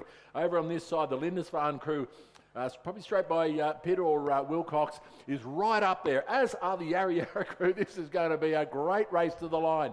Have they gone too early, too fast? I don't think so. They proved that yesterday. They could hold out. The Mossman crew, they don't want to be left out of this, the results here, nor do the Sydney University composite crew. So it is going to be very, very tight as we come down to the last 250 metres. It does look like the crew over on this side, the Yarra Yarra combination, has really turned it on. Yeah, Yarra Yarra and Torrens, so we're bookending it. It's Torrens, lane 1, Yarra Yarra, closest to the grandstand. Who's going to go through and take the win? The push is coming from Lindisfarne as well. They may have to settle for the bronze, and then in behind them, Murwillumbah composite sitting up nicely, as well as Mossman and the Sydney University composite. Out in front, the Torrens crew. They've put the motors on. It's Torrens, Adelaide University and Sydney. They've started to fly through. Yarra Yarra just dropping off the pace. Here come the Lindisfarne. Are they going to take the silver? I've sold them short as well. Out on the far side, it's going to be Torrens, Adelaide University and Sydney who'll take the gold in the men's C quad sculls. Who's got the silver? It's just going to be Yarra Yarra. Hold on by the width of a bow number ahead of Lindisfarne. A great sprint from them. Fourth going to lane 7, fifth to lane 3, that's Mossman. Sydney University composite back in 6th, then lane 5, Newcastle finishing in 7th place. And then our final crew across the line will be the Dragons Rowing Club in lane number 4. We can't even take a deep breath though, Rob, because next race, women's F double sculls at the starters line. They can't keep doing this to us, Stuart. They can't keep doing this to us. This is knocking us about too much up in the commentary box, but 297 Race 297 is underway, the Women's Masters F double scull final. And in lane 1 we have Commercials, Joe Cook and Kylie Parker. In lane 2, Newcastle University composite of Louise Twine from Lake Macquarie and Jules Bosco, Newcastle Uni. In lane 3, Port Adelaide's Colette Barry and Alison Smith. In lane 4, Noosa's Diane Crouch and Joe Emerson. In lane 5, Mackay Composites, Jacqueline de Jong and Therese Clancy. In lane 6, ANU Composites, Julia Wood and Sue Donahue. And in lane 7, Commercial Rowing Clubs, Senwin Fay and Louise Street. In lane 8, St George's, Joanne Ward and Christine McCready, and they are well into this race now. Yeah, it's going to be an absolutely cracking race again, and you can see the crews on the course at the moment. There is nothing to pick between them, just a little bit of interesting steering going on. It does look to be the crew in lane number 3, Port Adelaide's Colette Barry and Alison Smith, Diane Crouch and Joe Emerson. They had a great heat earlier on. Jacqueline de Jong from Riverway with Therese Clancy from Mackay. Jackie de Jong, she's got to be knackered by now. I think this is about the 4th or 5th time today that we've called her coming down the course. And certainly has, in those races, has been extremely successful. Just while we wait for them to come down to the 500 metre mark, I'm putting out an urgent call for bow numbers. The bow numbers are rowing extremely short. Can you check around your trailers and get those bow numbers back to the distributors so they can be ready for the races this afternoon? As they're coming now to the 500 metre timing point, it is the Mackay Composite, Jacqueline de Jong and Therese Clancy, who look to have got themselves out in the lead ahead of Noosa's Diane Crouch and Joe Emerson. Looking across from them, it's also Port Adelaide's Colette Barry and Alison Smith sitting nicely in 3rd place. So we'll see them as they come through this timing point. So lane number 5, Riverway and Mackay. Can the North Queenslanders do it? Port Adelaide, well, 0.01 of a second between them and Port Adelaide. St George sitting in 3rd, Commercial in 4th, Noosa in 5th, ANU Exeter in 6th place. You see them just coming on the screen there. Newcastle, Lake Macquarie, and then Commercial back in 8th place. That was through 500 metres. What a cracking finish we're up for again. The vocal cords aren't going to hold on. You're on all day. I get to go home soon, but it's going to be another exciting finish. A great row by the Port Adelaide and this Mackay Riverway as they came through that 500 metres. Absolutely nothing in it. 0.01 of a second. A little bit about a length back to the St George combination over here in lane 8. And they holding down that position, about another half a length ahead of Senwin Fay and Louise Street from St George. But the race absolutely on now. It does look like the combination from Mackay Riverway have just established a little bit of advantage. Not a great deal though as we come into the 250 metres to go, but it does look like they've had a very good last 250 metres. The action is really over here also in lanes 7 and 8 between the Commercial, Senwin Fay and Louise Street, and St George's, Joanne Ward and Christine McCready.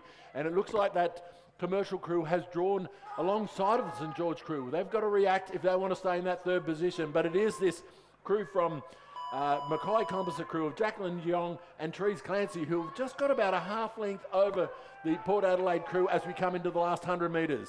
It's the North Queenslanders leading the Adelaiders. It's Port Adelaide, Barry and Smith behind De Jong and Clancy from Riverway and Mackay. There's still absolutely nothing in it. Battle for bronze. St George just leading Commercial. Can Commercial make the move and bring it home for the bronze? They've got about 50 or so metres left to go.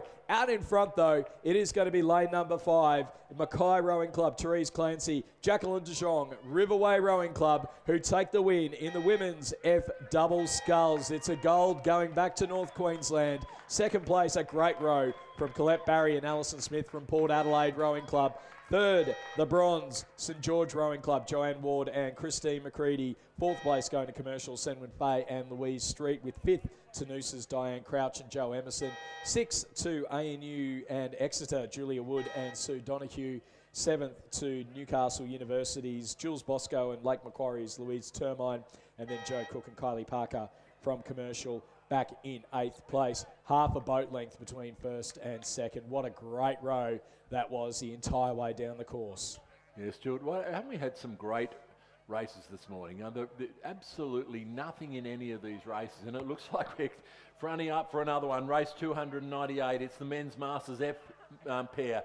In lane 1, Brisbane Grammarians, Baxter and Beeston. In lane 2, North Shores, Ott and Johnson. In lane 3, University of New South Wales, Lees and Bayfield. In lane 4, Yarra Yarras, Critchell and Chachicumas. In lane 5, Old Collegians, McPhee and Gould. In lane 6, St George's, Harrison and Robertson. In lane 7, Yarra Composites, Reynolds and Jacker. In lane 8, Armadale's, Percy and Dowick. And in lane 9, Adelaide University's McLeod and Nat. And through the 500 was the Adelaide University crew, just ahead of the Yarra Yarra combination. Well, not just ahead, probably about a length and a half. So a great lead by the Adelaide University coming. Then why were we surprised? Coming through the 500 metre mark. Yarra Yarra, Melbourne coming, following them through St George, Armidale, Yarra Yarra, North Shore, University of New South Wales and Brisbane Grammarian. So a great display of pair-oared rowing by this Adelaide University crew over here in lane 9. Not so much their steering though, and they're certainly on the boys, so just hoping that they can make that correction. They're playing with the boys and the birds at the moment as we look up the course. Yeah, it's what is it about West Lakes that's allowing great sweep rowers to come out of there at the moment, particularly at the Masters level? We're seeing them absolutely flying down the course, even with that steering issues, and they're not the only one with steering issues. The Yarra Yarra Melbourne composite of Reynolds and Jacker are sitting in second place, but they're also taking the scenic route down towards the finish line, just a little bit too close to the boys. And what it's doing is that it's actually giving Harrison and Robertson from the St George Rowing Club a chance to potentially go through and take that silver medal. Then it's back a little bit further, a couple of lanes across from them. We've got Yarra Yarra, Critchell and Chatsiakumis, North Shore Rowing Club also up there, as well as the Armidale Rowing Club in lane number 8 in the distinctive red shell and the bright pink hats. But out in front though, there's no worries about our leaders. It is Port Adelaide leading out. St George now sitting in second place ahead of the Melbourne and Yarra Yarra composite. But it's going to be a win for Adelaide University. David McLeod and Bill Nat take the W in the men's F pairs. Second place going to St George Rowing Club, Harrison and Robertson. Great second 500 for them, finishing a boat length ahead of the Yarra Yarra Melbourne composite of Reynolds and Jacker. They'll go through and take the bronze. Fourth place will go to Armidale Rowing Club, Percy and Dorwick. And then they'll finish ahead of lane number 4. That's Critchell and Chatsiakumis from Yarra Yarra Rowing Club. Ahead of lane number 2, that's North Shore in 6th place. Then in behind them, we've got lane number 3, so that's the University of New South Wales in 7th. And then back a little bit further to the Brisbane Grammarians, Baxter and Beatston in 8th place. And can I just suggest that anybody who has aspirations of rowing a pair, just get a replay of these two guys in this F pair, and you'll see a great exhibition of how you row a pair, minimum fuss, minimum economies of movement, and just flow in the boat. And they certainly had that down pat, and that resulted in a great win in that race. So we move to race 299. We've got a short break after this race, and just a reminder that after this race we'll have a, you'll see that Manning River QR code for the donations come up on the screen. Please take your time to get that copy of that, or go to the Rowing New South Wales website. I think there'll be some sort of link on there, if not today, very soon, to help out the members up there to get their club back in order. So we've got race 299, the men's I double scull. In lane 1, Melbourne University's Tom Wood and Mike Kerrin. In lane 2, Corio Bay's Peter Benson and Ian Bridgeton. In lane 3, Murwillumbah's John Ryan and John McDonald. Lane 4, Lake Macquarie, Peter Armstrong and Bruce Sharp. In lane 5, Bendigo Composites, John Straps and Bill Barton. In lane 6, Murwillumbah's Gary Betts and Chris Linden. Lane 7, Sandy Bay Composite, Kenneth Price and Chris Potter, and lane 8 has withdrawn. So our crew's now coming down the final race. What a great morning of racing it has been here at the 2025 Australian Rowing Championships. We were a bit delayed off the start, but we got underway. We've been able to fly through the races. Our big thanks to the boat race officials who've been able to get things moving and moving very, very quickly. Just a quick update of where we stand on the medals table as our crew's just coming down the course now. Melbourne Rowing Club with the lead ahead of North Shore, Adelaide University in third, then Torrens, Toowong, Yarra Yarra, Riverside, ANU, Mossman and Leichhardt. Our leading two rowers, individuals, Olivia Tonge from North Shore Rowing Club ahead of David McLeod in second place. Both of those with 9 gold medals. Olivia Tonge, 13 medals in total, 9 gold, 2 silver, 2 bronze. Good thing she doesn't have to fly home. Absolutely. The pickup truck will be fairly, or the ute they'll need to take those medals home will be fairly cheap to get in Sydney, I'd imagine. To get back across to the North Shore and coming through the 500 metre mark in the men's I double scull, we have a great row by Lake Macquarie's Peter Armstrong and Bruce Sharp. These guys have spent a long time together in this double scull, and Bruce Sharp had a bit of time away from rowing, or at least competing. He's kept on rowing, but certainly he's back into it in force. And they currently hold down a slight advantage over the Bendigo-Nagambie composite of Straps and Barton, followed by Murwillumbah's McDonald and Ryan. So a little bit of about 2/3 of a length that the Lake Macquarie boat held over the Bendigo-Nagambie coming through the 500 metres. Another length back to Murwillumbah. Then the Sandy Bay, Canning Bridge and Murwillumbah, Melbourne Uni and Corio Bay, all in quick succession after that. But it does look like there has been a big move by the Bendigo-Nagambie crew, and they do look to have pulled up alongside the combination from Lake Macquarie as they come into the 250 metre mark. So if there's going to be a response, Armstrong and Sharp need to respond now, because the momentum is all with the Bendigo-Nagambie combination of Straps and Barton, and they have now pulled out to about a half-length advantage over this Lake Macquarie crew. It's a little bit further back to Murwillumbah, and they look now to have also given themselves a bit of a gap between the fast-finishing Sandy Bay Canning Bridge crew over in lane 6.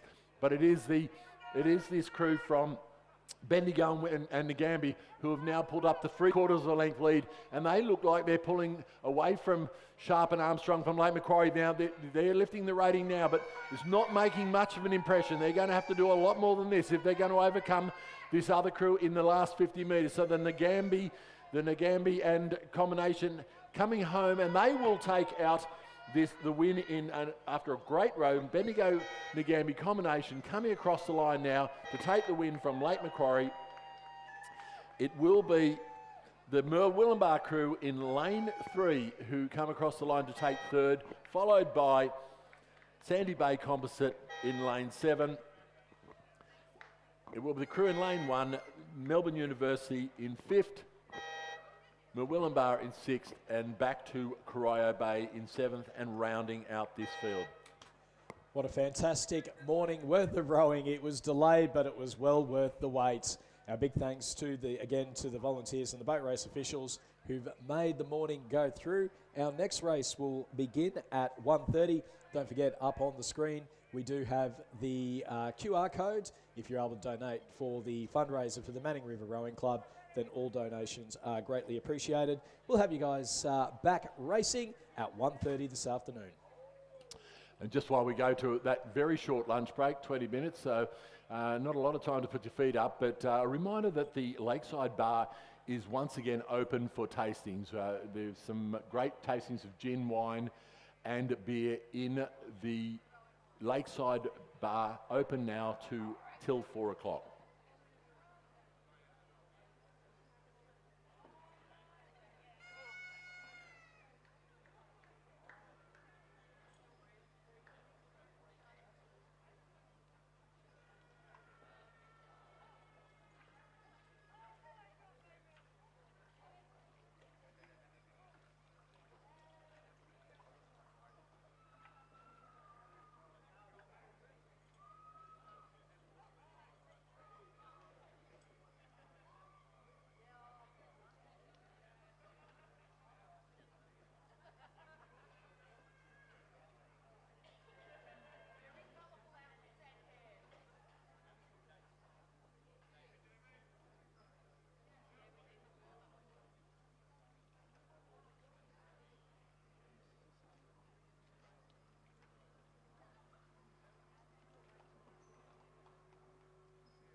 So we're about to resume racing after that very short lunch break. Just a reminder once again about that fundraiser for Manning River Rowing Club. Not sure if it's still up on the big screen, the QR code, but certainly if you ask around and maybe get on to someone from Rowing New South Wales or Manning River Rowing Club, you'll be able to get a copy of that QR code so that you can donate some money to help this club recover once again from another bout of adversity. But we move on to race 301, and I'm joined in the commentary by Ben Homer, who has certainly been up and down the course a few times this morning and been reasonably successful at that too, Ben.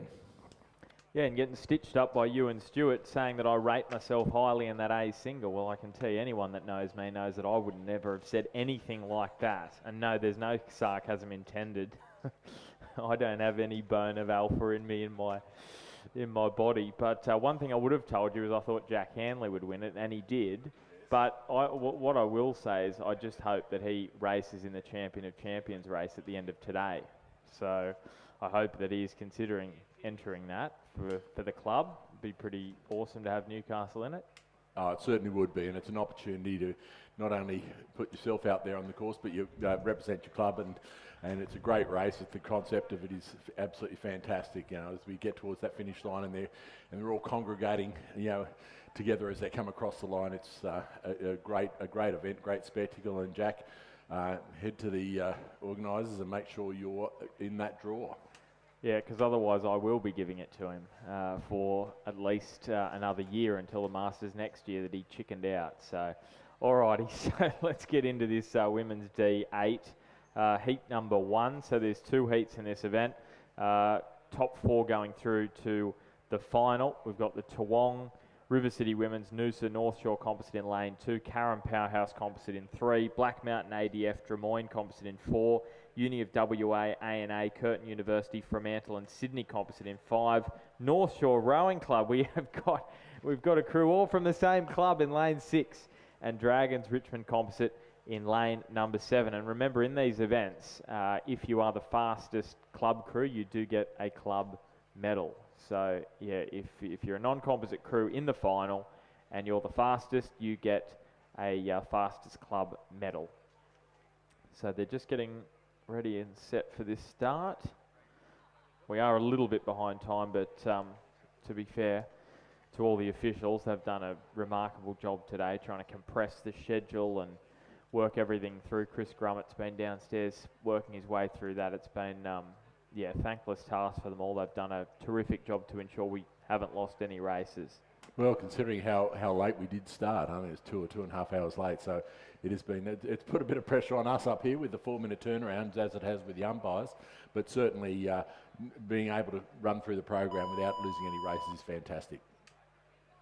So we've got a start in this women's D8. And you can see middle lane there, that is the Uni of WA Composite. Many members of this will be very happy that the Aussie Masters is heading to WA next year. Champion Lakes in Perth, the venue in late May for the Aussie Masters. And they've just got their line sorted out. They came out of the start at quite an angle, but you can see there as those crews disappear towards the Blue Mountains that it's a pretty even start across the board, as you'd expect in the 8s. I'll probably begin to spread out over this next 250 metres towards the 500. And this is over the 1,000 metre racing. This is where you can really make a difference. That 250 to 500 can have a big impact, not just timing-wise, but psychologically. You get yourself in front in this part of the race, and you can put yourself in the frame for moving through to the final in this particular event, the top 4. So 2 crews will miss out. Yeah, certainly that strategy of getting out very fast and then trying to stay there works. I've seen it over many, many years. Used to great effect in Masters rowing. And as we see up the course there's an ever so slight, it looks like a nor'wester that's blowing across the course. So probably that was what caused the crews a little bit of angst on the start and got them a little bit twisted before they took off. But coming down to this 500 metre mark, and certainly the North Shore crew right up there, as are the Carrum and Toowong composite crews over there in lane 2 and 3.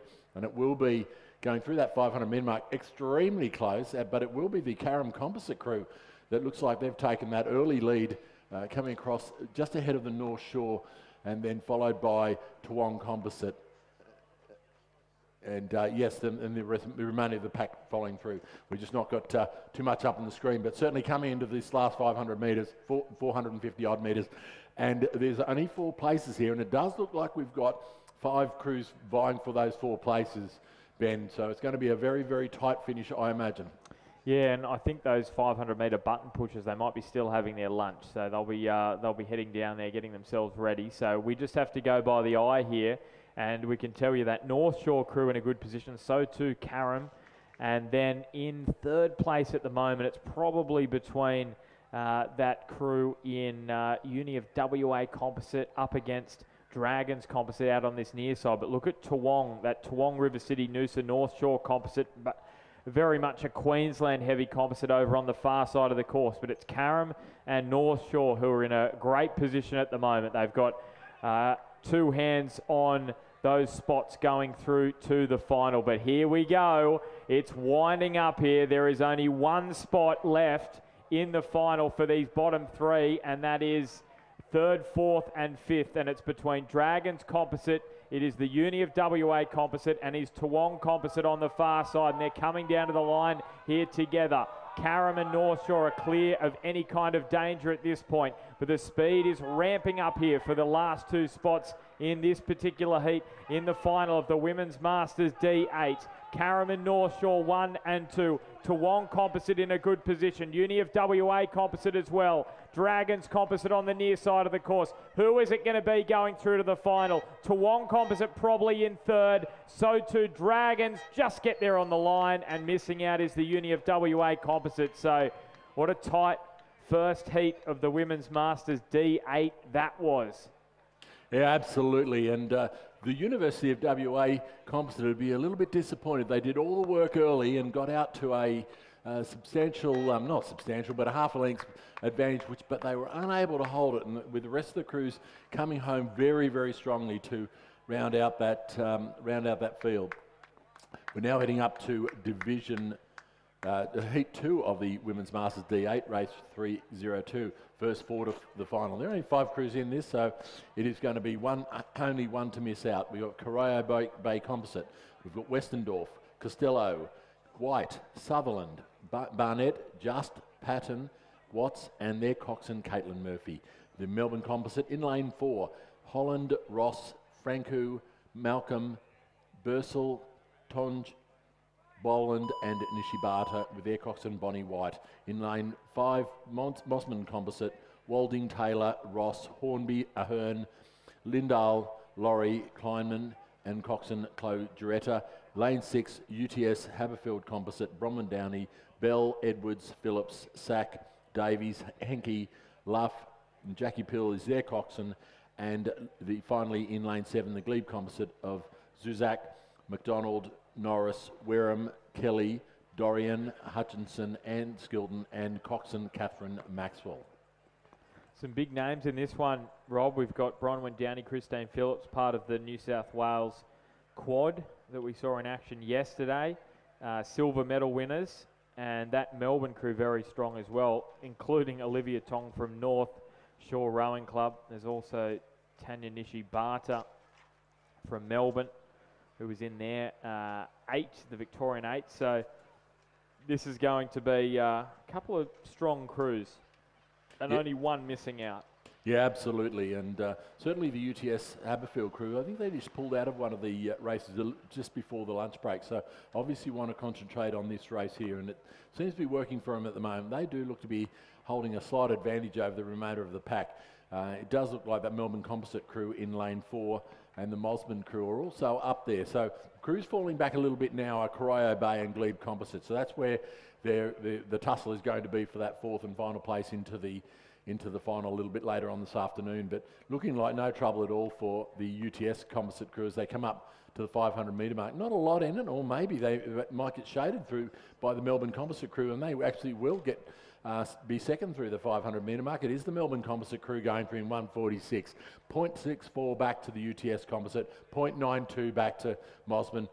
bit of a 4.5 seconds back to Corio Bay and the Glebe Union 2.6 behind them. So all work to be done at the moment by the Glebe if they want to get in the final. But certainly a very close race up the front here between this Melbourne Composite crew and the UTS Haberfield crew, Ben. Well, they've got the best signs on the way in on Castlereagh Road, Glebe Rowing Club. So can they pull out a finish here at the back end and try and move themselves into 4th place to get through to the final, a national final at the Australian Masters Rowing Championships. They've got 2.5 seconds to pull back on the Corio Bay Melbourne University crew. So both bookends of the course. Glebe are certainly ramping it up here. Glebe are moving through the gears. Can they get themselves into 4th? The top 3 look pretty settled, and we know that there's a lot of strong rowers in those 2 crews. As you mentioned, Heidi Lindahl as well from Glebe in that Mossman Composite crew, and Melbourne Composite with Nishabata and Tong and UTS Haberfield, the couple from the New South Wales quad. So they're comfortably in the top 3 positions, but it's for 4th place and the final spot in the final in the Women's Masters D8. You can see these front 3 crews, they have really lowered the rating. Look at UTS, Melbourne and Mossman Composite. They really locked it down and they're going through to the final. But here comes Corio Bay up against Glebe for the final spot in the Women's Masters D8 final. It's Corio Bay, Melbourne Uni just shading it at the moment. What have Glebe got in the last 100 metres? Can they pull out something to get themselves through to the final? It's the front 3 coming down to the line pretty much together. It'll be UTS going through. Second will be between Melbourne and Mossman. It will be the Victorians from Mossman. And then coming down here, it will be Corio Bay, Melbourne University, joining them in the final by about 3/4 of a boat length from Glebe Rowing Club. Yeah, very, very strong second 500 from the UTS crew. They didn't look to be working overly hard, certainly weren't throwing too much rate into their work. So it'll be interesting final. I think all these 3 crews will certainly fare well in that final, which is in about an hour and a half's time. Now, Rob, here we go. We love D racing at this regatta, and this is where the best of the best across the men's and the women's. You really see that depth of talent across this, and we've got the men's D quad. So we've got over in lane 2, Gold Coast Masters Murwillumbah, Robert G, David Hughes, Doug Cryer and Kwan Gumaraish, winner of the single. I'm just trying to remember which one he won, and Damien Deleek won the other one. He won the B, Damien Deleek won the C, got silver in the A. Essendon, Ricky Wright, Federico Arellano, Tony Sorotic and Ben Stevenson there in 3. Nick Inglis, David Jacker, Justin Negri and Josh Frisho from the Hamilton Yarra Yarra Composite. That is a crack crew in lane 4. In lane 5, it's Robert Wrigley, Patrick Bird, Robert Ojeda and Dion Birtwhistle from Northwest, coached by Trevor Barrett. In lane 6, Balmain, James Bond. How about that? Jeremy Child, James Hutton and David Howard-Jones. In lane 7, Mossman, Mark Lewan, Magnus Butlin, Alexander Doige and Ian Allsop, coached by Tiff Hutchinson. In lane 8, Torrens, I believe they have scratched. Yes, they have. That was a very strong crew as well. Rob Ellis, Matt Russell, Tom Labinas and Kevin Tankard. So they are out, Torrens, and I think a lot of the other crews will be very relieved about that. So you can see probably via the naked eye, it is Mossman who are in a good position there with that Hamilton Yarra Yarra Composite, as you would expect. Inglis, Jacker, Negri, Frisho in the top 2 positions. It's the top 4 going through to the final. Maybe 3rd place, Rob, is that crew from North Esk. I would expect them to be up there as well. Wrigley, Birtwhistle and Birtwhistle. And then maybe 4th place between James Bond's Balmain crew and the Gold Coast Masters Composite. They've got to be up there as well, Gold Coast Masters. The only thing that'll slow them down, I feel like, is a bit of fatigue in the legs of Gumaraish, because he has had a massive week of racing. So here we go, the last 500 metres, and there's 4 spots in the final. 2 are going to miss out. Yeah, and certainly in the Balmain crew, if James Bond has any tricks that he's learned along the way, he's going to need to pull them out right now, because they have a lot of ground to make up. This crew out in the middle, though, the Hamilton Composite crew of Inglis, Jacker, Negri and Fisher. What a quality combination there. But not wanting to be left out of this is the Mossman combination of Luan, Butland, Doige and Allsop, who are also having a great row over here in lane 6, or lane 7. And they certainly look like they've pulled up alongside the composite crew from a Hamilton Composite. But as we look across the field there, that Hamilton Composite crew is underrating the Mossman crew by about 4 points at the moment. So they are cruising. A good row by the Northwest crew, and we would have expected they would have been up there. And I think they're holding a little bit back. If I was a betting man, I would say they're holding a little bit back, and they've got a lot more to give in the final. The Gold Coast Masters certainly doing okay over there as well. That's Robert G, David Hughes, Doug Cryer and Koan Gumeris. And it is this very, very polished crew from Hamilton Composite, Inglis, Jacker, Negri and Fisher, and they look the goods, Ben, as they come down towards the line. Still working very hard over on this side, but still a quality crew is the Mossman crew of Luan, Butland, Doige, Allsop. It will be the third place, will be the Northwest crew, followed by Gold Coast Masters, and then it will be Essendon, and followed up by Balmain. So the crews going through will be the Hamilton Composite, Mossman Rowing Club, North Esk and Gold Coast Masters. Yeah, I wish those Mossman boys all the best, absolute legends. I hope they can do some damage in the final a little bit later on. See how they go through there in second place. Now, I'm just trying to work out who is in this Newcastle crew, because I know Brad Smith was initially in it, and they have had to make a substitution. That's because our B double is too close to the D quad final. So I think that's Bill Todd that has been substituted in based on our information here. So it'll be Rhett Patterson, Nick Brown, Andy Wigan and Bill Todd in lane 7 in that Newcastle Glebe Drummoyne Manning River Composite. So from the far side it's Brisbane Grammarians, John King, Paul Baxter, Scott Austin, John O'Tannehill, Shoalhaven in lane 3, Martin Trainer, Joseph Basher, Harry Davis and Chris Turner, coached by Andrew Parry. In lane 4, Lindisfarne Composite with Ulverston, Michael Wilson, Phil Hutton, James Cowley and Tom Wilcox. Commercial Cairns Composite in lane 5, Peter Toran from Cairns, Bill Pitterboom from Commercial, Jeffrey Pitterboom from Commercial, Harry Fitzgerald also from Commercial, Adelaide Uni Sydney Composite in lane number 6, Damien DeLeek, David McLeod, Christopher Morgan and Bill Natt, coached by Rob Cheeseman and John Bentley. And I mentioned that Newcastle Composite over in lane 7. This is another red-hot heat of the Men's Masters D quad. So there'll be 2 crews missing out here. The Adelaide University Composite crew, they have to be the favourites. Have to be the favourites for this one. They got, I'm pretty sure that's close to the crew that was the state crew. Yeah. Yeah, it appears the Lindisfarne crew is very close to the state crew as well. But look, just looking down through these names here, like they've been down this track so many times over the last 4 days, they have got to be getting tired.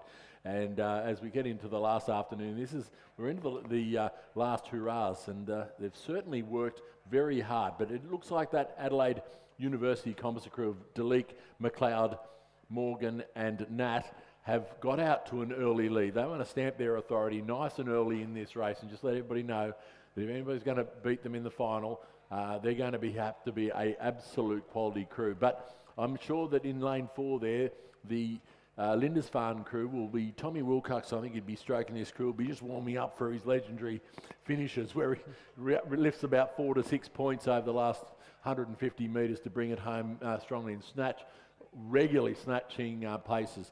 But certainly going through the 500 metre marks, we still don't have a lot of information. Yes, we do. No, we don't.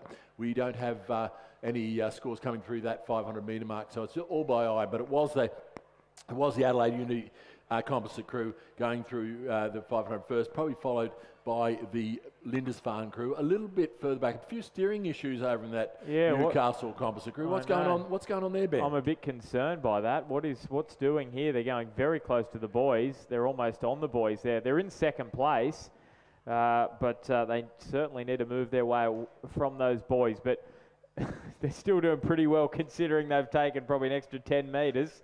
And they're sitting there maybe second or third place. Lindisfarne, they're certainly holding something back. There's no doubt about that. Commercial Composite in 4th, but look over on the far side, Brisbane Grammarians, they are coming home with a wet sail. You'd have to say Shoalhaven are out of it, but there is one spot potentially here for one of these crews who is going to miss out. Brisbane Grammarians currently in the ejector seat. They're in 5th spot. Can they move their way into 4th? This Newcastle, Drummoyne, Manning River, Glebe composite crew on this near side of the course. They're sitting themselves currently maybe in 2nd or 3rd. Here comes the Commercial Composite crew. Brisbane Grammarians on the far side really putting on a spurt. The steering issues continuing for this Newcastle Composite on the near side. No such problems for Adelaide University. They are through in 1st place. It is going to be quite tight on the line here. Newcastle are going to have to get going, and they're just going to make it through. Well, they're going to have to get that boat sorted, because I think they rowed about 1,020 metres to go through in 4th. That was a really good finish from Brisbane Grammarians. They miss out in 5th. Lindisfarne and Commercial with Adelaide University Composite and Newcastle Composite through to the final. And here's that replay. Look at that. They finished in lane 8. That composite crew on the near side. Yeah, I think Nick Brown in the stroke seat there, and I don't know if Nick's done a lot of steering of boats, but maybe just getting used to that steering. It's the he should be able to get that sorted for the final, and that will fit them a lot better. Can I just say, I absolutely hate foot steering, and I'm not going to criticise anyone for having issues with foot steering, because I've had plenty of issues with foot steering down the years. All right, moving on to the Women's Masters G quad. Commercial over in lane 2, Chris Clements, Barbara Hall, Joe Cook and Louise Street. Black Mountain in 3, Pamela Nash, Leslie Hodgson, Mary Quilty and Jeanette Glasson. In lane 4 from Newcastle, Sue Kemp and Sue Brown with Sharon Butler and Fiona Wallace. Lane 5, Melbourne, Jill Plummer, Val Dow, Jan Naylor and Irina Benjamin. Lane 6 from Lake Macquarie, Nerida Clinton, Marie Brown, Anne Campbell and Louise Tamine. Lane 7, North Shore, Mary Walsh, Sally Edwards, Jeanette Pendleton and Karen Knowles with John Governet. The coach in lane 8, it's a composite crew, Riverway rowing clubs, Jacqueline de Jong, Commercials, Semwen Fay, Judy Walsh from Canberra, Julianne Kelly from the Sunshine Coast. So it's almost all club crews in this one. We've got 6 of the 7 in the Women's G quad, and we are underway. Top 4 to the final, 3 missing out. Yeah, that's a bit of a rarity in the races this afternoon, that we'd have so many club crews in one race. The Commercial rowing club crew got away to an absolute shocker of a start in that race, and they have given away about 2 lengths within the first 50 metres. So they've got a lot of work to do if they're going to get back into contention in this race, and certainly a long way to go, but a lot to give up. But they do look like they've got their momentum back again, and we'll have to see how that pans out for them. The Black Mountain crew of Nash, Hodgson, Quilty and Gasson looking very, very strong over there in lane 3. A bit further across, and on this side of the field it does look like there's some strong competition with the Riverway, North Shore and Lake Macquarie crews also doing very well. Probably a little bit back to Melbourne's Plummer, Dowell, Naylor and Benjamin, but still not out of it, and we'll as we get down towards that 500 metre mark, we'll just see how we're sitting. But it does look like the Black Mountain crew is faring best at the moment, but it's a bit hard to tell from our point. The Riverway composite crew just taking a big turn, and that is not going to help them. They're heading north. They must be ready to go home, I'd say. What's going on here in these far lanes? Is there something under the water? There must be something under the water. So, but certainly they might have been turning for home early, I thought, heading back to Queensland. But they've certainly straightened back up again. I don't think it's done a lot of harm, and they are certainly right up there. So it will be between Black Mountain and Riverway Composite going through the 500 metre mark. And I'd even say that it will be the Riverway Composite crew coming through from where we sit. That looks like Riverway. Yes, Riverway Composite going through at 157, 1.65 advantage over North Shore. So, and it will be followed by Black Mountain, North Shore, Lake Macquarie. So as long as they can keep this boat straight, Ben, I think they'll fare pretty well in this race, because they've certainly faced a little bit of adversity in getting to this point here. So Newcastle in 5th place. They're 6.35 seconds off the pace of Lake Macquarie. Bit of a local derby there for the final spot in the final in this heat number 1 of the Women's G quad.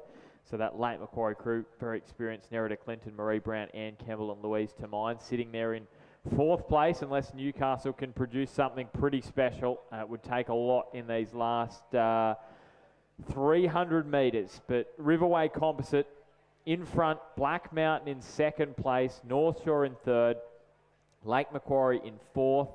5th place is now between Newcastle and Melbourne Rowing Club, then Commercial over on the far side. They're making up the bottom 3. So it's almost a race in 2, unless there is a move here from Melbourne. Melbourne are just maybe starting to move here, but it's Lake Macquarie with a big gap still over Newcastle and Melbourne and Commercial.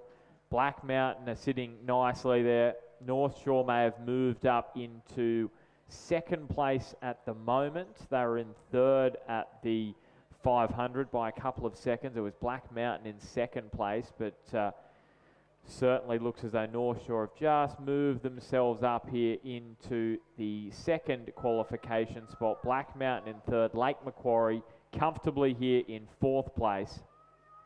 So it's pretty clear cut here in heat number 1 of the Women's Masters G Quad. So it will be the composite crew, Riverway Commercial, Canberra and the Sunshine Coaster, Queensland ACT Composite. They go through in 1st place. North Shore will go through in 2nd. They have pulled back a couple of seconds on Black Mountain, who have absolutely dropped the rating. So I wouldn't read too much into that. And Lake Macquarie Rowing Club go through to the final. They finish in 4th place. Commercial Rowing Club will come through in 5th. And then Newcastle Rowing Club in 6th from Melbourne Rowing Club in 7th place. And Jacqueline de Jong, once again, another great row in the stroke seat of a boat. She's been through it down this course, I'd say 4 or 5 times already today, and certainly is resembling a machine in her performances. She gets out in front and there is no stopping her. And Senwin Fei certainly has, that combination has doubled up a few times here today and certainly showing some class in their performances. But we move on to race 306. It's the Women's Masters G4. It's the 2nd heat of that race. That division, and the progression is first forward to the final. In lane 2, Melbourne Composites, Julia Wood, Wendy Zammett, Jen Kilby and Louise Phillips. In lane 3, Melbourne University Composites, Josephine Bant, Pamela Whiting, Geraldine Goss and Jennifer Bingham.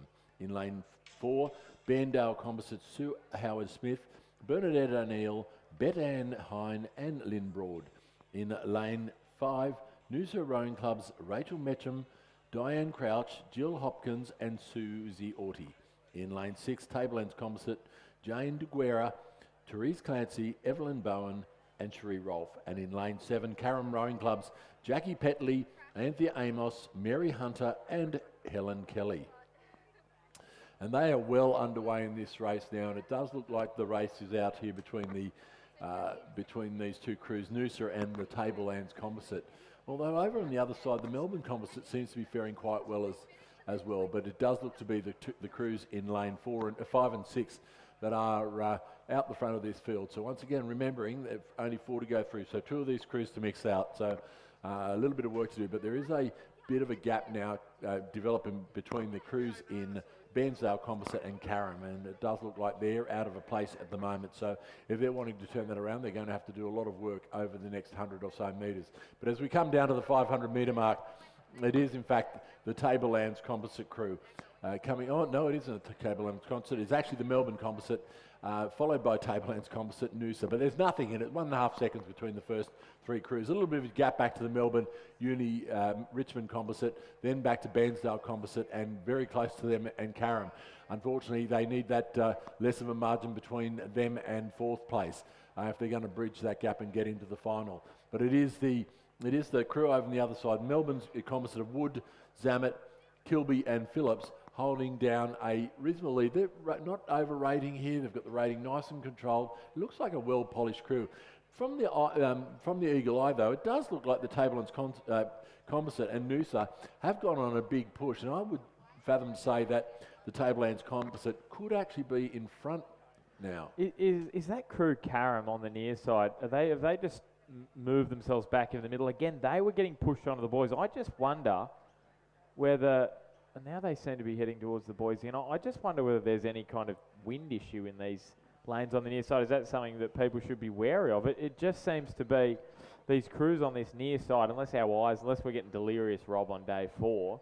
But yeah, I don't know. It's certainly one of the things. The other factors is weed, and I know there's a lot of weed in the practice lake, and a great practice. And I know we do it coming into the starting blocks, but it's a great thing when once you come through the bridge to spend a little bit of time backing the boat down, just to try to clear any weed that might be around the rudder and fin, and maybe that's affecting. I don't know, but certainly the crews over this side having a lot of trouble with their steering and staying within the lane, but no trouble at all for the Tablelands Composite crew and the Melbourne Composite crew in lane 2 and 6. And they're coming down. They're really, both crews have backed it right off, as have the Noosa crew. These crews know that they are very safely into the final. It was a little way back to the Melbourne University Composite. That will be the 4, unless we have any disasters. They will be the 4 that will go through to the final. Just a little bit of a push coming towards the line for Tablelands Composite, and they will go across the line to take first place in this heat, followed by Melbourne. It will be the Noosa Rowing Club crew coming through in 3rd. Winding it right down now is the Melbourne University Composite, but they've done enough, and they will come through in 4th for that final place into the final later on this afternoon. It will be followed by Bairnsdale and then the Carrum crew after their scenic row down the course. Now, we have got the women's E double coming down the course, and we've got a couple of scratchings. Dragons are out of it now, Rob. Sorry, I've got to self-indulge here, because whenever I see Dragons, all I can think of is this.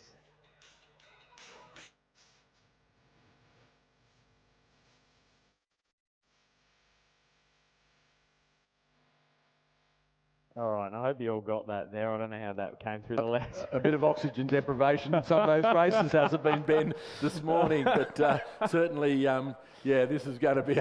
They're not in this race. I'm trying to give them a bit of a shout out. Their Dragons Rowing Club. They might have had to head back to Queensland, but 2 scratchings. Toowong in lane 1, Michelle Loveday and Janelle Filkin. Endeavour in 2, Rosalie Furnish and Di McShane, coached by Peter Bond. Leichhardt in lane 4, Carmel Taylor and Lisa Molyneux, coached by David Ross. Commercial, Sunshine Coast Composite in 6, Christy Nash from the Sunny Coast, Kylie Parker from Commercial. Newcastle's Phoebe Sanders in lane 7 with Jules Bosco from Newcastle Uni, and Lake Max, Tess Fearon and Michelle Doozle in lane 8. And of course there's 3 heats in this Masters E double scull. That means there'll only be the first three place getters into the final. So it's first 3 place getters into the final. As we go through the 500 metre mark, we have got it timing back there, and it's Lake Macquarie coming through in first place, followed by Endeavour, Commercial, Sunshine Coast, and it will be Newcastle Uni, Newcastle, followed by Toowong through that 500 metre mark.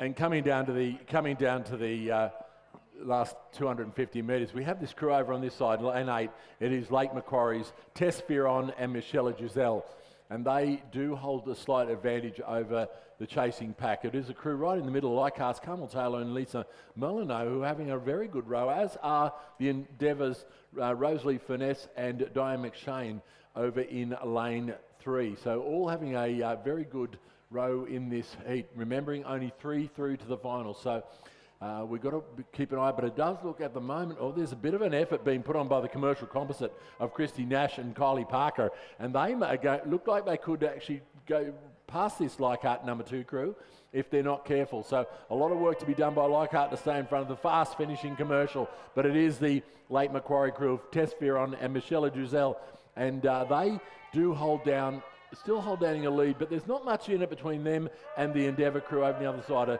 A sort of lower north coast derby here as we come down towards the line, and these crews have probably spent a bit of time racing each other in the Central Districts rowing competition coming down the wire. But it is the commercial composite now pushing really hard against Leichhardt. Leichhardt looked very, very tight. So I think the commercial crew has absolutely spotted that, and they have just rode straight past the Leichhardt crew. But it will be the Endeavour crew going across the line first to take out first place. It will be Lake Macquarie, and it will be that commercial crew, composite crew of Chrissy Nash and Kylie Parker going through to the final. Leichhardt just missing out. It will be the Newcastle composite, the very good Newcastle composite crew coming through in 5th place. Unfortunately, not places for all these crews in the final, but some great rows nonetheless. Yeah, so fantastic for CDRA with Endeavour and Lake Macquarie top 2, commercial and Sunny Coast also going through. Now, Mark Teachin's just about to come in, so I'll just run through this start list and then I'll leave him with you, Rob, and I think I'm going to come back for the Champion of Champions race because Mark's racing. He's looking forward to taking on Jack Hanley. He said he's absolutely pumped about that race. I cannot wait. Oh, I'm already excited now. All right, so in heat number 2 of the women's E-double, Drummoyne's Kathleen Hextall and Renata Ipma, coached by Rob Glendenning. Do you know who that is? Lane 3 from Newcastle, Sally Watson and Catherine Dadd. Black Mountain, Cecile Young and Christine Young in lane 4. Toowong Noosa Composite, Jane Fitzpatrick from Noosa, Christine Gilbert from Toowong, coached by David J. Doyle. River City Women's in lane 6, Emma Davidson and Bronwyn Mantle. Ulverston in 7, Sandra Wilson and Gina Anderson.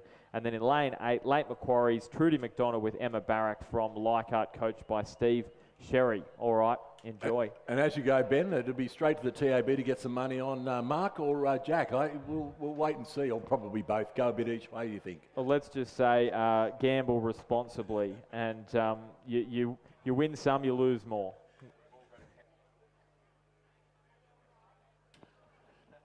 But through the 500 metre mark, and it was that combination, that well-coached combination of Drummoyne Rowing Club, Hextall and Ipma going through with about a 2-length lead over the Lake Macquarie combination over here in lane 9.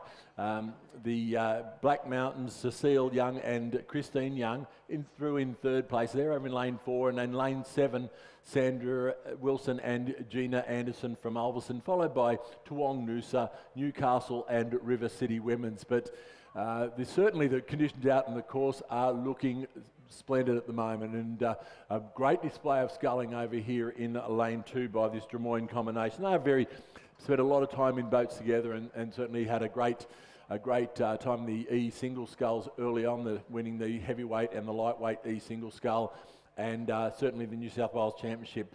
But I'd say the Black Mountain crew of Cecile Young and Christine Young, they have an idea that they're in with a chance here, as are the crews over on this side. So the combination of Hextall and Ipma, I think they're a long way over the other side. They look like they're rating down and not paying a lot of attention to what's going on, because the crews over on this side, the Lake Macquarie and Ulverston crews, are certainly turning it on, and that's where the race is on.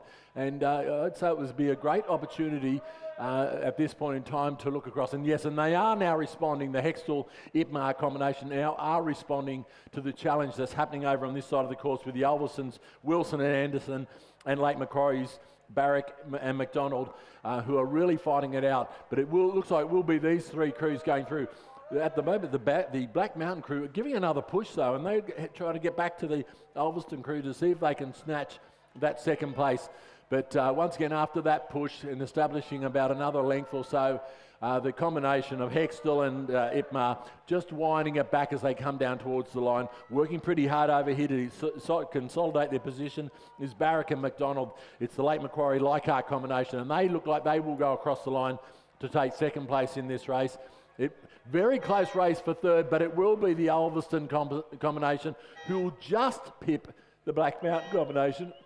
And so they will miss out on the final with only the first 3 going through. It's a little way back now to the Toowong composite combination, just having a little bit of trouble as they come into the line. They would come across in 5th. It will be the Newcastle combination of Watson and Dadd, who cross the line now for 6th, and followed by the River City Women's in 7th. And welcome Mark Tejan to the microphone. Mark has an important engagement a little bit later on in the Champion of Champions single scull. So we've got him for the next hour or so. Thanks, Rob. And we move straight to heat 3 of the Women's Masters E-double. They're roaring down the course at the moment, over in lane 2. is Caroline Vernon from Drummoyne Rowing Club and Leslie Howard from Leichhardt. They're coached by Robin McNee. Lane 3 from Torrens, Gina Bell and Simone Ellis. Lane 4 from Storm King, Britt McCormick and Kate Durden. Lane 5, Lisa Letich from Albert Park Rowing Club, as is Marie Seal Lacoste, my apologies. Lane 6, the Mersey Composite, which is Janine Reid from Brisbane and GPS and Alison Kirkwood from Mersey. Lane 7 from Fremantle, Caroline Foster and Michaela Main. And in lane 8 from Albert Park South, Virginia Lee and Fiona Milne. And they've come through the 500 metre mark with the Mersey Brisbane composite of Janine Reid and Alison Kirkwood, with a reasonably comfortable lead at that stage over the Storm King ladies, Britt McCormick and Kate Dearden. Hot on their tail from Torrens is Gina Bell and Simone Ellis. Then a little bit further back to Lisa Letich and Marie Cecile Lacoste. Then was rounded out by Caroline Foster and Michaela Main from Fremantle, and Virginia Lee and Fiona Milne from Albert Park. And they've just come into the last 250, and we can clearly see, looking down the course, the Mersey Composite, Janine Reid and Alison Kirkwood, have a pretty comfortable lead over the others. Remember, it's the first 3 through to the final. So the over on the far side, we have the Torrens crew. It looks like the Leichhardt Composite is not in this race. Then the Storm King ladies. So the battle is on as to whether the Albert Park South ladies in the middle, that's Lisa Letich and Marie Cecile Lacoste, can make up the time. It's unlikely that they'll be able to get through to the final on this occasion. So just coming up to the finish line now with a comfortable length over the Torrens is the the Mersey Composite, Janine Reid and Alison Kirkwood. They're followed across by the Torrens crew of Gina Bell and Simone Ellis. Then the Storm Kings, Britt McCormick and Kate Dearden. So those first 3 will go through to the final. They are followed across by Lisa Letich and Marie Cecile Lacoste, and then rounded out by Caroline Foster from Michaela Mann from Fremantle, and Virginia Lee and Fiona Milne from Albert Park. Yeah, and that Mersey Composite of Reid and Kirkwood have come through in a time of 4:05, so just about a second slower than the heat before, but a lot faster than the first heat of this race. So it will be an interesting final. You don't know how much they've been foxing, but we move right up to race 310, the men's E4, coxless E4, heat 1. The progression is once again first 4 to the final. There's only 5 crews in this race, so 1 to miss out. In lane 3, Sydney Rowing Club's Binder, Suguru, Aragai, Greenslade and McNeil. Manning River Composites, Johnson, Newman, Herbert and Hawke. In lane 5, Riverside's Glawson, Dombrowski, Walters and Lee. In lane 6, Glebes, Wentworth, Hinksman, Evercheck and Niche. And in lane 7, Corio Bay's Kelly, Burley, Jones and Jeffrey. And the race now well underway. Remembering only one of these crews to miss out on the final, first 4 progressing. And we've got the view from behind the crews in from the umpire's launch. It does look like the Sydney crew in lane 3 and the Riverside crew have got out to very good starts. And that looks to be where the race is at the moment.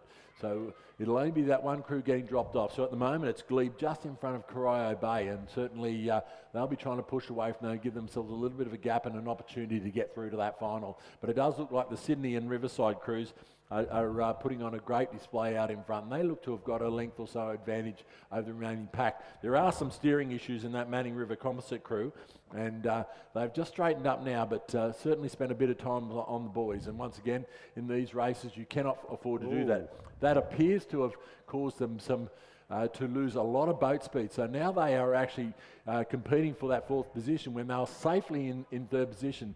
but it's going through that 500 metre mark. This is the Riverside City, Riverside crew, the Sydney, Manning River, ADF, Cryo Bay and Glebe. So Glebe just off the back, but only slightly, and Cryo Bay just behind that Manning River crew, ADF crew, had all the steering problems, but I'm not sure if they've been able to fix those. So whether that's going to still affect their speed over the last 400 metres, we'll have to wait and see. It doesn't look like this Riverside crew has decided that they're going to try to put on a bit of an effort and try to pull away from the Sydney crew. Sydney crew look to be rowing within themselves. I think they've done a lot of races this weekend, so they'll be just looking at conserving a little bit of energy, just spinning that boat along. And a big steering issue with the Glebe boat, and they're right on top of the Cryo Bay boat. Now remember, they were over a second in front of them, just only coming through the 500 metre mark, so that has really hurt their chances, and they'll have to do a lot to recover. As I said, they had Cryo Bay well and truly covered a second or so as they went through the 500, and that has brought them right back to the field, in fact to the back of the field, as the Manning River composite has also gone past, and they had their early steering issues. And it looks like they're having more steering issues now. The Manning River crew coming back over, and they're going to have a go in lane 5. They say lane 4 is not fast enough, so they're headed over to lane 5. I'm not sure this is a great tactic on their part. It is the Riverside crew of Glawson, Dombrowski, Walters and Lee, and they coming down the line. They're looking really untroubled at the moment. Sydney now have dropped the rating by about 4 points. Rob McNeil in the stroke seat, just trying to control what's happening out there, has got it right down. They look very, very comfortable. The crew with all the work to do now is that Glebe crew of Wentworth, Hinksman, Niche and Evercheck. But it looks like they've just done enough, and they might just come over the top of the Manning crew as we come into the line. It will be Cryo Bay taking out third, and it will be the Glebe crew who get that spot into the final after all those steering issues they had, and the Manning River crew actually finishing in lane 4, having started in lane 5, having started in lane 4. So they are ruining their chances, because they were certainly well and truly in that race until they started drifting between the lanes. So Rob, I don't know that you actually saw it, but the Glebe crew was having steering issues all the way down the course. They were bouncing from one set of boys to the other. But so it happens. Now we run to Heat 2. It's just started as the Men's Masters E4. Over on the far side from A&A Composite is Chaz Toddhunter from Union in New Zealand, Stuart Wade from Union, Tim Moran from Noosa, and Adam Ramshaw from A&A. In lane 4 from Mossman, Michael Burns, Richard Parry, Philip Graham and Colin Young. In lane 5 from the Brisbane Grammarians, Brett Cribb, Greg Miller, Peter Rowe and Michael Beeston. Lane 6 from Melbourne, Angus Reynolds, Dave McPherson, Roger Tobler and Matthew Harrison. And in lane 7, a Lake Macquarie Manning River composite of Rhett Patterson, Sean Ryan, Jeremy Smith and Stuart Boyd.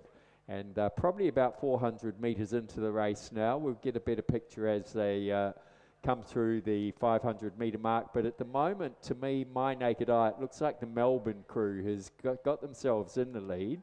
They're being pushed pretty hard, as would be expected by the Lake Macquarie Manning River composite. Then I would call it for the Mossman crew is probably slightly ahead of the Brisbane Grammarians. But the A&A composite over the far side, which is, I dare say, Adam Ramshaw's stroking, is pushing pretty hard as well. So it's just the first 4 through to the final. So I think it's going to be the Grammarians who are going to miss out. We can see the other 4 crews starting to pull away from them now, as they've come well through the 500 metres, and they were 4 seconds behind at that stage. And it does look like the others are extending their lead over them. Still perfect conditions out here. We're late start, but once you've had fog, you can always be pretty sure that the rest of the day is going to be good. And as we can see, the Melbourne club in lane 7 or lane 6 has a reasonably handy lead over the Lake Macquarie composite. who's closer to us, and then the other two crews over the far side, the Mossman and then the composite of the New Zealanders, Noosa and Western Australia. Interesting mix. I'm sure they've had lots of practice time together to refine their technique together.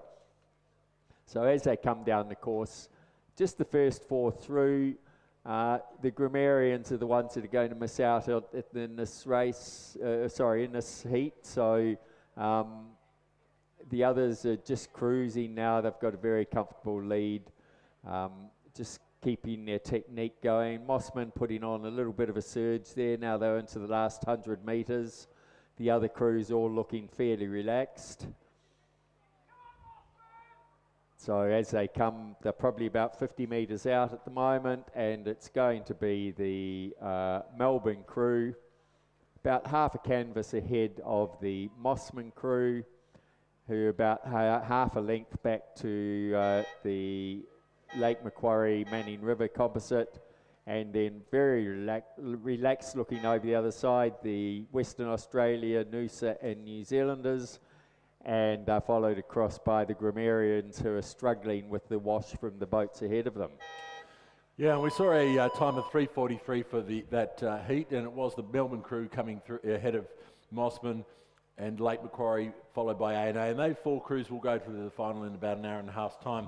That time, interestingly, was about 10 seconds slower than the previous heat, which probably indicates that they had it fairly comfortable. We just continue to see steering troubles over on this side of the course. I think it's more like it's a bit random rather than it being any sinister thing, but perhaps having spent the last 4 days in and close to all these other competitors, they're feeling like they want to get close to them. I don't know, but certainly we have noticed a lot of steering issues this afternoon. But we move on to race 3:12, and it is the Men's Masters F double scull. Heat 1, progression first fall to the final. In lane 1, Mackay's Michael Wolfett and Richard McGrath. In lane 2, Armadale's Robinson and Rolfe.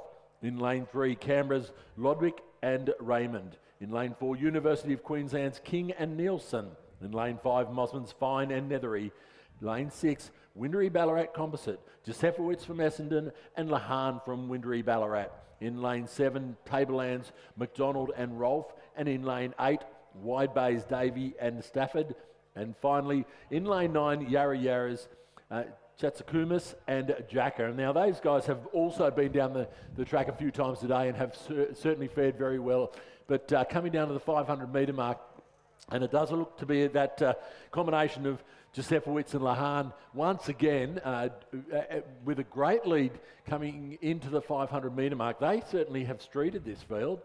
There's nobody even close to them for where we sit at the moment. I think we probably can't see the Yarra Yarra crew at the moment, but it will be the crew of Josefowitz and Lahan going through with a big lead over the following chasing pack, and it was second through was Canberra, followed by Tablelands and Yarra Yarra, back to Mossman, Mackay, and then Armadale, and finally through the 500 metres it will be the University of Queensland. So certainly there's 4 crews in this with the possibility of getting into the final. So there's nothing in it between the Yarra Yarra combination and Mossman. So whether Mossman can pull that 1.5 second lead back that the Tablelands have over them and Yarra Yarra have over them and get into the final. But I'd say the quality of this crew in lane 4, in the outside lane here, lane 9, Jatsakumis and Jacker, they will turn it on as they come into the last couple of 100 metres.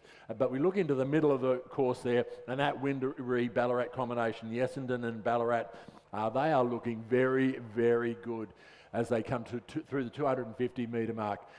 They certainly have not given away any of that lead that they established early. The Tablelands scullers beside them in lane 7 are doing particularly well there. They look like they may have moved up a little bit more with the Yarra Yarra crew. So it's going to be interesting to see how we go for that 4th place. Right over there in lane 1, the Mackay crew of Wolfart and McGrath, they are trying to push back, because if they can catch one of these crews, they'll be in the final. But the race for the final will be between, for that 4th place at the moment, between Mossman and Canberra, and it's actually on for young old out there as they try to get the place in the final. The Yarra Yarra crew, I think they've just been a little bit sleeping over here, and they've let these Mossman and Canberra crews come right up on them, but no trouble at all for the Windermere Ballarat combination, and they are coming down to the line. The Tablelands holding down a safe second, but Mossman have really turned it on there, and they've just pulled a little bit over the top of Canberra, so it's going to be extremely close coming to the line. It will be Tablelands, it's Mossman, it's the crew from Yarra Yarra, and it will be, yes, the Yarra Yarra crew will just pip out the Canberra crew for the place in the final, followed by Mackay. It will be a little bit further back to Armidale Rowing Club, then a little bit further back to Queensland University, and finally it will be Wide Bay coming across the line to round out this field. So what a great result. Coming. Oh, okay. And we move to Heat 2 of the Men's Masters F Double. Pretty exciting racing going on here. There's, again, it's all 9 lanes and first 4 through to the final. Over on the far side, we have Carl Quitzow from Sydney Rowing Club and David Bellamy from Toowong. Lane 2 from Drummoyne, Gary Foster and Gabrielle Haythornthwaite, coached by Robin Mackney. In lane 3, Simon Burr from Goolwa and Andrew Tideman from Adelaide. Lane 4 from Torrens, Rob Ellis and Kevin Tankard. Lane 5 from Perth, Greg Huxtable and Bo Tang, coached by Vanessa Grant. Lane 6, Gil Hosier from Noosa and Peter Thorin from Cairns. Lane 7 from Shoalhaven, Chris Turner and Mark Whitaker, coached by Andrew Parry. In lane 8 from Glebe, Richard Rebillard and Stephen Caldwell. And in lane 9 from Adelaide University, David McLeod and Bill Nat, coached by Rob Cheeseman and John Bentley. And they've just come through the 250 metre mark, so we'll get a clearer picture as they get closer. It looks like we're missing a couple of crews. The Adelaide University crew for lane 9 doesn't seem to be there, and the Cairns Composite crew in lane 6 is missing. So we have 1, 2, 3, 4, 5, 6, 7 crews in this race, but they still, it's the first 4 through to the final. They're coming up to the 500 metre mark now. We'll get a better picture of who's in the lead, but it does look to me to be the Torrens crew with their distinctive red and white out in the middle, but there's a yellow boat closer to us, so that would be the Chris Turner and Mark Whitaker. And indeed, Torrens, then Shoalhaven, then it was the Toowong Sydney crew, then Drummoyne, and about nearly 6 seconds back to the Perth crew, then the Adelaide Goolwa and Glebe a bit further back. So it does seem to be that the first 4 that will go through to the final have cemented their place, barring any major mishap. That would be Torrens, Shoalhaven, Toowong, Sydney and Drummoyne. But as they're coming closer into view, they're probably about 350 metres out at the moment.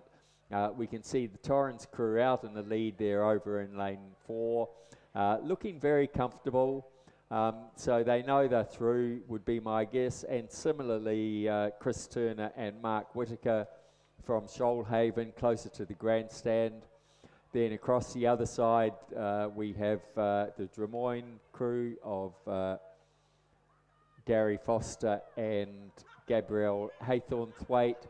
And on the far side, well, it's a bit hard to tell, but I would give it to the Toowong Composite still. It's a little bit hard at this angle to tell, but yeah, as they're getting closer, we can see that quite clearly. So the Shoalhaven crew look to be deciding that they just put on a good finish for us, even though it's pretty clear that they're through, maybe fighting for the centre lane in the final. Over on the far side, Gary Foster and Gabrielle Haythornthwaite, again, just up their rating to, but not overdoing it, just to cruise down to the finish line. Torrens looking very comfortable there. They can see they don't need to put in any extra effort. So that's the Torrens crew going through first. They're followed across by the Drummoyne crew, then the Shoalhaven crew, and over on the far side, the Sydney Toowong crew. They were followed through by Adelaide Goolwa, then Perth, And then rounding it out is the Glebe crew. Yeah, I'd have to say I'd be, if I was guessing, I'd say the combination of Bellamy and Quitzow weren't pushing overly hard, because that is an absolute quality crew, and certainly I think we'll see them fare a little bit higher in the placings in the final. I could be wrong. But we move on to race 3:15, the Men's Masters J Double Scull is the final. And in lane 3, we have Melbourne University's Jim Morrison and Paul Bridgeford. In lane 4, Murwillumbah Rowing Club's Michael Mills and John McDonald. In lane 5, Manning River Rowing Club's Graham Nix and Raymond Beaton. And in lane 6, Riverside's Peter Smith and Paul Gunson. And lane 7, Mossman's John Hardy and Philip Titterton. Now, Philip has called me out earlier for not talking him up and up in races. So, Mossman members, can you please relay that that certainly has been the case. We're talking up Philip Titterton in this race. But certainly, as we head down this course, we've got the Manning River crew of Graham Nix and Raymond Beaton. That's a very experienced crew. And as we saw earlier with that fundraiser notification, please take time to go on and donate some money towards them. And certainly these pair have fronted up in a whole number of boats in composite crews, and in so many times sitting in the bow and being very successful in those combinations. But as we come down towards the 500 metre marks, once again we've got a little bit of wayward steering. It appears that the Melbourne University crew is just drifting a little bit across the lane, but it doesn't look to be too severe and doesn't look to have impeded their flow too much. So it's going to be interesting as they come through. The Murwillumbah crew of Mills and McDonald, though, they do look like they've got having a nice row over there in lane 4. The Mossman crew of the aforementioned Philip Titterton and John Hardy are certainly doing well on this side of the track. And they look like they could go through the 500 metre mark with a slight advantage, but we'll have to wait until we get these boats as the camera pans around towards that 500 metre mark. But it will be between the Mossman crew, I would imagine, and Murwillumbah to see who takes the lead into the second 500 of this race. It will be the Murwillumbah crew of Mills and McDonald, followed by Philip Titterton and Melbourne University, Philip Titterton and John Hardy from Mossman, and the Melbourne University crew very, very close together, 0.24 of a second, so absolutely nothing in it. Remembering, this is a final, so this is for the medals, this is the medal run. So there's nothing in that between Melbourne University and Mossman Rowing Club for that second and third place. So whether Melbourne University can put on a sprint and get past Murwillumbah and drag Mossman with them, and whether Mossman can turn it on and come past both of them. The difficulty Mossman's got at the moment is they've got 3 or 4 lanes over to where all that real action between Murwillumbah and Melbourne University. So they're a little bit detached from the race here, but it doesn't appear to be affecting them. As we saying that, the Riverside crew of Smith and Gunson has had a big 200 odd metres and have come right back to these crews, still probably a length and a half down. I'm saying, looking at this point in time, it does look like the John Hardy Philip Titterton combination may well have snuck up and be level with the Murwillumbah's combination of Mills and McDonald. They may have even taken the lead. It's going to be very, very tight as we come down to the finish.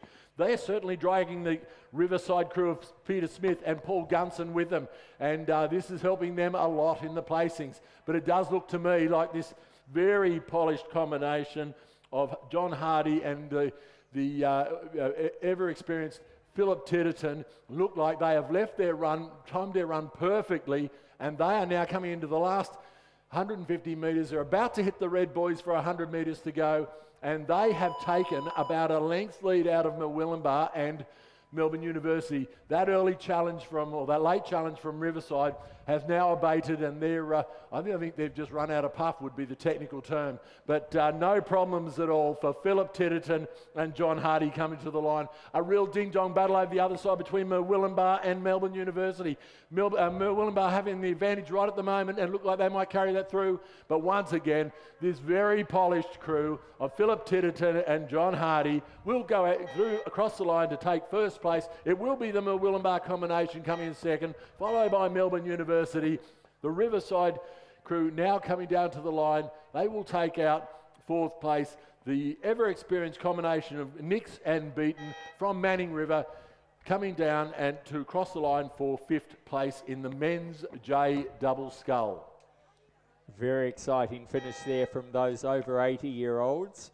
Now we move to race 316 as roaring down the course, the Women's Masters A double final. Over in lane 2 from Pine Rivers and Lower Clarence is Candice Jago and M. Schmeider. From Glebe, Brianna Wayne and Julia Vichkovskaya, coached by Robin Mackney. Lane 4 from ANU, Jacqueline Williams and Brianna Murray, coached by Nigel Harding. In lane 5 from Glebe, Gemma Bassett and Kat Poulter. Lane 6 from Black Mountain and Leichhardt, Wendy Miller and Jane Clues. Lane 7 from Canberra and Ballarat City, Ebony Ebenwalder and Cara Grizkowiak.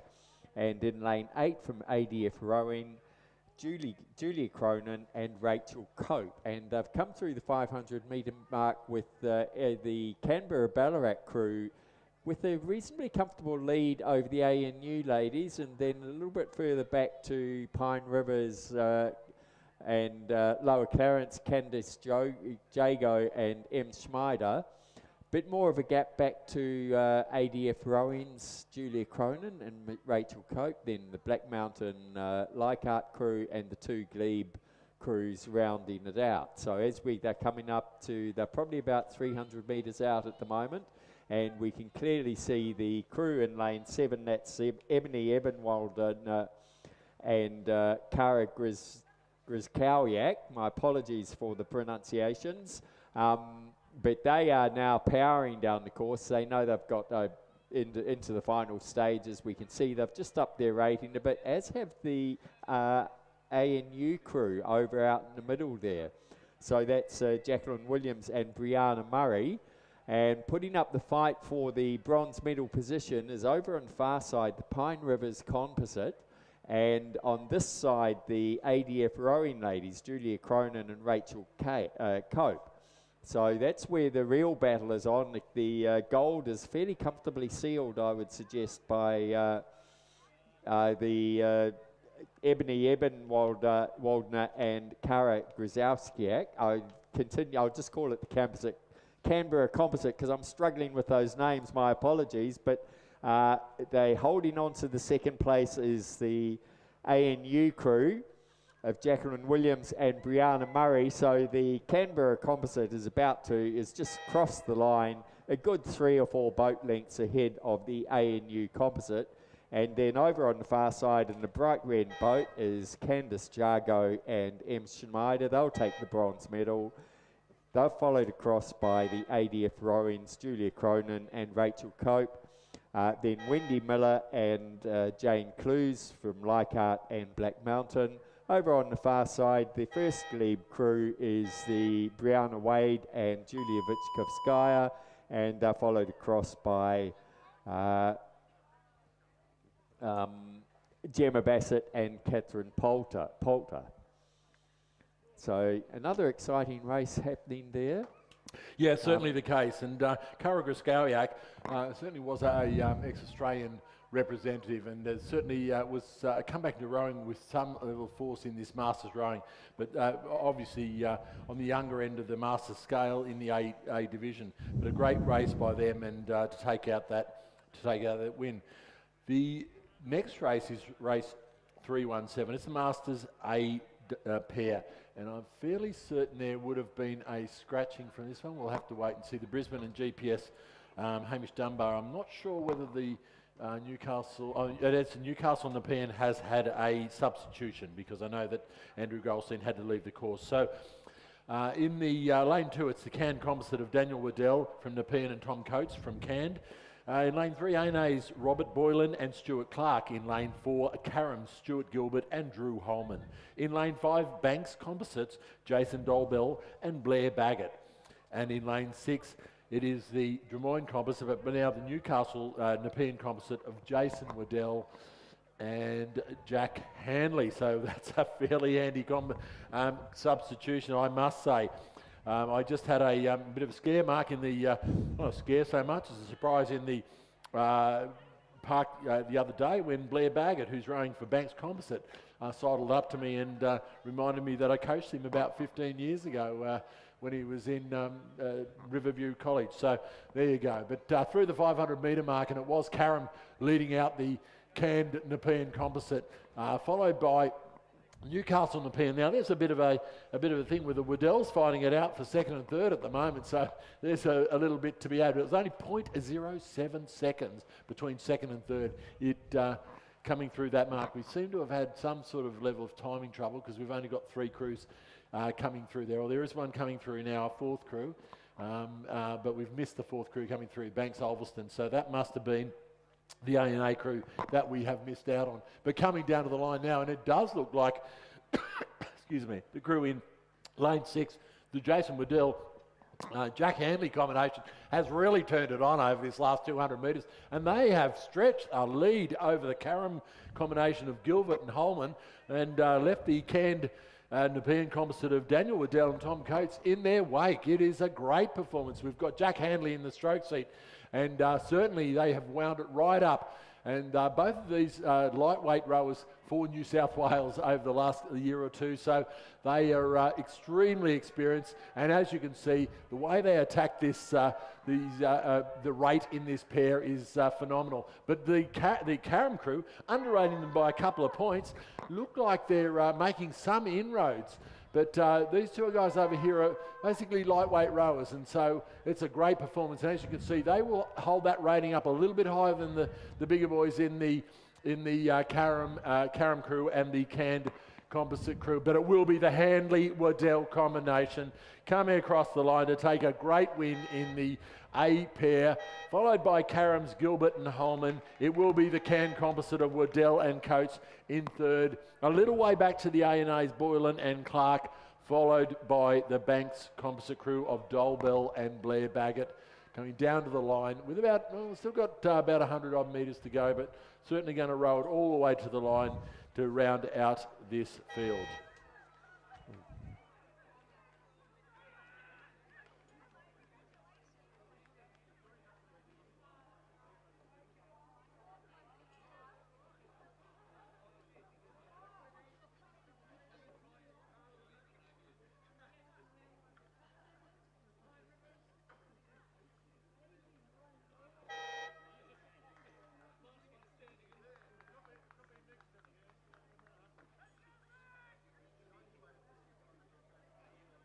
And now we turn our attention to race 318, the women's D8 final.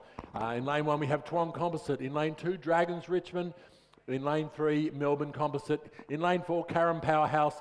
In lane 5, UTS Haberfield St George. Lane 6, North Shore. Lane 7, Mosman Composite. Lane 8, Corio Bay, Melbourne University. And we're sitting there waiting for the start. They're due to go away at 2:45, so we're right on their starting time. It does look like they've moved forward and they're getting prepared for the start. We have a very good line and once again ready to get underway. This is going to be fast and furious. We saw a great heats in this event just over an hour ago, and certainly the UTS Haberfield combination, the Karam Powerhouse and the Melbourne Composites being very, very fast. A lot of depth in these crews. Look, all the crews in this race are in with an absolute chance. This is a great field, probably one of the more complete fields we've seen today. Every crew certainly capable of getting the result in this race. So we're now just sitting there. A little bit of tapping around. There is that ever so slight. It looks like a nor'east now, I'd fathom a guess, and it's just pushing the bows of the boat around a little bit. But we do look to have a line now. All the crews look to be straight, and we're ready for a start.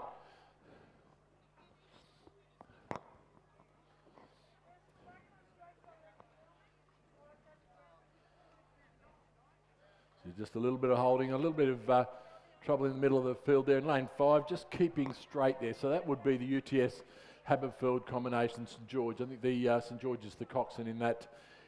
Jackie Peel, I think, is coxing that boat. We just don't have the crew list just at the moment.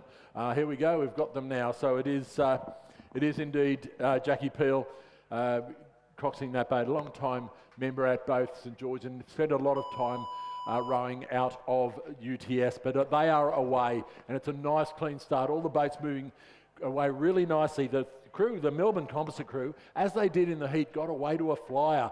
But it looks like the crews over on this side now getting wound up. And it does appear that the Mosman Composite crew, the North Shore crew, and the UTS crew are just getting into their stride now and starting to get themselves set up for a very, very frantic race.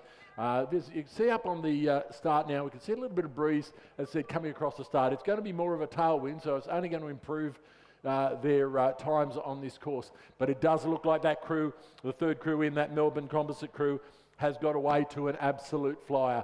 Going out with them, though, it will be the Carrum Composite and the UTS Composite crews. It does look to be a little bit back now to the Mosman and Corio Bay Composite, but certainly not out of it. And we'll have to wait till we get to the 500. The only crew that looks to have slipped a little bit is the Dragons Composite over there in lane 2. So we'll have to, as I said, as we come down towards the 500 metre mark, it looks like these crews in the middle of the field. So that's the Melbourne Composite, Carrum Composite, UTS Composite, North Shore and Mosman is where all the pace in this field is.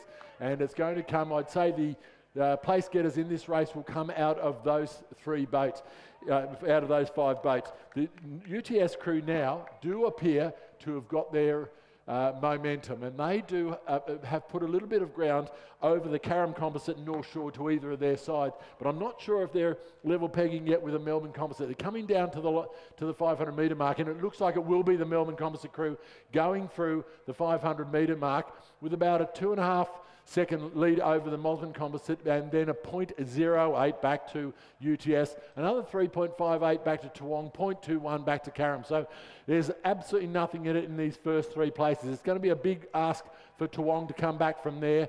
We'll have to wait and see what happens there, but certainly the pace, after some early pace, as we saw in the heats, the Melbourne Composite, the crews from Mosman and UTS have largely pulled that lead back. It does appear that now the Mosman look to be the ones with all the pace here, but it's very, very tight.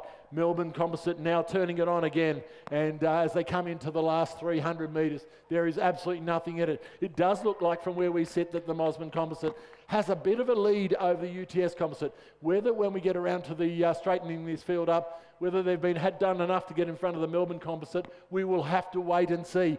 But as yet, UTS haven't really wound it up, but it looks like they're making a move now. It is this Melbourne Composite over on the other side of the field holding that side advantage, but I think this Mosman crew has all the momentum at the moment. We'll have to wait as we come down towards the line. We're getting about 200 odd metres to go. It is very, very tight. It does look like the Melbourne crew holding a slight advantage over Mosman. UTS still right up there.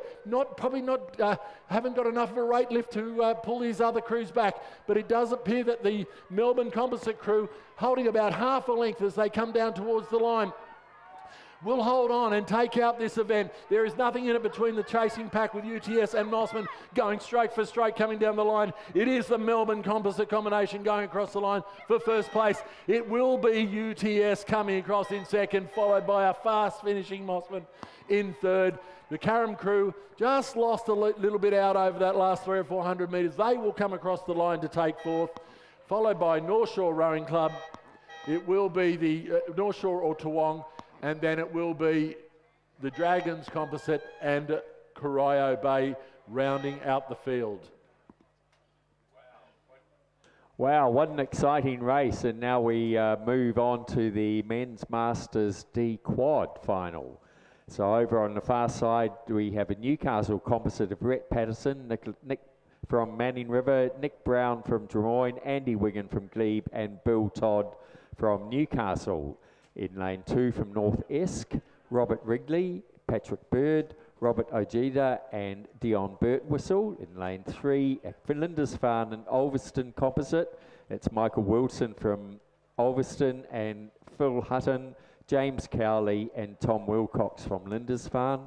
Lane 4 from Hamilton and Yarra and Melbourne, we have Nick Inglis, Gregor O'Neans, Justin Negri and Josh Fresho. In lane 5 from Adelaide University and Sydney, we have Damien Derleek, David McLeod, Christopher Morgan and Bill Natt. In lane 6 from Mosman, Mark Lewarne, Magnus Butlin, Alexander Doidge and Ian Alsop. Lane 7 from Commercial and Cairns, we have Peter Thorin from Cairns and Bill Peerbaum, Jeffrey Peerbaum and Harry Fitzgerald from Commercial. And rounding it out in lane 8 from the Gold Coast Masters and Murwillumbah, we have Anthony Robert G, David Hughes, Doug Cryer and Cowan Gumaras. So they're looking at the names in this race. This is going to be a very exciting and tight race. They're underway now. We could see the Gold Coast Masters composite look to have a fairly good start. We just wait until they come a bit closer into view. But at the moment, they're fairly evenly spread all across the field, as we expect. We can just see a very light tailwind coming up on the course. I don't think anyone would mind a tailwind at this time of the regatta. Many of these scalers will have been down the course multiple times, picking up various medals along the way as well, looking at all the names there. So they're probably about they're 400 metres out at the moment. We'll get an idea of when they come through the 500 metres mark. That Pelican better move off the course before it gets hit by the North Esk crew. So as they're coming through, it looks it's too close to call. We need to wait and see until they come through the 500 metres mark. We hope those the volunteers in that timing hut have got their fingers poised to hit all the buttons quickly. And Mark, most of these competitors in this race, racing the interstate races yesterday, so this is a quality field. Very quality. So it is the lane 5, so that's the Adelaide University composite, very closely followed by Hamilton composite, and then the Lindisfarne Ulverston and the Gold Coast Masters. So it could be anyone's at this stage. It was only a couple of seconds between all those, between the first 3 crews. The Gold Coast Masters were a couple of seconds behind, Commercial Cairns a bit further back, and the Newcastle composite pretty hot on their tail. We seem to be missing a crew there, so there's a couple of crews further back. Yes, over on the far side there, the Newcastle composite is quite a way back. So as they're coming closer, we can see lane 7 there, the Commercial composite, just weaving from side to side of the lane. That tends to slow you down, but look at that out in the lead there. It is the lane 4, so that's the Hamilton composite. Looks to have maybe just taken the lead slightly over Adelaide University composite. Both those crews want that gold medal. They're into the last 150 metres. They're both up their rating. They're pushing hard.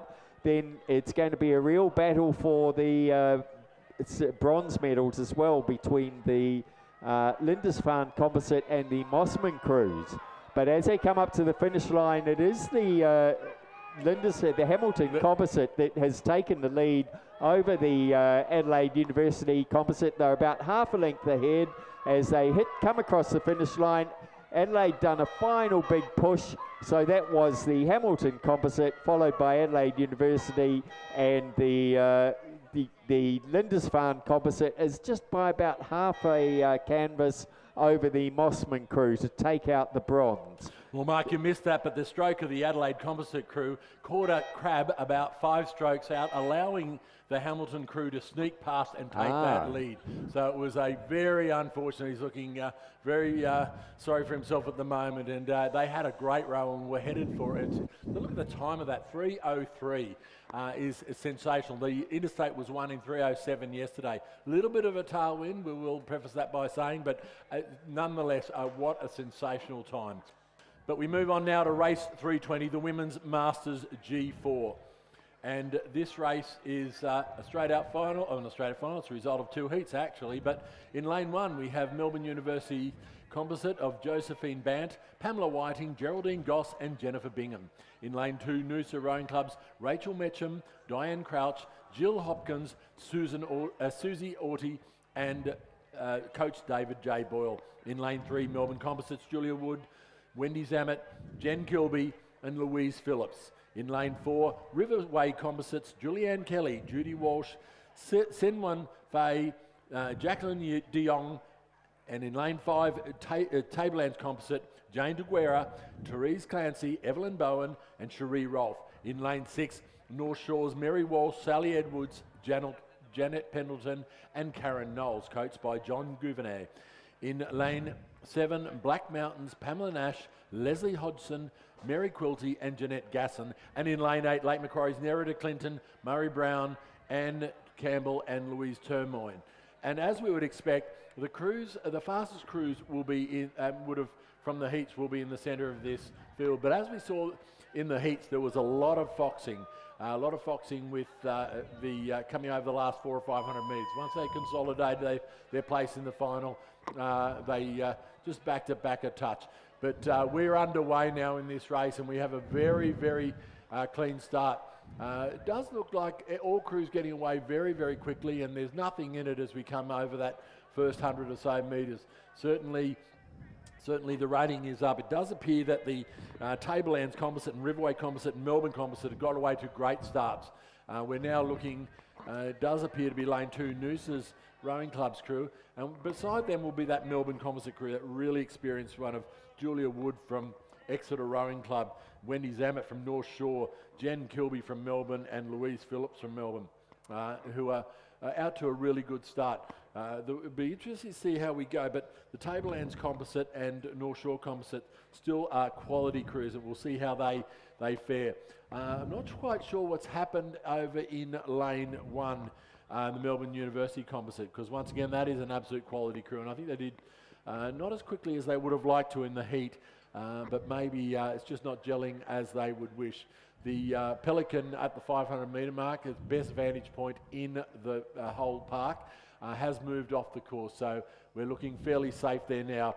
The Riverway Composite, the Melbourne Composite, sorry, currently looks to hold a bit of a lead at the moment, but if there's nothing in it between the Melbourne Composite, the Riverway Composite, Tablelands Composite, North Shore and Black Mountain. So that's where the race is on for medals. As we come through the 500, come down to the 500 metre mark, about 3 or 4 strokes, and we'll get a better idea of where the places sit. But it does look like this crew right over on this bank here, and it does look to be lane number 7, Black Mountains crew. That's Pamela Nash, Leslie Hodgson, Mary Quilty, and Jeanette Gasson, and they will take a very slight lead through the 500 metre mark. 0.7 seconds over Riverway Composite, 0.23 back to Melbourne Composite, 2.5 seconds back to Tablelands Composite, 0.4 back to Melbourne Uni, 0.06 North Shore, 1 second back to Noosa, Lake Macquarie 4.5 seconds out of it. So it does, it's an extremely, extremely close race, but it does look like the Black Mountain crew over here in lane 7 has made a big move. And they look to have put about a length over the North Shore crew beside them. Over in lane 4, we have the Riverway Composite crew. Once again, that very polished crew of Julianne Kelly, Judy Walsh, Senwin Fay and Jacqueline de Jong, who are look to be holding down second place. The North Shore crew, though, look to have got their flow in the boat, and they've certainly come back to the field. They are made a great move on the other crews that are trailing them, the Tablelands Composite beside them. But I'm not sure that they've level pegging yet with the Melbourne Composite or the Riverway Composite. They're in an absolute battle over there in lanes 3 and 4.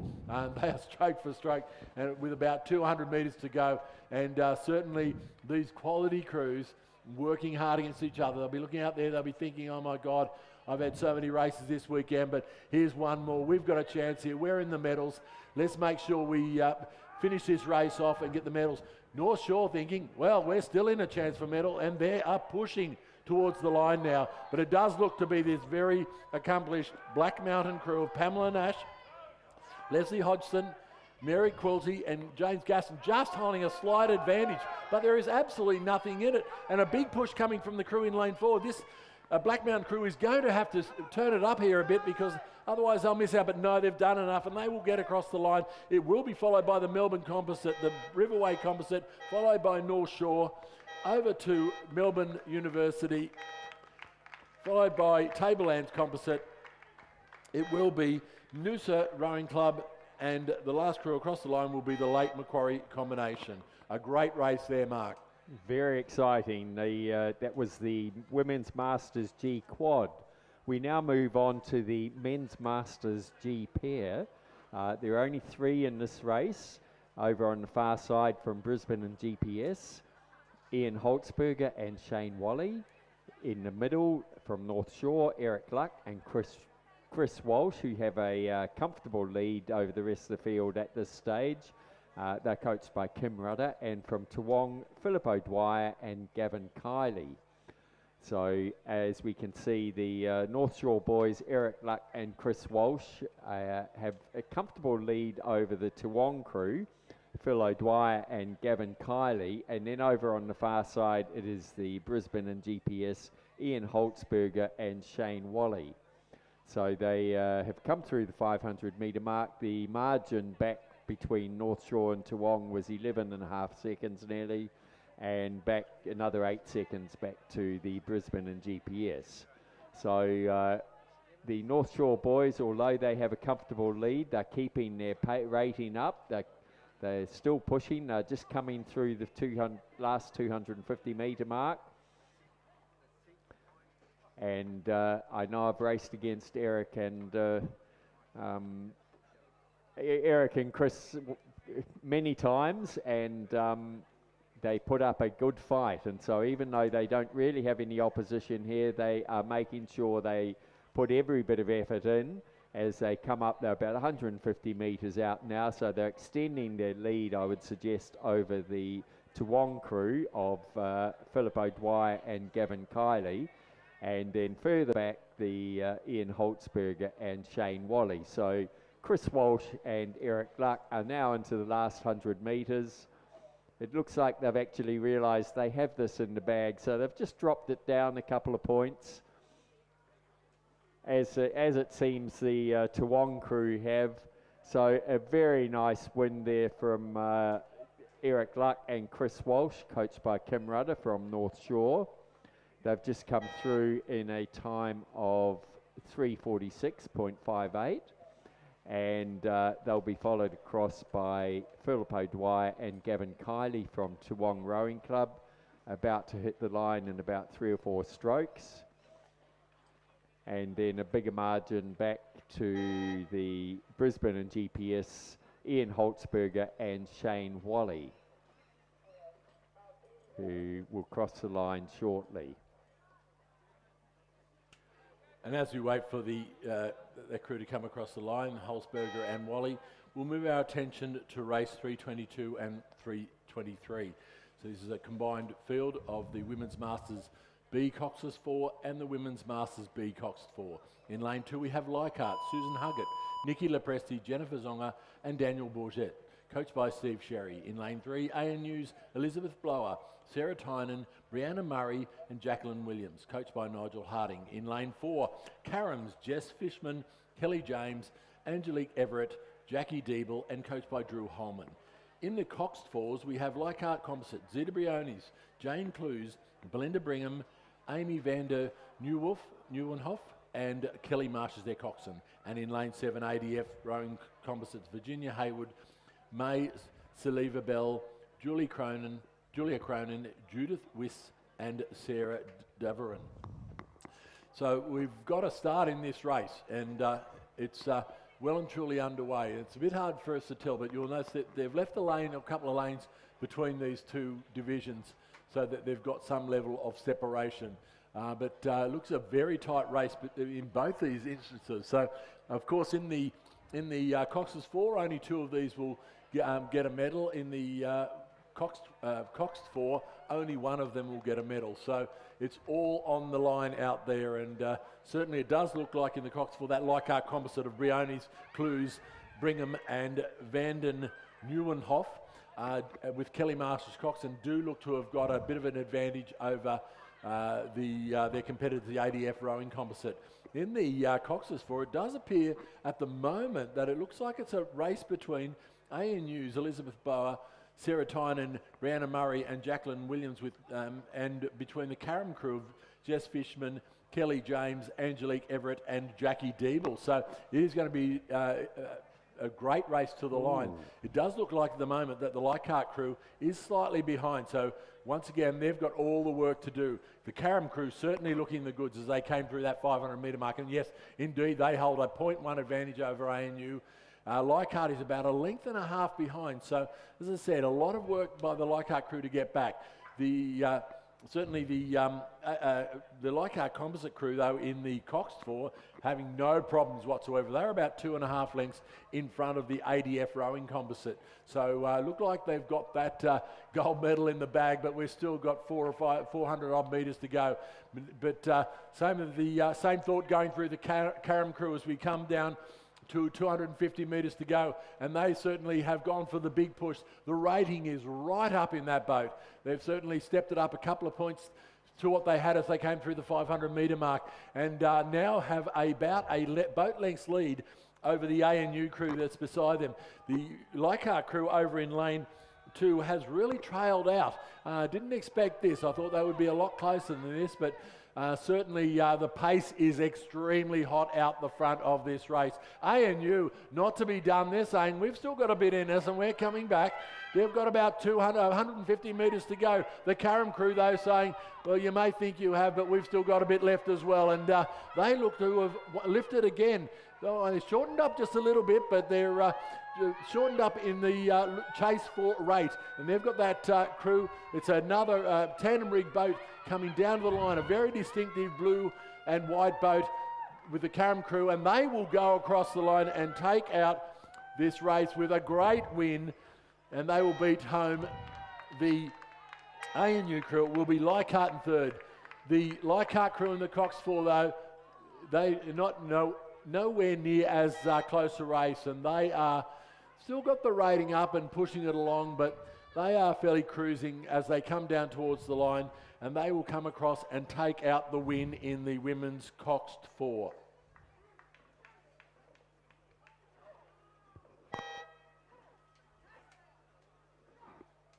So we just have the second race of 2 races in one there crossing the line. That's the women's B Coxed 4.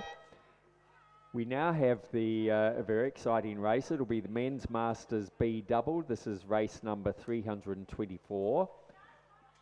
Over on the far side in lane 1 from Brisbane and GPS, Michael Hart and Michael Newham. Lane 2 from Newcastle, Brad Smith and Ben Homer, who had to rush away from being on the air here to row this race. In lane 3 from Ulverston and Newcastle, Gareth Salkeed and Jason Dolbell. The Murwillumbah composite has withdrawn. In lane 5 from Yarra Yarra and Footscray, Timothy Nadabaum and Gareth McShay. Lane 6 from Yarra Yarra, Brent Lucadoo Wells and Glenn Fishman. Lane 7 from Glebe, Andy Wiggin and Ben Nagapa. And in lane 8 from Black Mountain, Cameron Trelaw and Sam Machuski. So we accept to see a real fight in this race. Again, it's a quality field. It does seem to be that the Glebe crew of Andy Wiggin and Ben Nagapa have got themselves out into a fairly handy lead off the start. But we'll wait until we get a clearer view before we comment much further. So this is the men's Masters B double. I know Brad Smith is a D rower, so we get all sorts mixing it up here.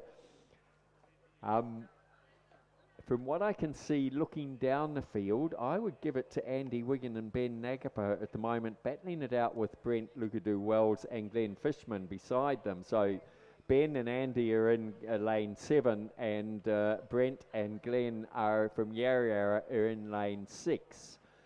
Then across over on the far side, we can see Brad Smith and Ben Homer making sure that they're going to be in the mix.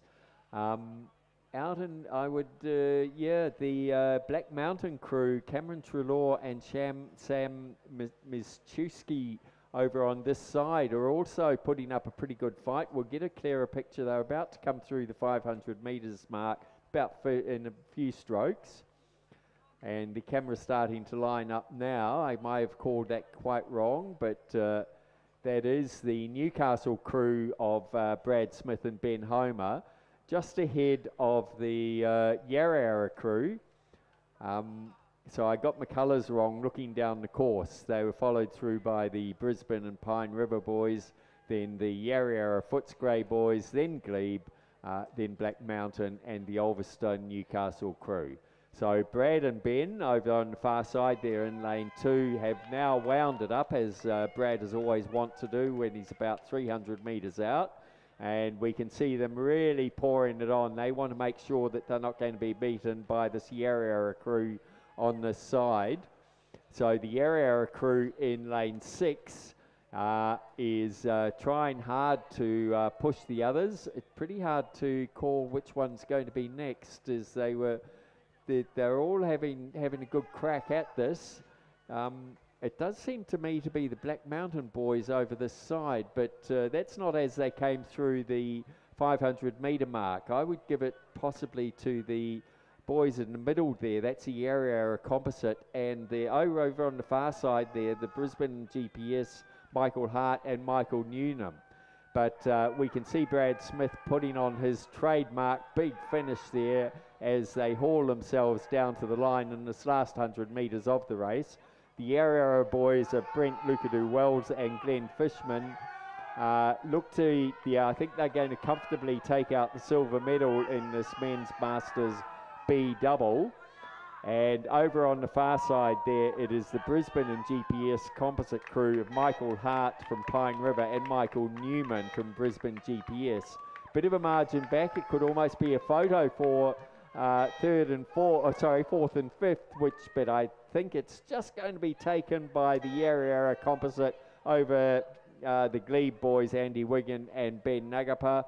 And they're followed across by the Black Mountain crew of Cameron Trelaw and Sam Mischewski, and that's rounded out by the Ulverston composite. The winning time there, 3 minutes 23. So the course is certainly quite fast this afternoon. Yeah, certainly that tailwind helping all these times this afternoon. I mean, that D quad scale going through in 3:03. Compared to yesterday in dead conditions 3:07, so it was a great row in that race as well. So a very good row by Ben, very own Ben Homer and Brad Smith out of Newcastle Rowing Club, and haven't they come out of the background and stepped right up the Newcastle Rowing Club over the last couple of years at both Masters and Open level racing. We now move on to race 325, the final of the Women's Masters E double scull. In lane 1, we have Ulverston's Sandra Wilson and Gina Anderson. In lane 2, Lake Macquarie's Tess Firon and Michelle Giselle. In lane 3, Lake Macquarie Composite, M. Barrack Leichhardt and Trudy McDonald from Lake Macquarie. In lane 4, Drummoyne Rowing Club's Kathleen Hextall and Renata Ipmar. In lane 5, Mersey Composites Janine Reid and Alison Kirkwood. In lane 6, Endeavour's Rosalie Furness and Diane McShane. In lane 7, Torrens Rowing Club's Gina Bell and Simone Ellis. In lane 8, Storm King's Britt McCormick and Kate Dearden. And finally, in lane 9, Commercial Composites Christy Nash and Kylie Parker. And they are well underway. So we saw a great race in the heats between this Drummoyne combination and Mersey composite, followed closely by, in the first heat, the Endeavour Rowing Club's Rosalie Furness and Diane McShane, and Lake Macquarie's M. Barrack and Leichhardt's Trudy McDonald. So that's where we expect the race to be on. And certainly we can see out on the course now that tailwind has got a little bit more strength in it. Watching the flags, more of the flags at the end of the course rather than the ones near the grandstand, and they are now starting to stand out. So that's getting quite a healthy following tailwind. So the crews will be trying to use that. They'll probably have their rating up a point or two higher than they would otherwise choose to come down the course, but they're going to need to do that. Certainly at the moment it does look like this Drummoyne crew of Hextall and Ipmar holding a slight advantage, but only slight over Mersey Composites Janine Reid and Alison Kirkwood. And off to their right hand side it will be the Lake Macquarie composite of M. Barrack from Leichhardt and Trudy McDonald. As they move through that 500 metre mark, and we're just getting the view now, and there's really nothing in it at all between these top few crews, and it is very, very close between the Drummoyne Rowing Club crew and Mersey Composites Janine Reid and Alison Kirkwood, and it will be almost a dead heat going through that 500 metre mark, too close to split. 0.21, it has the Mersey Brisbane in front of the Drummoyne Rowing Club crew. About a length and a half back to Lake Macquarie, Leichhardt Composite, Lake Macquarie, then Torrens, Ulverston, Storm King and Endeavour. So the race is really on between these two crews. A lot of work to do if between the two crews if they want to get any advantage, and certainly they are pouring it on at the moment. As we come down, about 300 odd metres to go. It does look like the Mersey Composite at the moment has a slight advantage over this favoured Drummoyne Composite crew, and we're going to it's going to be a real sprint towards the finish, and both crews now having to wind it up, as I said, a lot earlier than they would have otherwise wanted to. But it does appear that the Mersey Composite of Reed and Kirkwood holding that just an ever so slight advantage over Hextall and Ipmar from Drummoyne Rowing Club. So we're coming into the last 250 metre mark. What can Drummoyne do to pull this back? They were quick off the start and they held a slight advantage over this Mersey crew, but that's been turned around this final. We have the Storm King crew over in lane 8, the Torrens crew of Gina Bell and Simone Ellis over in lane 7, who look to be in third at the moment. So it's going to be a very, very interesting race. But here we go. We're into the last 150 metres, and this is the race is absolutely on. So the Drummoyne crew now responding to that early charge from Mersey, and it's going to be stroke for stroke. The Mersey holding a slight advantage. Drummoyne coming home very, very strong. And it is going to go right to the wire in this race. It does. The Mersey crew still holding an ever so slight advantage. Drummoyne coming home. They'll really need to lift if they're going to get this race win. They're going to have to get that a big push. But it does look like the Mersey crew just have done enough, and looks like they will go across the line. The Mersey, Brisbane, and GPS crew going across the line, and they will take out the win in this women's E double scull ahead of Hextall, Ipmar. Oh, it's very, very close coming down the line, but it will be the combination of. It will be the combination from Lake Macquarie, Leichhardt, Trudy McDonald and M. Barrack, followed by Ulverston, Torrens, Lake Macquarie, Storm King, and finally the Endeavour crew crossing the line to take out the 8th position. Almost a photo finish there, Rob, for the 3rd and 4th places. You're pretty brave to call it, I think. So. But we'll wait and see how it comes through.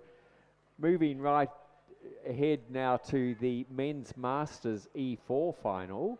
Over on the far side, we have Adam Ramshaw from ANA, Chaz Tonthunter and Stuart Wade from Union and Canterbury, New Zealand, and Tim Moran from Noosa. In lane 2 from Corio Bay, David Kelly and Peter Aberl, Bradley Jones, Peter Jeffrey. Lane 3 from Mossman, Michael Burns, Richard Parry, Philip Graham, Colin Young. Lane 4 from Riverside, Brian Glawson, Uwe Dombrowski, Greg Walters and Anthony Lee. Lane 5 from Melbourne, Angus Reynolds, Dave McPherson, Roger Tobler and Matthew Harrison. In lane 6 from Sydney Rowing Club, Mark Binder, Jose Maria Segurola Arigui, David Greenslade and Robert McNeil. In lane 7 from Manning River, Rhett Harrison, then Sean Ryan, Jeremy Smith and Stuart Boyd, all from Lake Macquarie.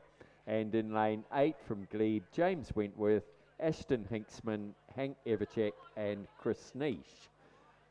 So they're all lined up just down on the start line there. We hope Chris Niche has got his steering sorted by now.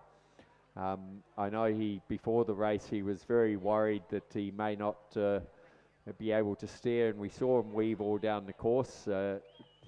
Not highly experienced at steering, but great to be having a go. So just waiting for that last boat to pull in. I'm sure once the starter has a line, they'll go for a fairly quick start, but we're still pretty much on time, which is a fantastic effort from everyone, especially the volunteers. Just while I've got a pause, I had a visit 5 minutes ago from the lovely Julia, who works away at every regatta out here at Cirque, doing numbers, and she's constantly reminding us to please return bow numbers. So if you're just not doing that a lot at the moment, walk around your trailer, pick up all the bow numbers and return them, please. So we're just waiting for the race 326, which is the Men's Masters E coxless 4. You can see they're just ready to start. Starter's got a good line, as Rob's been saying. There's now a light breeze down the course, and I'm sure most of us are very thankful of that for all our upcoming races, just to make the race just that little bit shorter. Many of us have had many races, and they are underway.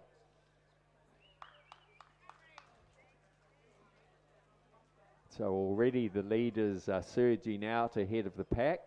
It does seem to be the Sydney Rowing Club has got themselves off to a very good start. They're already nearly a good 3/4 of a length ahead of the Lake Macquarie Composite. Over on the far side, the Melbourne Rowing Club crew was right with them. Otherwise, a little bit too early to call. They're probably about 100 metres into the race at the moment.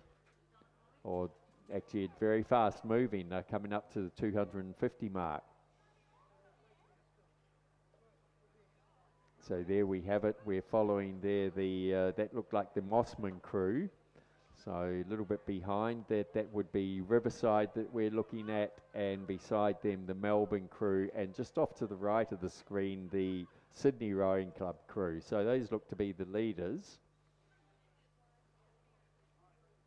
But a very strong start there from Sydney Rowing Club. That's Mark Binder, Jose Maria Segurola Aragui, David Greenslade and Robert McNeil.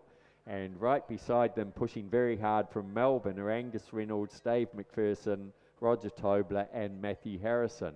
They're being pushed very closely by the Riverside crew of Brian Glawson, Uwe Dombrowski and Greg Walters with Anthony Lee. So there's a half a length between each of those three boats as they cross through the 500 metre mark. Probably nearly a couple of lengths back to very closely the Lake Macquarie Composite, and over on in lane 2, I think that was the Corio Bay. No, I think it was the Mossman crew. No, it was Corio Bay. So then they were battling it out. Yeah, it's a bit hard to tell. We wait and see till they get a bit closer, but as we expected, the times are cracking. It's 1 minute 36. This is E4. They're about 300 metres out now, and we can see it. I'd give it to the Melbourne crew at the moment. They look to be just pushing ahead of the Sydney crew, and then being pushed from behind over there by the Riverside crew. So that's the Melbourne crew of Angus Reynolds, Dave McPherson, Roger Tobler and Matthew Harrison, putting on a very good push here. They're about 150 metres out, and Sydney is just pushing hard to, they've upped their rating slightly. Mark Binder, Jose Maria Segurola Aragui and David Greenslade and Robert McNeil, and then just over the far side in the distinctive red Zooties, Brian Glawson, Uwe Dombrowski, Greg Walters and Anthony Lee from Riverside Rowing Club. So the Melbourne crew has managed to extend their lead over Sydney. They're about a length ahead as they're coming up to the finish line for a very nice row there. Sydney pushing very hard to see if they can catch them, but not much chance, and about a length and a piece back to the Riverside crew for a very exciting finish. Is probably about 3 or 4 lengths back to, it's going to be a very close finish between Corio Bay, and I think they were just pipped by the Lake Macquarie Manning River Composite. Then over the far side, the A&A Composite. They're followed across by Mossman, and it will be rounded out by the Glebe crew, who, just looking down the course, I can see their trail, and they've taken the scenic route, but I think they managed to stay in their lane.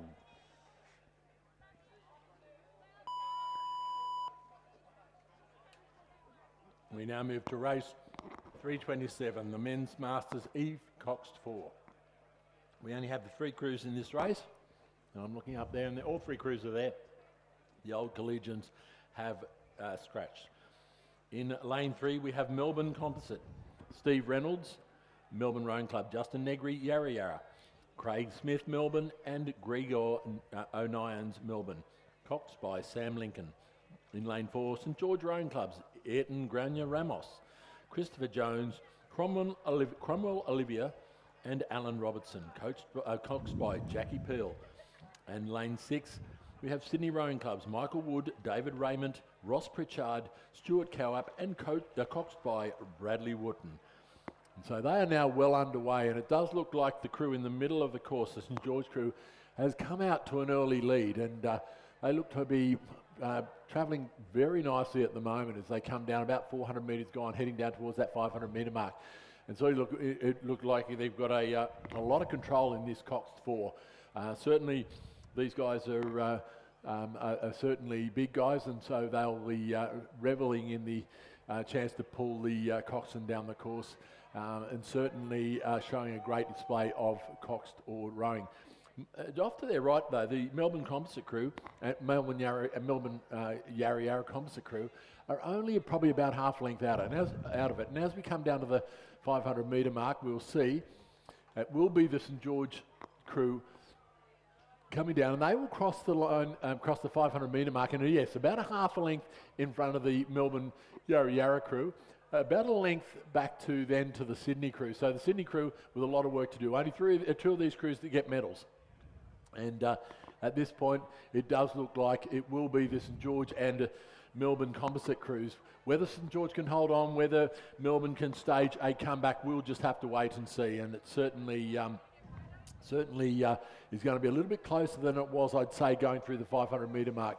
Melbourne traditionally very good finishers in these races, although they have got a lot of races. I'm looking at some of these names here, and they have got a lot of races under their belt this weekend. But once again, also the St George crew, known for their finishes. Steve Harrison, probably in the, Alan Roberts, Steve Harrison's not here, but Alan Robertson, once again, known for his big finish at the in any race. So they are now stepping it up and got the rating right up in this boat and holding that slight advantage, but still not pulling away. So the Melbourne Composite crew still think they're in with a chance here, and they are. If they can make a move now, these coxless boats do react a bit slower than the other boats, but you can actually get a lot of ground. And the Melbourne Composite crew are showing that now, and they're coming right back. They're putting on the rate now. The St George crew stepping it up again. They are stepping it. They have to step it up again because Melbourne is coming back at them.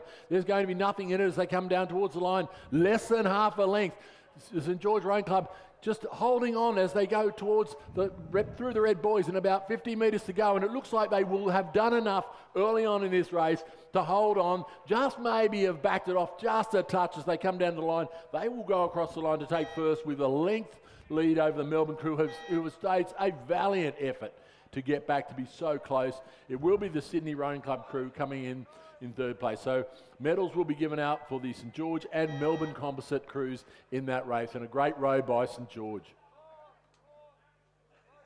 St George is doing great things out there, as Steve Harrison's always asking me to give them a bit of a plug when I'm on air, so here you go, Steve. Now we move to the women's 8 to M8. So we expect to see some fantastic racing here. In lane 3 from Toowong, we have Lynette Brown, Ute Wegener, Chris Clements, Joe Cook, Julianne Kelly, Barbara Hall, Heather Warren and Marianne Elliott, and they're coxed by Michelle Loveday. In lane 4, so they're an H crew, as is lane 4, 5 and 7, and in the middle there is an I crew who will be off go. The H crews will all start off 17 seconds.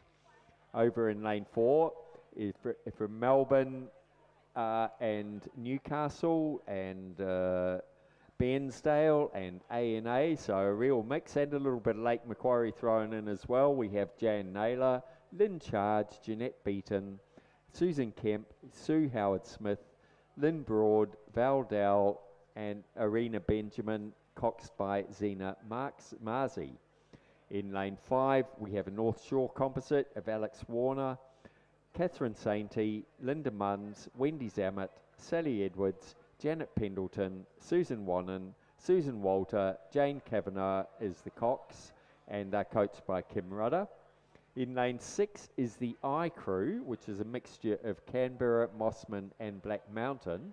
We have Anne Charlton, Kathy Finlay, Kath Wellman, Susan Lineker, Anne Taylor, Ruth Martin, Gillian College, Jenny Corrie, and they're coxed by Renee Domashents. And in lane 7, the Perth, Mossman, Derwent, Mercantile, Collegiate, and Canberra. I might have read that all wrong, but a big composite. Judy Walsh, Eve Beecroft, Judy Mann, Carolyn Fennell, Vanessa Grant, Nikki Cato, Catherine Kennedy, Celia Cornwall, and they're coxed by Kathy Ride. And they haven't quite started yet, but the starter certainly has a very nice clean line over there. We can see the flags just lightly wafting in the breeze behind, so it's not a wind, it's just a gentle breeze, but enough to just push everybody down the course that little bit faster. So should be an exciting race, this one, as we see if the H ladies on their 17-second handicap will be able to catch the I crew who have just started now.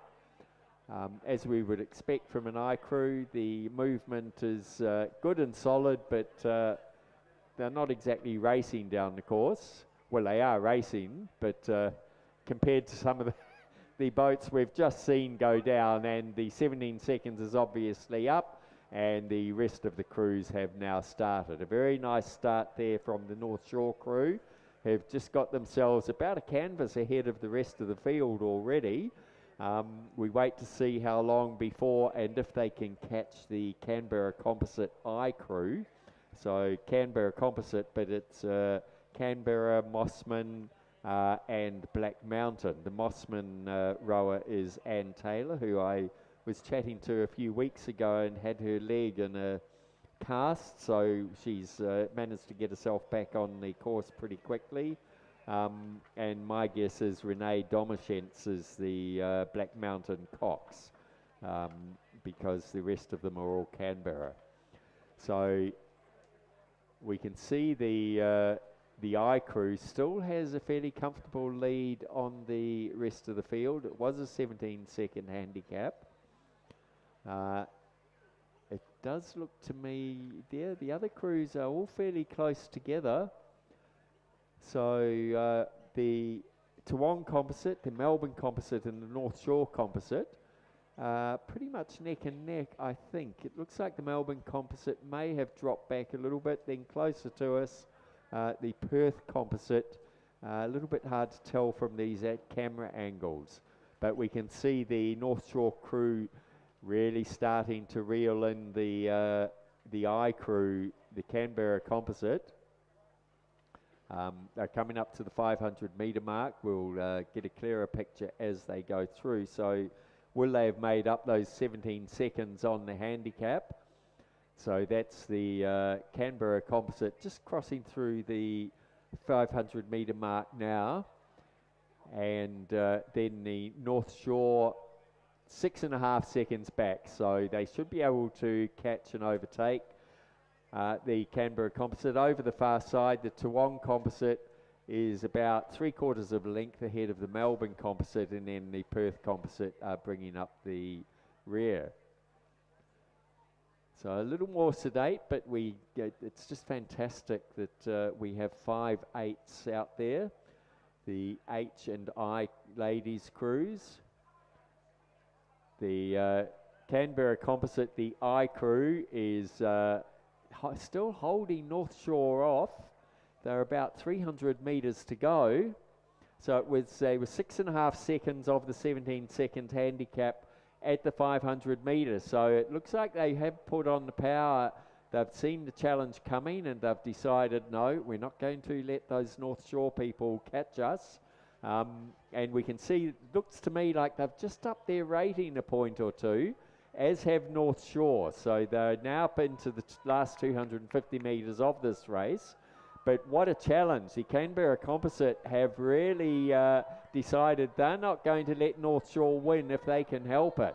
Then charging up over on the far side is Toowong as well.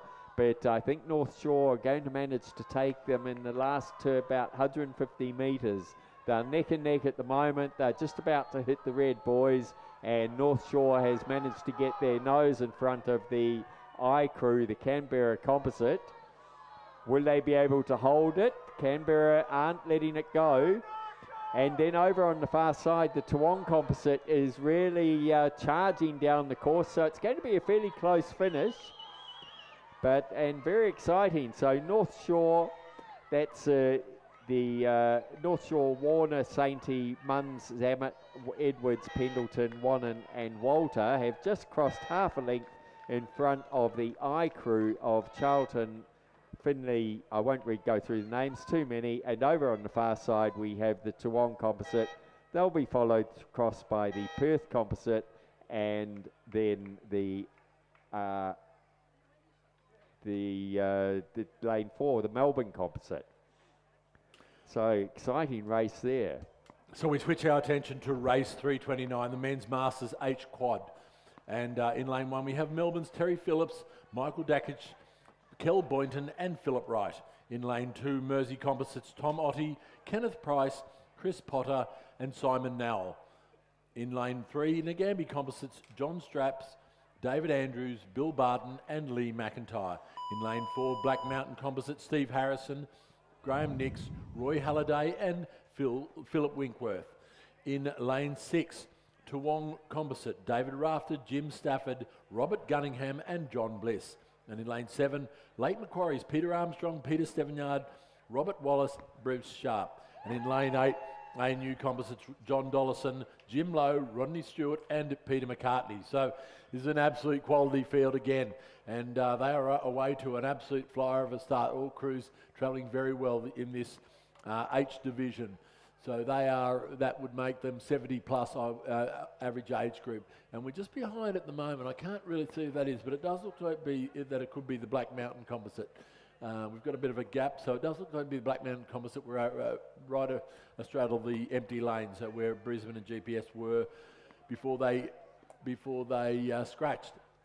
So we look at those crews on that side. But over on this side, we've got some quality with this ANU composite of Dollison, Lowe, Stewart and McCartney. And haven't they figured in some results over the weekend? And they look to be about a half a length up on the crew beside them. The Lake Macquarie crew of Armstrong, Stevenard, Wallace and Sharp. So it is still a race to be won here. And it does look like there are Melbourne, Mersey, Black Mountain Composite, Lake Macquarie, ANU, all still right in this race as we come through that 500 metre mark. But it does look like the crew, the ANU Composite crew, right over here in lane 8, will go through that 500 metre mark with a slight advantage over the rest of the field. The Lake Macquarie Composite right beside them will just be shaded by Black Mountain Composite through the 500 metre mark, but nothing in it, 0.83 of a second. A little way back now to the Nagambie Bendigo Composite, a little bit further back to Mersey Composite, Melbourne, and it will be the Toowong Composite crew coming through to, we still round out this field. We've got a scratching, of course, but coming down on this side, and they're really out of the wind, so they're getting a lot of advantage from this tailwind. So I'm wondering what advantage that will give the Black Mountain Composite crew in the middle of the course, because they certainly are getting a lot more help from this tailwind than what the ANU Composite is. It's not a great tailwind, a big tailwind, but it's a tailwind nonetheless. So they will be feeling that. But it doesn't look like that ANU Composite over on this side of the field is not much needing that tailwind. They are really pushing for the line, and they're coming down to the 250 metre mark. They do still look to about a length's lead over the Black Mountain Composite, with a little bit further back now to the Lake Macquarie crew of Armstrong, Stevenard, Wallace and Sharp. And they look like they've just, they're pushing now the Lake Macquarie crew. Can they come back up onto the Black Mountain crew? But it is this crew from ANU Composite, Melbourne, Banks and ANU, who are now coming down towards the line. They're still holding about a length's advantage over the Black Mountain Composite crew. And that Black Mountain is Harrison, St George, Nix Manning, Halliday Manning and Phil Wentworth from Black Mountain. So only the one Black Mountain rower in that crew, St George and Manning otherwise. But it will be the ANU Composite really rowing nicely, coming across that line, and they will take the win in this H quad. It will be Black Mountain Composite second, followed by Lake Macquarie. It'll be the Nagambie Composite coming over for fourth, followed by Mersey Composite, Melbourne Rowing Club, and then following up will be the Toowong Composite Crew coming across the line in 7th place. So very exciting finish. I hate to think how many times Roy Halliday and Graham Nix have been down the course, and generally picking up a bit of bling as they go. They're the Manning River boys in that composite crew that came second. So we move now to race 330, which is the women's C quad final. Over in lane 1 from Leichhardt, Leslie Howard, Christine Foxton, Carolina Cozier and Nivi Mazarek. They're coached by David Ross. In lane 2 from Essendon, Cheryl Stevenson, Dale Bell, Simone Richardson, Madeline Van Uwick. In lane 3 from Murwillumbah and Pine Rivers and Surfers Paradise, Zan Yancy De Jong, Cassandra Murphy, Megan Ackermanis and Helen Lloyd. In lane 4 from Melbourne and Richmond and Essendon, Christine Camilla, Kate Dyball, Helen Pearce and Tanya Nishibata. Lane 5 from Glebe and Commercial, Christine Taylor, Mary Wex, Heidi Lindahl and Jacqueline Harris. In lane 6 from Corio Bay and Yarra, Sarah Sekfi, Justine Tonner-Joyce, Nisha Hall-Sullivan and Phoebe Kelly. In lane 7 from Goolwa, Murray Bridge and Phoenix, Tony Milne, Kelly Lewis, Victoria Seidel and Kate Tebnuth. And in lane 8 from Noosa, Cindy Vermeulen, Susie Orty, Jill Hopkins and Fernanda Correa. They're coached by David J. Doyle, and they are well underway now. So this is the C quad final. I'd expect to see a very fast and contested finish with this. And looking at the way some of these ladies have mixed up their crews, they've, I dare say the phones were running hot to organise these composite crews. Everybody searching for the those that they think will help them win a medal. So they're about 400 metres in. Now we can see the light breeze down there on the course. It's still a nice little tail breeze. They're coming up to the 500 metre mark. We'll get a bit clearer picture as they go through, but it does look to me to be the Glebe Composite crew perhaps out in front. Little bit hard to tell. My glasses are sort of fogging up, but no, it's the Melbourne Composite. I can see the Melbourne Zooty, and they're followed fairly closely by the Glebe Composite. So as the camera rounds down, we will see that they're very close together. That is the Melbourne Composite, about 3/4 of a length over the Glebe Composite, and then another half length back to the Corio Bay, a length and a bit back to the Goolwa Composite, a bit further back to Murwillumbah, then Essendon, and Leichhardt coming across, and they're followed across by Noosa. So the battle is on. The Melbourne Composite, we're a couple of seconds ahead at the 500 metre mark. About a second and a half back to the Corio Yarra Composite, and then it was about 4 seconds back to the Goolwa Composite, then Murwillumbah, Essendon, Leichhardt and Noosa. So we can see now the that Melbourne Composite has probably extending their lead. The Glebe and Commercial ladies neck and neck there with the Corio Bay Composite, but the Melbourne Composite, which is Melbourne, Richmond and Essendon, Christine Camilla, Kate Dyball, Helen Pearce and Tanya Nishibata have extended their lead over the other two crews, who are now battling it out as to whether they are going to get the silver or bronze. It's going to be a very close finish between the Glebe Composite and the Corio Bay Composite. Do they have anything left? Most of these ladies have been down this course many, many times over the weekend, and many of them in medal winning positions, but a very nice finish there by the ladies from Melbourne, Richmond and Essendon and the composite crew. A very close finish here. I think Glebe are going to manage to just hold it by a nose, I would say by a bow ball, over the Corio Bay composite. Quite some distance back to the Goolwa composite. They're now about half a length ahead of the Murwillumbah composite. Way over the far side there, the Essendon crew would be the ones who to take out the club medal in this, even though they've come in a bit further back in the field. Then the Leichhardt composite, and they'll be followed across by Noosa. So an exciting race there. Winning time of 3 minutes 26.22.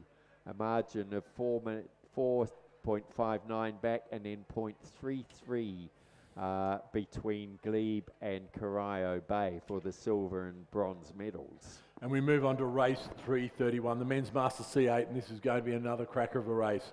In lane 2, we have the old collegians, Bruce Bedgood, Matt Lowe, Cameron Hall, Todd Clements, Daniel Thomas, Andrew Clow, Robert McPhee, Simon Smart, Sebastian Aird is their coxswain. In lane 3, Newcastle's Brad Smith, Chris Keats, John Olsen, Bill Todd, Gareth Salkeed, AJ Rooney, Ben Homer, Jack Hanley and Conrad Bond in the coxswain seat.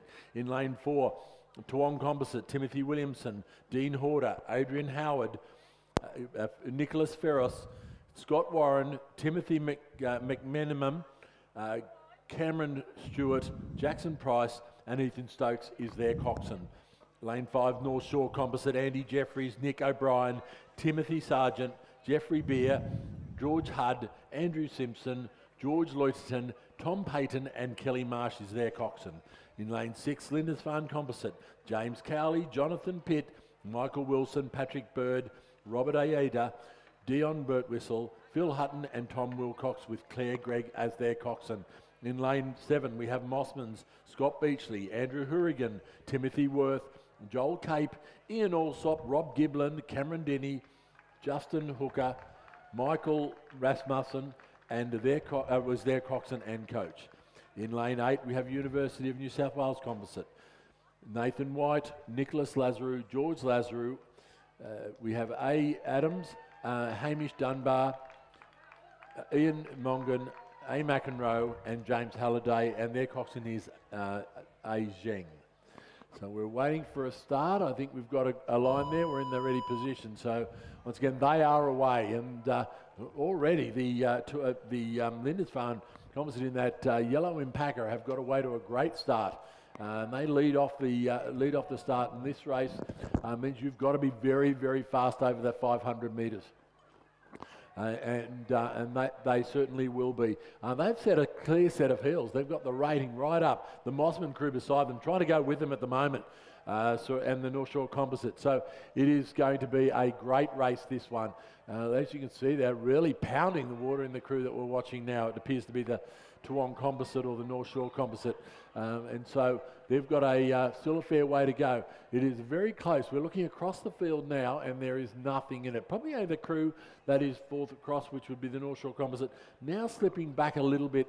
But certainly the Toowong Composite looking very good. But over here on the Lindisfarne Composite, they are the ones who have got the early pace and look to have established about a half-length lead over the University of New South Wales Composite crew over here in lane 8. So as we come down towards the 500 metre mark, we'll get a better picture of where we are. The Mossman boat also still right in there, as is the Toowong Composite. But Toowong Composite and Newcastle. But as we come through the 500 metre mark, it is this crew from Lindisfarne. We'll just check on that. Lindisfarne having a clean set of hills through that 1,000 metre mark. They got a length lead over the University of New South Wales Composite, followed by Toowong and Old Collegians, Mossman, Newcastle. Old Collegians showing up twice. That can't be right. North Shore and Leichhardt. So nothing in it though. If we look at the margins, 3.2, 0.73, 0.45, 1.6, 1 second, 1 second. So it is still anybody's race. But Lindisfarne Composite may disagree with that. They've certainly set out to make it their race, and they've got the rating up in the mid to high 30s here at the moment, and showing, as I said before, came through the 500, an absolute clean set of heels to the chasing pack. And it's going to be a very quality crew or row from this University of New South Wales Composite to overcome this lead. Also in it are the Toowong Composite there in lane 4. So that's where the race looks to be. Mossman, though, are now bringing up, and they're coming back for a big finish as they come into the last 250 metres. Lindisfarne well out in front now. University of New South Wales holding on to that second place. It is a race now on between Toowong and Mossman for third place in this race as they come down towards the line. It is an out-and-out drag race now between three crews, and the Newcastle crew coming home really strongly, and they are the outsiders. They could be a big threat for a medal in this race. As we come down, it will be the Lindisfarne crew crossing the line to take first place. It will be University of New South Wales, and it will be the Mossman crew just scraping in to get that third place ahead of the Toowong Composite, followed by Newcastle after a great finish by that crew. It will be Old Collegians coming across to take 6th, and North Shore Composite in 7th place.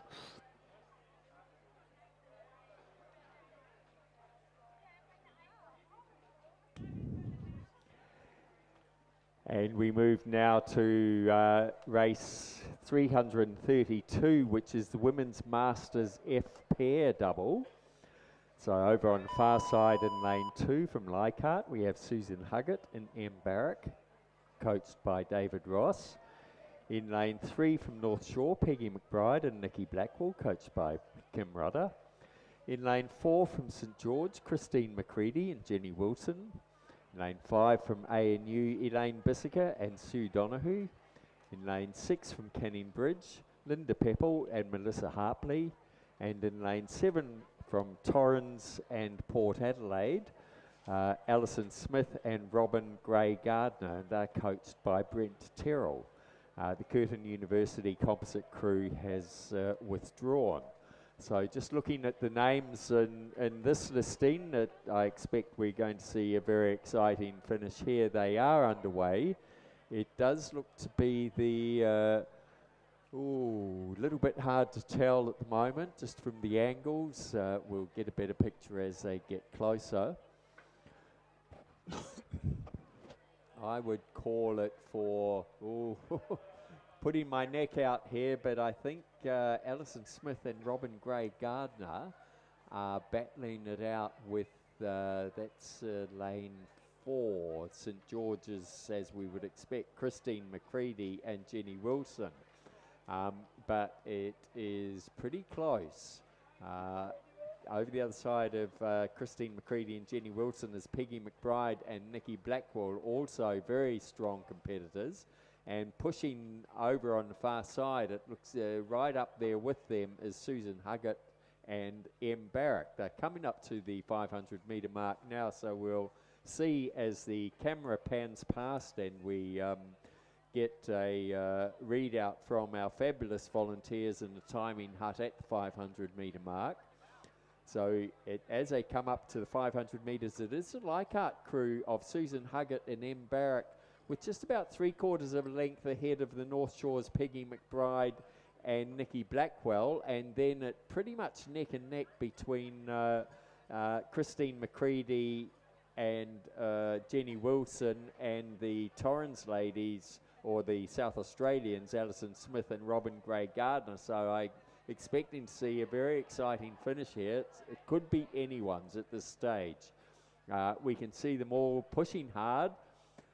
So the crew that was in the lead as they came through the 500 looked to be holding that lead, and if not, maybe even extending it slightly. They're about 300 metres out now. That is Leichhardt's Susan Huggett and M. Barrack. Over on the far side, but look at the push coming on from Peggy McBride and Nikki Blackwell. They're not going to let those ladies get away, as are the St George's Christine McCready and Jenny Wilson right beside them. And then over on this side, the South Australians, Alison Smith and Robin Gray Gardner, have looked across and they can see the others going for it, and they are starting to go as well. They may just tangle with the boys on their bow side, but no, they're managing to hold themselves off. So out there, what a big push coming through from Peggy McBride and Nikki Blackwell I think they've managed to just push past Susan Huggett and M. Barrack as they come up to the final 100 metres of this race. Will they be able to hold that? Will the Leichhardt ladies be able to push back? We can certainly hear the crowds cheering, but yes, it's the North Shore's Peggy McBride and Nikki Blackwell have overtaken the Susan Huggett and M. Barrack for a very strong finish. They've now extended their lead by about a boat length over the Leichhardt crew. It's going to be very close then for the third and fourth place, but I think St George's Christine McCready and Jenny Wilson have actually taken that quite comfortably by a little over a boat length over the South Australians Alison Smith and Robert Gray Gardner. So a great bit of racing there. The way those North Shore women, Peggy McBride and Nikki Blackwell, came back over Susan Huggett and M. Barrack was fantastic. The winning time there of 4 minutes 10.84. We have the ANU's Elaine Bissiker and Sue Donahue about to finish, and then Canning Bridges, Linda Pepple and Melissa Harpley. And we certainly have seen that combination over many, many years of Peggy McBride and Nikki Blackwell win the different age groups in this pair. They row a pair very, very, very competently, and have certainly had a lot of wins in that combination. We now move on to race 333, the Men's Masters F double scull final. We saw some absolutely sensationally close heats earlier on, and we move to the final. In lane 1, we have Yarra Yarra's Jack Chatskumis and David Jacker. In lane 2, Shoalhaven's Chris Turner and Mark Whitaker. In lane 3, Drummoyne's Gary Foster and Gabriel Haythornthwaite. In lane 4, Windery Ballarat Composites, Tim Josefowitz and Andrew Lahan. In lane 5, Torrens, Rob Ellis and Kevin Tankard. In lane 6, Tableland's Lachlan McDonald and Doug Rolfe. In lane 7, Mossman's Harry Fine and Lawrence Nethery. And in lane 8, Toowong Composites, Carl Quitzow and David Bellamy. Now, I did think they might have been holding back a bit in this in the heat, and certainly they are right up there, that crew for the Toowong Composite. But it does appear to be the Torrens Composite crew in the middle of the track there who are holding a commanding lead, and that certainly was the case. They had a length lead over Shoalhaven going through the 500, followed by Windery Ballarat's Josefowitz and Lahan. Then followed Yarra Yarra's Chatskia Kumis and Jacker, and Toowong Sydney, Tablelands, Drummoyne and Mossman. But this crew of Rob Ellis and Kevin Tankard, they've really taken it to the other crews in this race. And they've said, well, we're going to go out hard. If you want to win this race, you've got to go with us. And it doesn't look like the others could quite hold the pace that they're doing. Off to their right-hand side, you've got that combination of Josefowitz and Lahan from Essendon and Windery Ballarat. They're also travelling very well. Chris Turner and Mark Whitaker also right up there. So that's, at the moment, looks where the first, second and third places are at the moment. But over on this side, the Toowong Composite of Carl Quitzow and David Bellamy from Toowoomba, Sydney and Toowoomba Composite are now starting to bring it home.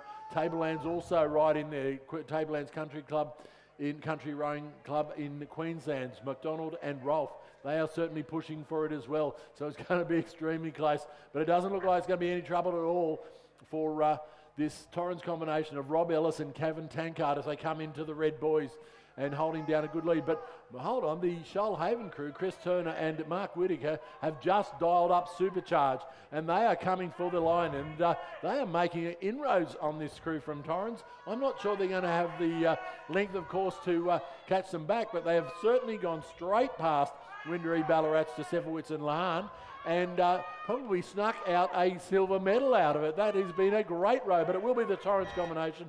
Ellis and Tankard in first. It will be Shoalhaven in second. Windery Ballarat in third. Yarra over there in fourth place. It's very close, but it will be the Drummoyne combination of Foster and Haythornthwaite for fifth, followed by the Toowong combination, Toowong Sydney combination, Quitzow and Bellamy, followed by Tablelands and Mossman. And now we turn our attention down to race 334. They're coming thick and fast this afternoon. This is the men's coxless 4. And we have the 2 races combined. So the men's coxless 4 and the men's coxed 4. There are 3 in the coxless over in lanes 2, 3 and 4. From Melbourne University, Jim Morrison, Richard Parker, Mike Kerrin and Greg Longden. In lane 3 from Abbotsford and Leichhardt, Robert Kelsall, Terry Barella, Russell Smith and Michael Hayes. And in lane 4 from Mossman, Peter Mayo, John Newcomb, John Hardy and John May. Then the coxed 4s from Lindisfarne, Melbourne and Manning River, we have Ray Beaton, who only seems to have just got off the course from an earlier race. Jonathan Mollard, Stephen Mollard, Sam Mollard and Zena Marzi is their cox. So we have, I know 2 of the Mollards are twins, but I'm not sure about the 3rd one. And from the Melbourne University, Toowong, Murwillumbah and Mercantile, we have Chris Linden, Peter Gell, Chris Gastine, Tom Wood, and they're coxed by Bill Webster. And they are underway. As expected, the coxless crews look to be slightly ahead of, the coxed crews, but not by that much. But I expect they will see that lead extend.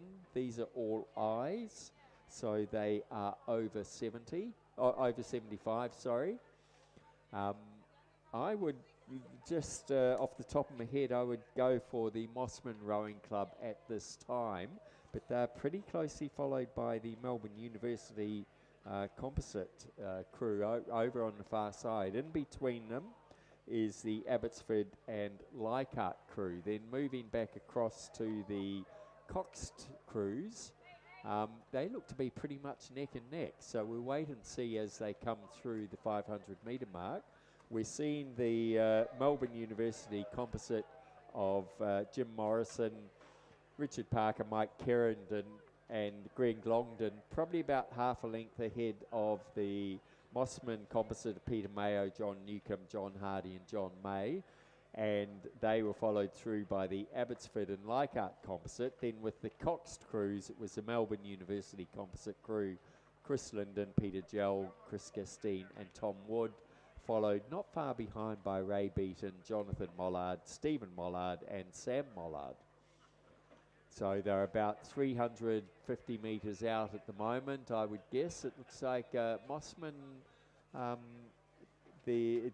want to make sure that they are not going to let those pesky Melbourne University boys off lightly. Melbourne University looking very smooth over on the far side there in lane 2. I'd probably say, looking at the angles, it's probably about a length back now to Mossman. Then over on in the coxed crews, the Melbourne University composite has got a holding their lead over the Lindisfarne composite to their inside. So a nice strong finish there by the Melbourne University crew over the far side. I think they've just upped their pace there just for the last 150 metres of this race.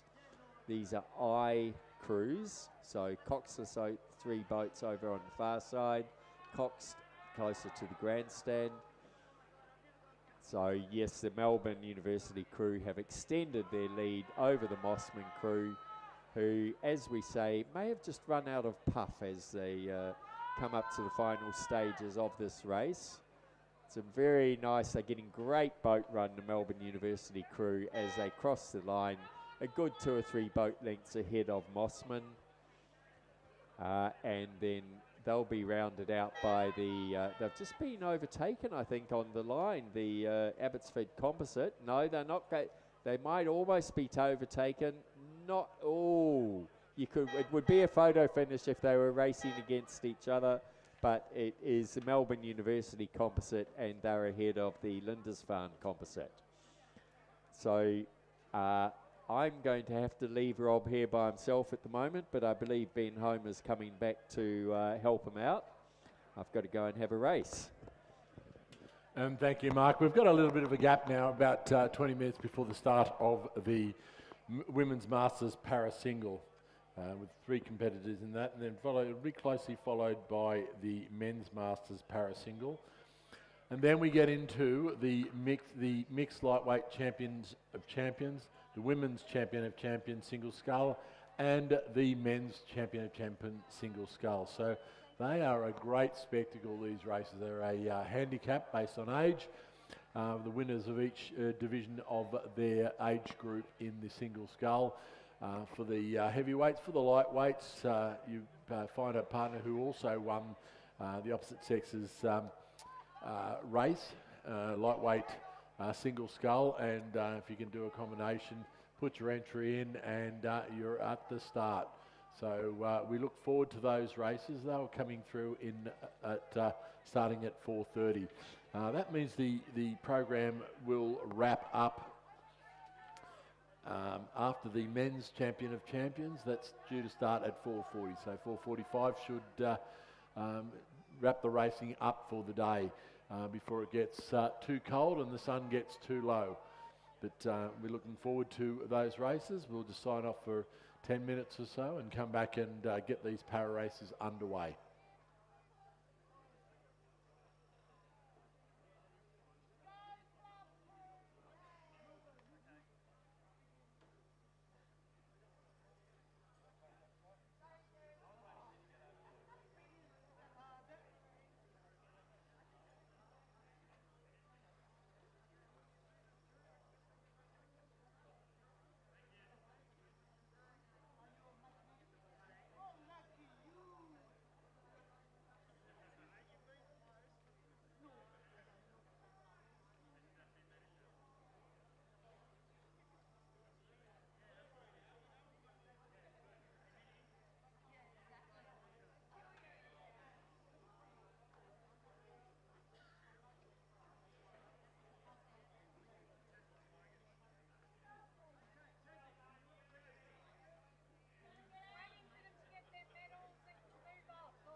As we wind down to the end of racing for these 2025 Australian Masters Rowing Championships, just a reminder, can you check around your trailers, on boats, wherever? We're still missing a lot of bow numbers, so very late in the day, not much racing to be had.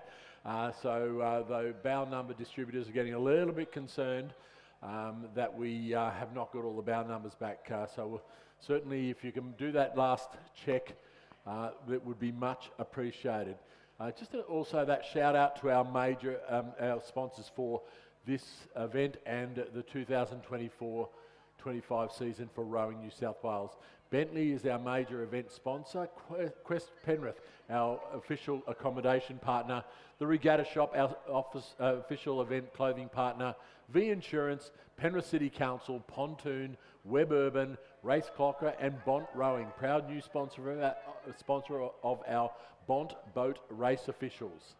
So we just do extend a big thank you to all our sponsors and the support that they give Rowing New South Wales and indeed these big regattas to make them what they are.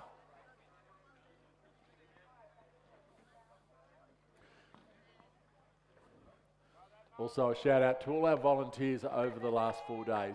These events don't occur without the volunteers, and we're always searching for volunteers, but we have a lot of our volunteers turn up for all the regattas, and we'd like to throw a big thank you out to those volunteers for the effort they put in once again to make these regattas happen, and how it comes together as a regatta and over such a long period of time, these 4 days. But it happened much before that. We had set up time for 3 or 4 days beforehand, and there will be knocking down time over the next couple of days. So once again, a big thank you out to all our volunteers for their efforts over the duration of this event.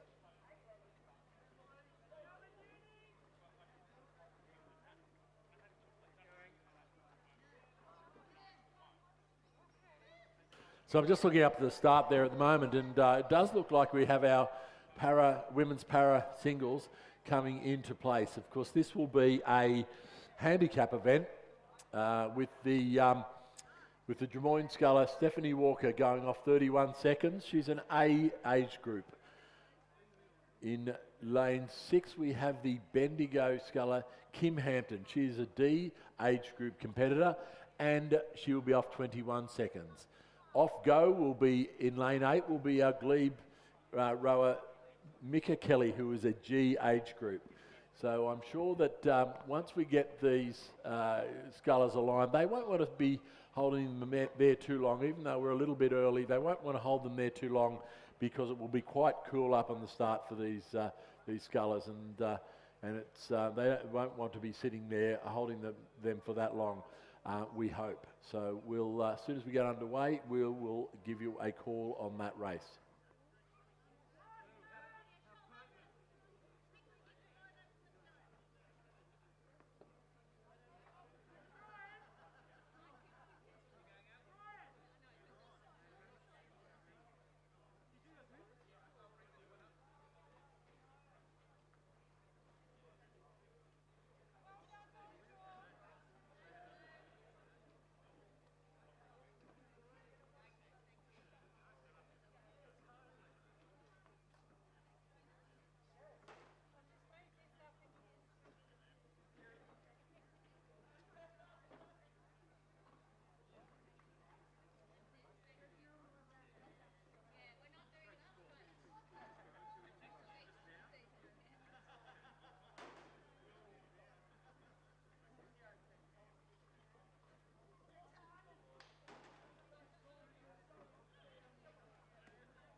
And we have a start in the women's Masters para single scull. And a reminder that in lane 4 we have Drummoyne Stephanie Walker, the A age group competitor. In lane 6, Bendigo's Kim Hampton, she's a D. And in lane 8, Mika Kelly, who is a G. And Mika Kelly was off go. Kim Hampton from Bendigo in lane 6 is off 21 seconds. And Steph Walker off 31 seconds. So we see Kim Hampton now leaving the thing, and she's carrying floats on the boat, and certainly off to a really good start. She appears to have some limited mobility, length forward, so certainly, but off to a great start. We now see Stephanie Walker start the big chase, and they had a race at the state championships a couple of weeks ago where Mika Kelly reigned supreme in that one. So hopefully Stephanie Walker has learned that she's got to go out a whole lot harder to try to pull back some of this, to most of this handicap by the time they get to the halfway mark. Unfortunately, Katrina Reynolds has been at withdrawal.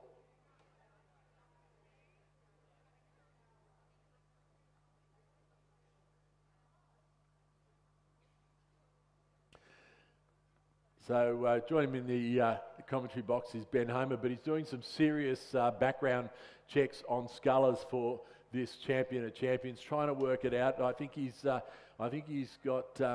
He's thinking about how Jack Handley's going to overcome what some 1 minute and 22 odd handicap, and so we're just doing the sums now and trying to work out how that might pan out. But it does look like Stephanie Walker has made significant inroads into Kim Hampton's early start, so but maybe not as much as she would have liked from Mika Kelly. Remembering she was off 31 seconds, so by the time that Mika goes through the 500 metre mark, Stephanie really has needed to make up 15 or 16 seconds. I'm not sure she's quite there yet, but we'll wait when she comes to the 500 metre mark.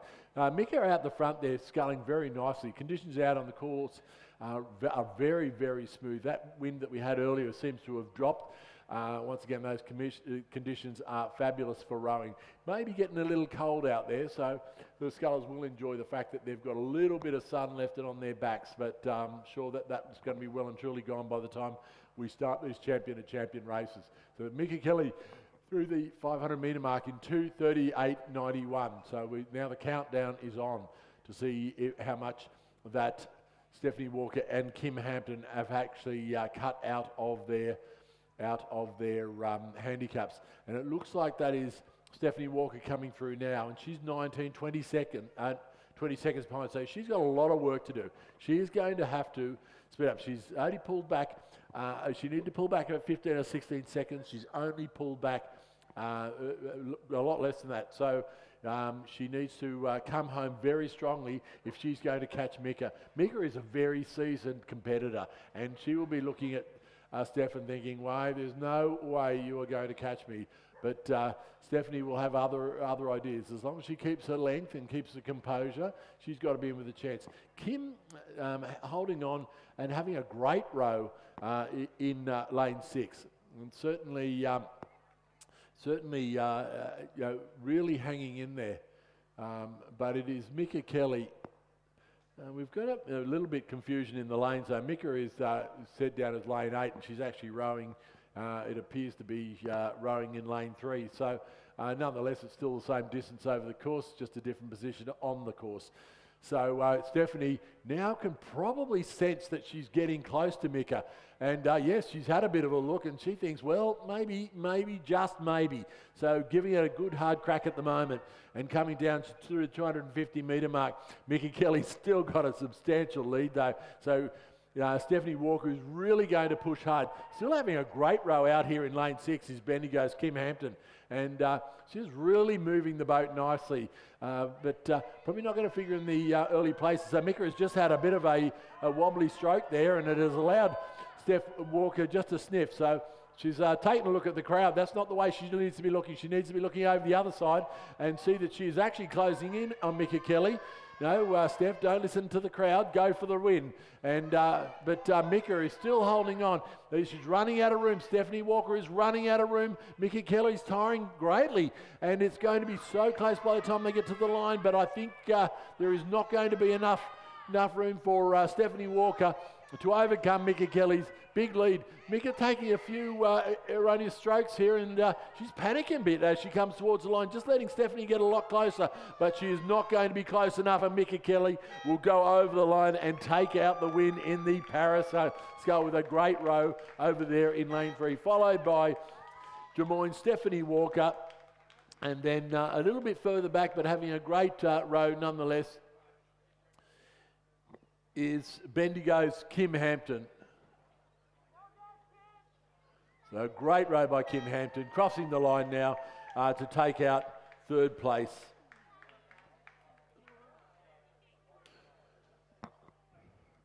And we move straight back up the start for race 338, the men's Masters Para Single Scull. From lane 2 we have Communities Sam Shalhoub, and from lane 4 Communities James Johnson, lane 5 Aaron Skinner from Nestles, and lane 6, Lake Illawarra's Kevin Wall. You remember Kevin Wall was the sculler for New South Wales Para Sculler.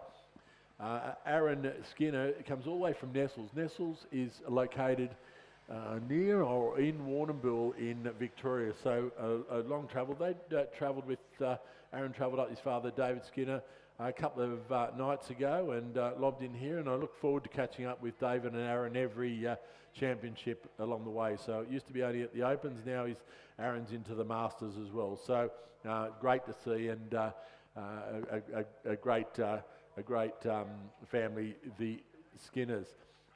So we're off. The Community Club's James Johnson is a G age group, so he will be off go. Then it will be Sam Shalhoub, who is a D, and he is off 19, followed by Kevin Wall off 26 seconds, and Aaron Skinner off 27. So it will be a interesting application of those handicaps, but we are now underway, and as we look over and we see that it is Sam Shalhoub now leaving the boat handling, and then it's a very fast start by Lake Illawarra's Kevin Wall, and Aaron Skinner going off with that 1 second advantage. So Aaron will take, he's a very tall fellow, and he will take a little bit to get going, and certainly knows how to race, does our Aaron, in that very distinctive white red boat. And he's been up and down this course a number of times, so we look forward to seeing how he fares over with that big handicap to pull back, but he will certainly go out hard and chase it. So at the moment we do still have James Johnson out there with that 19 seconds handicap head start, so we'll see how long, or if they are able to actually peg that handicap back as they come over the first 250 metres. It looks like Aaron Skinner has made a bit of an inroad in it. He looks like he's gone past Kevin Wall. So that is an interesting event in itself.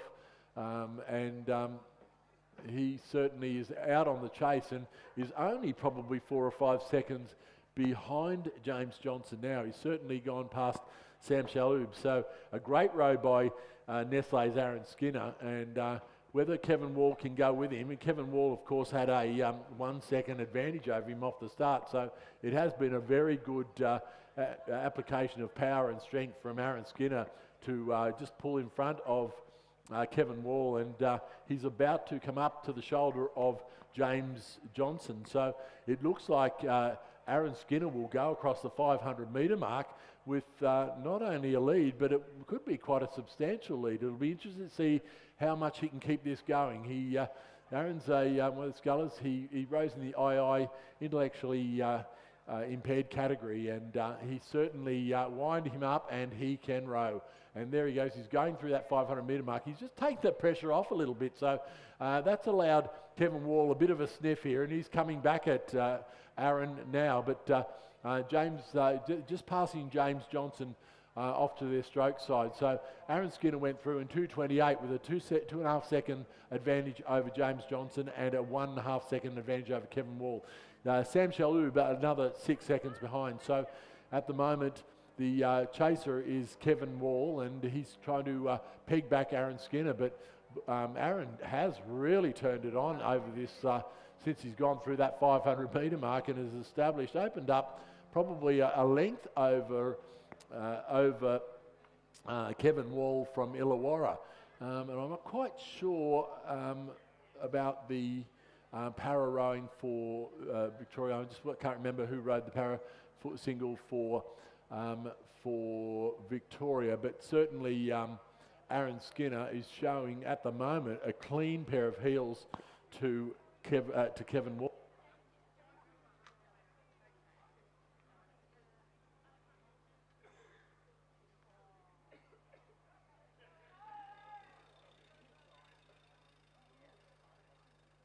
And it is a great row by Aaron Skinner.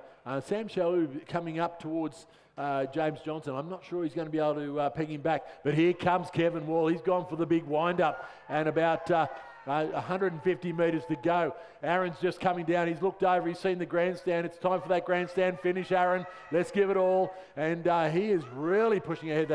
That very characteristic big lean back. And Kevin Wall is putting everything into it. He's got about a length, Aaron's got about a length over Kevin Wall as they come down towards the line. It is going to be neck and neck coming to the line. Aaron holding that advantage as he comes down. He's just lifted the rating another point or two. I don't think Kevin's going to have the room to get back onto terms with Aaron Skinner, and it will be Aaron Skinner taking out the para single for 2025, followed by Kevin Wall.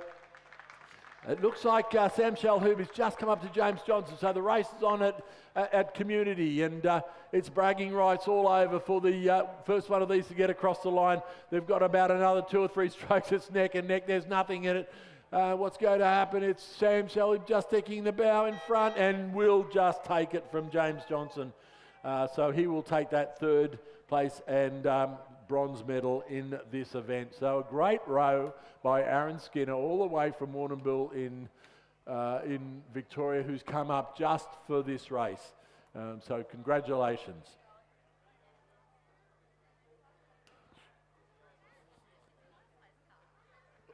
We're now just moving over. I think Ben is still just working through his the numbers. I'm not sure. I think he's focusing on the single scull. So while he's doing that, we might go over to the mixed champion of champions lightweight double scull, and we race 339, the 3rd last race of the day. And in lane 2 we have the Nepean Leichhardt combination of Miller and Waddell. In lane 3 ADF rowing Mersey's combination of Marshall and Leon. In lane 4 Glebe Drummoyne combination of Hextall and Major. In lane 5 Brisbane and GPS Toowong, Gunningham and Reed. In lane 6 Torrens Exeter, Julia Wood and Ellis. And we have lane 7's Mackay, Canning River, Price and Clancy. And in lane 8 Murwillumbah, Noosa's Meacham and McDonald. Now I will give you the handicaps. So Murwillumbah Composite in lane 8, off go. Mackay Composite in lane 7, off 34 seconds. In lane 6, the Torrens Composite off 52 seconds. In lane 5, the Brisbane and GPS Composite off 52 seconds. In lane 4, the Glebe Drummoyne Composite off 58 seconds. In lane 3, the ADF Composite off 66 seconds. And in lane 2, the Nepean Composite off 70 seconds. So this is going to be an absolute crack of a race, and the first crew is away. The Murwillumbah composite combination of Rachel Meacham from Noosa and John McDonald from Murwillumbah. So we've got a little bit of a wait now, some 34 seconds before the next crew, which will be the Mackay Composite, gets underway. Well, Rob, this is this lightweight event. I'm pretty sure it only came in last year for the first time. So awesome to have this event as part of the program. And Jason Waddell, who is going off scratch basically, 70 seconds. I can tell you he has been part of the men's champion of champion event and finished in 4th. I've literally been going back through the men's and women's events to try and find the rowers off scratch that have actually won a medal.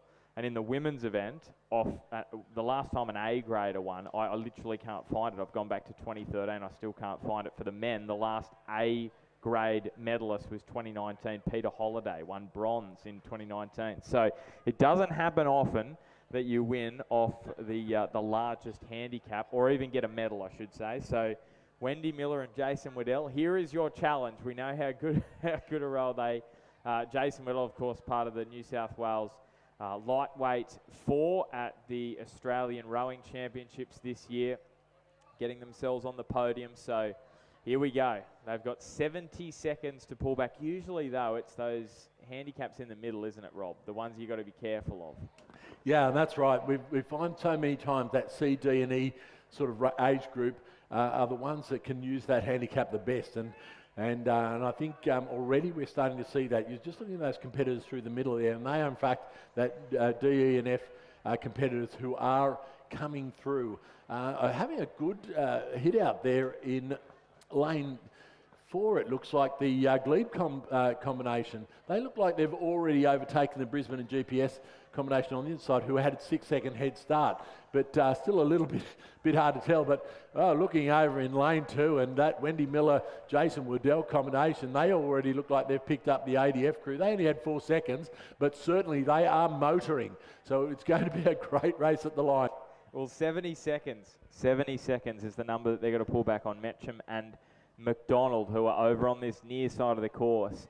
I'm still saying it's the crew off Go. They're in front. Second place is Price and Clancy, the Mackay composite. Then it's the Torrens composite. 4th place is the Brisbane and GPS composite. Actually, I'm going to call that the Glebe composite. Major and Hextall. That's a strong crew. They're sitting there in 4th place at the moment. I expect them to move up, and here come Waddell and Miller. Have they got enough track here? And I know, so Hextall and Major have got 12 seconds on Miller and Waddell. That is a sizable handicap. It is in a double scull, though.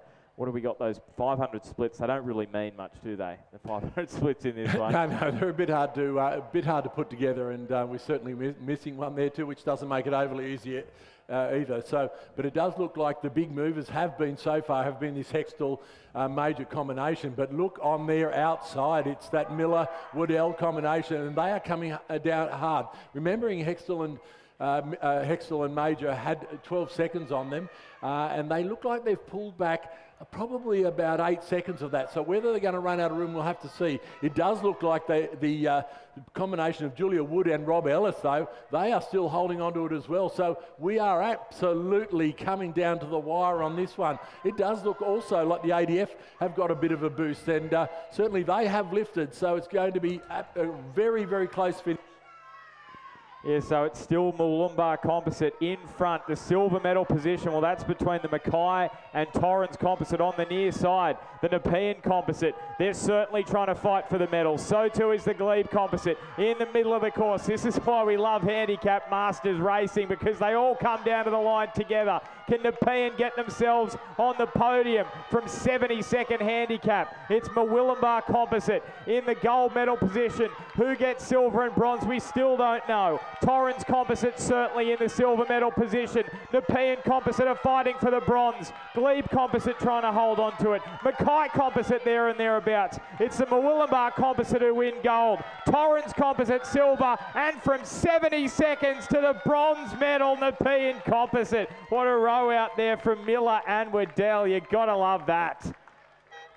An absolute crack of a race, wasn't it? And certainly a great effort by that Glebe Drummoyne composite too. Just getting pipped on the line to miss out on a medal.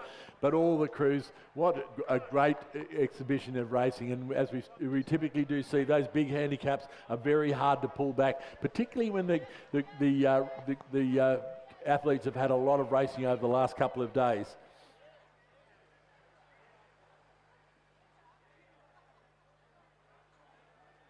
So just confirming, Mooloolaba Noosa composite, the gold medal, Torrens Exeter silver, Nepean Leichhardt bronze, Glebe Drummoyne Fourth place, edged out by 1.3. Mackay Canning Bridge in fifth. ADF Rowing Mercy in sixth. Brisbane and GPS and Toowong in seventh place. Okay, so women's final. We are just waiting for the start of this one. We've got Brianna Murphy, the A grade sculler over on the far side, or the A group sculler. She's going to be going off last. So it's Diane Crouch who's off go from Noosa. Jacqueline De Jong from Riverways off 42 seconds. Long time to wait there. She's in F. Renata Ipma and E from Drummoyne, 49 seconds, will be next off. And then Katrina Davis, she goes off 54 seconds. And then Sekfi off 59. Tong off 62. Brianna Murphy off 64 seconds. Now, maybe there's been a little change here, Rob, because they were certainly off a whole lot quicker than I thought. Have we got a scratching? We do. Okay, so Diane Krantz from Noosa is scratched. That explains why. There was very little handicap. So there's only 22 seconds now between Jacqueline De Jong from Riverway and Brianna Murray from ANU. So Diane Crouch from Noosa has scratched. Now, the winner last year in this event was Kate Dybel, who was a B in 4:44 from Richmond in Victoria. And I was going back through the years, and this is back to 2012, where you can't actually see the category of Masters. There has been no A winner in this women's champion of champions. Actually, no medalist, I should say, Rob. No medalist. No medalist. So we've certainly some work to do then from the ANU sculler Brianna Murray. This is a bit of rowing royalty here in this group. And I see we've got A, B, C, D, and E and F divisions. We're just missing out in the G and H. So I'm just watching boats heading towards each other out the front of the grandstand, but that's all right. But it does look like it's closed right up there, Ben, as we come down to the 500 metre mark, although it's also getting very, very dark. I think we should have brought our lights. Certainly need some lights at the back end. We're so happy the fog burnt off just in the nick of time to allow us this lovely sunset rowing here at the Sydney International Regatta Centre. So here they come, Riverway, Drummoyne and Shoalhaven, all coming to the 500 metre together. Now, I was having a look at their times. I know it is it's a fool's errand, really, looking at times because they can change so quickly. But I can tell you that Katrina Davis was only 6 seconds behind Brianna Murray in the single. She did a 4:08. Murray did a 4:02, but Murray 10 seconds behind her from the start of this one. So that is going to be very, very tough for the A sculler over on the far side to pull back. Katrina Davis winning the D single here at the Aussie Masters and also at the New South Wales State Masters as well. Tong over the North Shore sculler. She's had a wonderful weekend of rowing, so she's certainly a chance at pulling this back. Currently probably sitting there in about fourth place, but there's enough time for her to make her move. Yeah, and certainly the Drummoyne sculler Renata Ipma over here in lane 6, also faring fairly well, but Katrina Davis has gone past her. She was the Renata's an E, and she has just gone past Jacqueline de Jong, so not much in it. It is the Shoalhaven, Yarra Sarah Sekfi, though, who has also moved up on the shoulder of Renata Ipma. But look at over there, Olivia Tonge, now coming through this whole field. So will she once again run out of room? But knowing the way Katrina Davis races, she's not going to give up on the win in this one. She is absolutely dogged in when it gets down to the last 200 metres. So it's Katrina Davis leading them through. Remember, it was the B sculler last year, Kate Dybel, who came through for the win. Can Tonge come through and pull back Katrina Davis? It is still Davis. It is probably Tonge moving up here on Sekfi from Yarra Yarra. They're probably gold, silver and bronze at the moment. Murray's also making a fight for the podium. Ipma's just slipping off the pace at the moment. Katrina Davis, just a few strokes to go now. They're running out of water if they're going to chase down the D sculler. It is Davis from Sekfi, and then Tonge sitting in the bronze medal position right now. It is Davis, the D sculler from Shoalhaven, winning gold in the Women's Champion of Champions. Sarah Sekfi from Yarra winning silver. It'll be tight for bronze. It's just gone the way of the North Shore sculler. Olivia Tonge winning bronze. De Jong 4th, Ipma 5th, Murray 6th. We'll be having a little bit of a talk with Renata later. She stopped about a stroke before the line and probably cost her a place in this, or not a place in this boat, but a better position in the field. But great row by Katrina Davis. And we've seen over in any race that Katrina is in, you are going to have to give it all to beat her. She is an absolute racer. All right, so the men's event, we're underway in that one. Now I can tell you, so from the near side across, George Zouris off go from Swan River Rowing Club at K. Corio Bay's Peter Benson is a J off 16 seconds. Rod Stewart, who won this event last year from Melbourne, is off 32 seconds an I. Mark Teachin from Glebe off 47 seconds as a H. Then Kevin Tankard, an F, 65 seconds from Torrens. Damien DeLeek from Adelaide Uni is off 80 seconds. And then Jack Hanley from Newcastle Rowing Club is off 84 seconds. So the last time, I mentioned this before, an A sculler has won a medal in this race in the men's event, Peter Holiday at the 2019 Australian Masters. So they're just about to get underway, and Jack Hanley getting underway right on time there. 84 seconds. He is going to have to pull back here on George Zouris from Swan River Rowing Club. So it was Rod Stewart who won it last year. He overcame John James, who just finished in the podium position. He was in silver medal.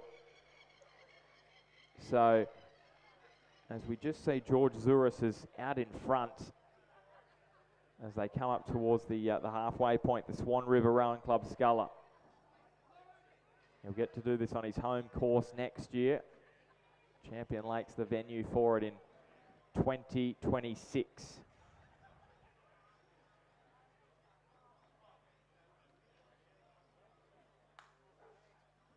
And he goes through there in 2:12.56. I was checking George Zouris' time in the single, 4:44, and Jack Hanley did 3:39, so that's 65 seconds, and it's that's an extra 20 seconds that Jack Hanley's going to have to find to pull back on George Zouris. So he was sort of telling me about his game plan here, because in the single he obviously goes out like a bat out of hell, but I think in this one he's going to build slowly and try and find the finish right at the back end as he builds that rate up. So Zouris, Stewart, Teach and Benson coming through in fourth. So Odin McIntosh was the A last year, and he finished in fifth place. He was 10 seconds off Rod Stewart. To give you an indication there. So DeLeek, and Damien DeLeek actually held off Odin McIntosh last year. 4-second gap, and it is about that on Hanley at the moment, but it's tightened up a bit across the rest of the field. So George Zouris, well, there is no one getting close to him at the moment. Is this gold medal going to head to WA? Looks like it, doesn't it, Rob?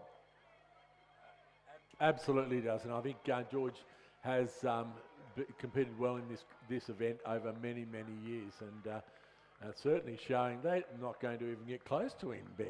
Well, this is the question, though. Jack Hanley, look at him come on the far side. So no A sculler has got on the podium since 2019. Newcastle did win this event in about 2012, Lucas Macbeth, but he wasn't in the Champion of Champions race. So this is the first time we've had a sculler from Newcastle in this race. Could he get himself onto the podium? I think there's an absolute great chance he's going to. He is absolutely cutting this lead over Mark Tejan. Every stroke he's going about half a length. So if he keeps this rate up, he will pass him. But look, no trouble at all for George Zouris coming across the line. He's going to come across with about a 20-second advantage. But look at the row from Jack Hanley over there in the A sculler over there in lane one. Well, here he comes. He's trying to pull back on Mark Teach, and this would be history for the A-grade sculler. 6 years it's been since they've been on the podium. Can Teachin hold him off? It's going to be a silver medal this year to Rod Stewart. They're coming down to the line. Hanley lifts the rate. Teachin trying to hold on the Glebe sculler. Just a few strokes to go. Hanley gets the bow ball ahead, and Jack Hanley has got the bronze medal. He's on the podium for Newcastle. First time since 2019, the A Sculler is on the podium. Well, what an epic race that was. What a finish. George Zuris with the gold, Rod Stewart the silver, and Jack Handley with the bronze. Teach in fourth, Deleek fifth, Tankard sixth, and seventh place will be Peter Benson from Corio Bay. And what a great race to finish off the Australian Masters Rowing Championships for 2025. I know Ben's very excited about the prospect of an A sculler, but not only an A Newcastle sculler coming home to take a medal in the Champion of Champions. So, as we say, we've got a few mic problems here. Yeah, I got so excited my mic just fell apart. But anyway, I think it's still coming through. So. Yeah, that was pretty awesome, and that's why we love that race. I do enjoy, like, it is just fabulous to see. I know the gap between the A and in this race the K, it's almighty, but through the middle and getting on the podium, that's an epic race. I'm just trying to see what time he would have done there. I'm just doing a quick mental calculation. 15 seconds, 52. So come through in about 5 minutes. So take 84 seconds off 5 minutes, and it's about a 4:36. And he did a 4:40 earlier today. 3:36, yeah. Yep, 3:36. Sorry, a 3:36. Yeah. So and he did a 3:40 today. So. Yeah, an epic row by all these rowers and the competitors over the last 4 days. And so, once again, just a big thank you to everyone who has made their way here for the Australian Masters Rowing Championships 2025. We're signing off now for the commentary. So Ben, back to Newcastle for you and me a little bit closer to home. But thank you for your fellow commentary and all the other commentators over the last couple of days. And once again, a big shout out to the volunteers. Yep, thank you to everyone. Thanks, Robert. Just got a few shout outs. Steph Crippier, Owen Nix, Elliot Chatclough, Bertinetti, Neve Garrity, Paige Critchlow, Sam Boland, Nick Whalen, and Melissa Ashton Garrard from Rowing New South Wales, and from Rowing Australia, Chris Grummett, Ian Hume, Bianca Chiera, Alice Evans, and all of the boat officials. Massive thank you to you. Thanks so much, and also to all the volunteers, as you said, Rob, for giving their time up over the last 4 days, and off to WA next year. Absolutely, WA looking very good next year. Just a final message. Mosman Rowing Club have lost a bowside sweep oar with a wooden handle, all red blade.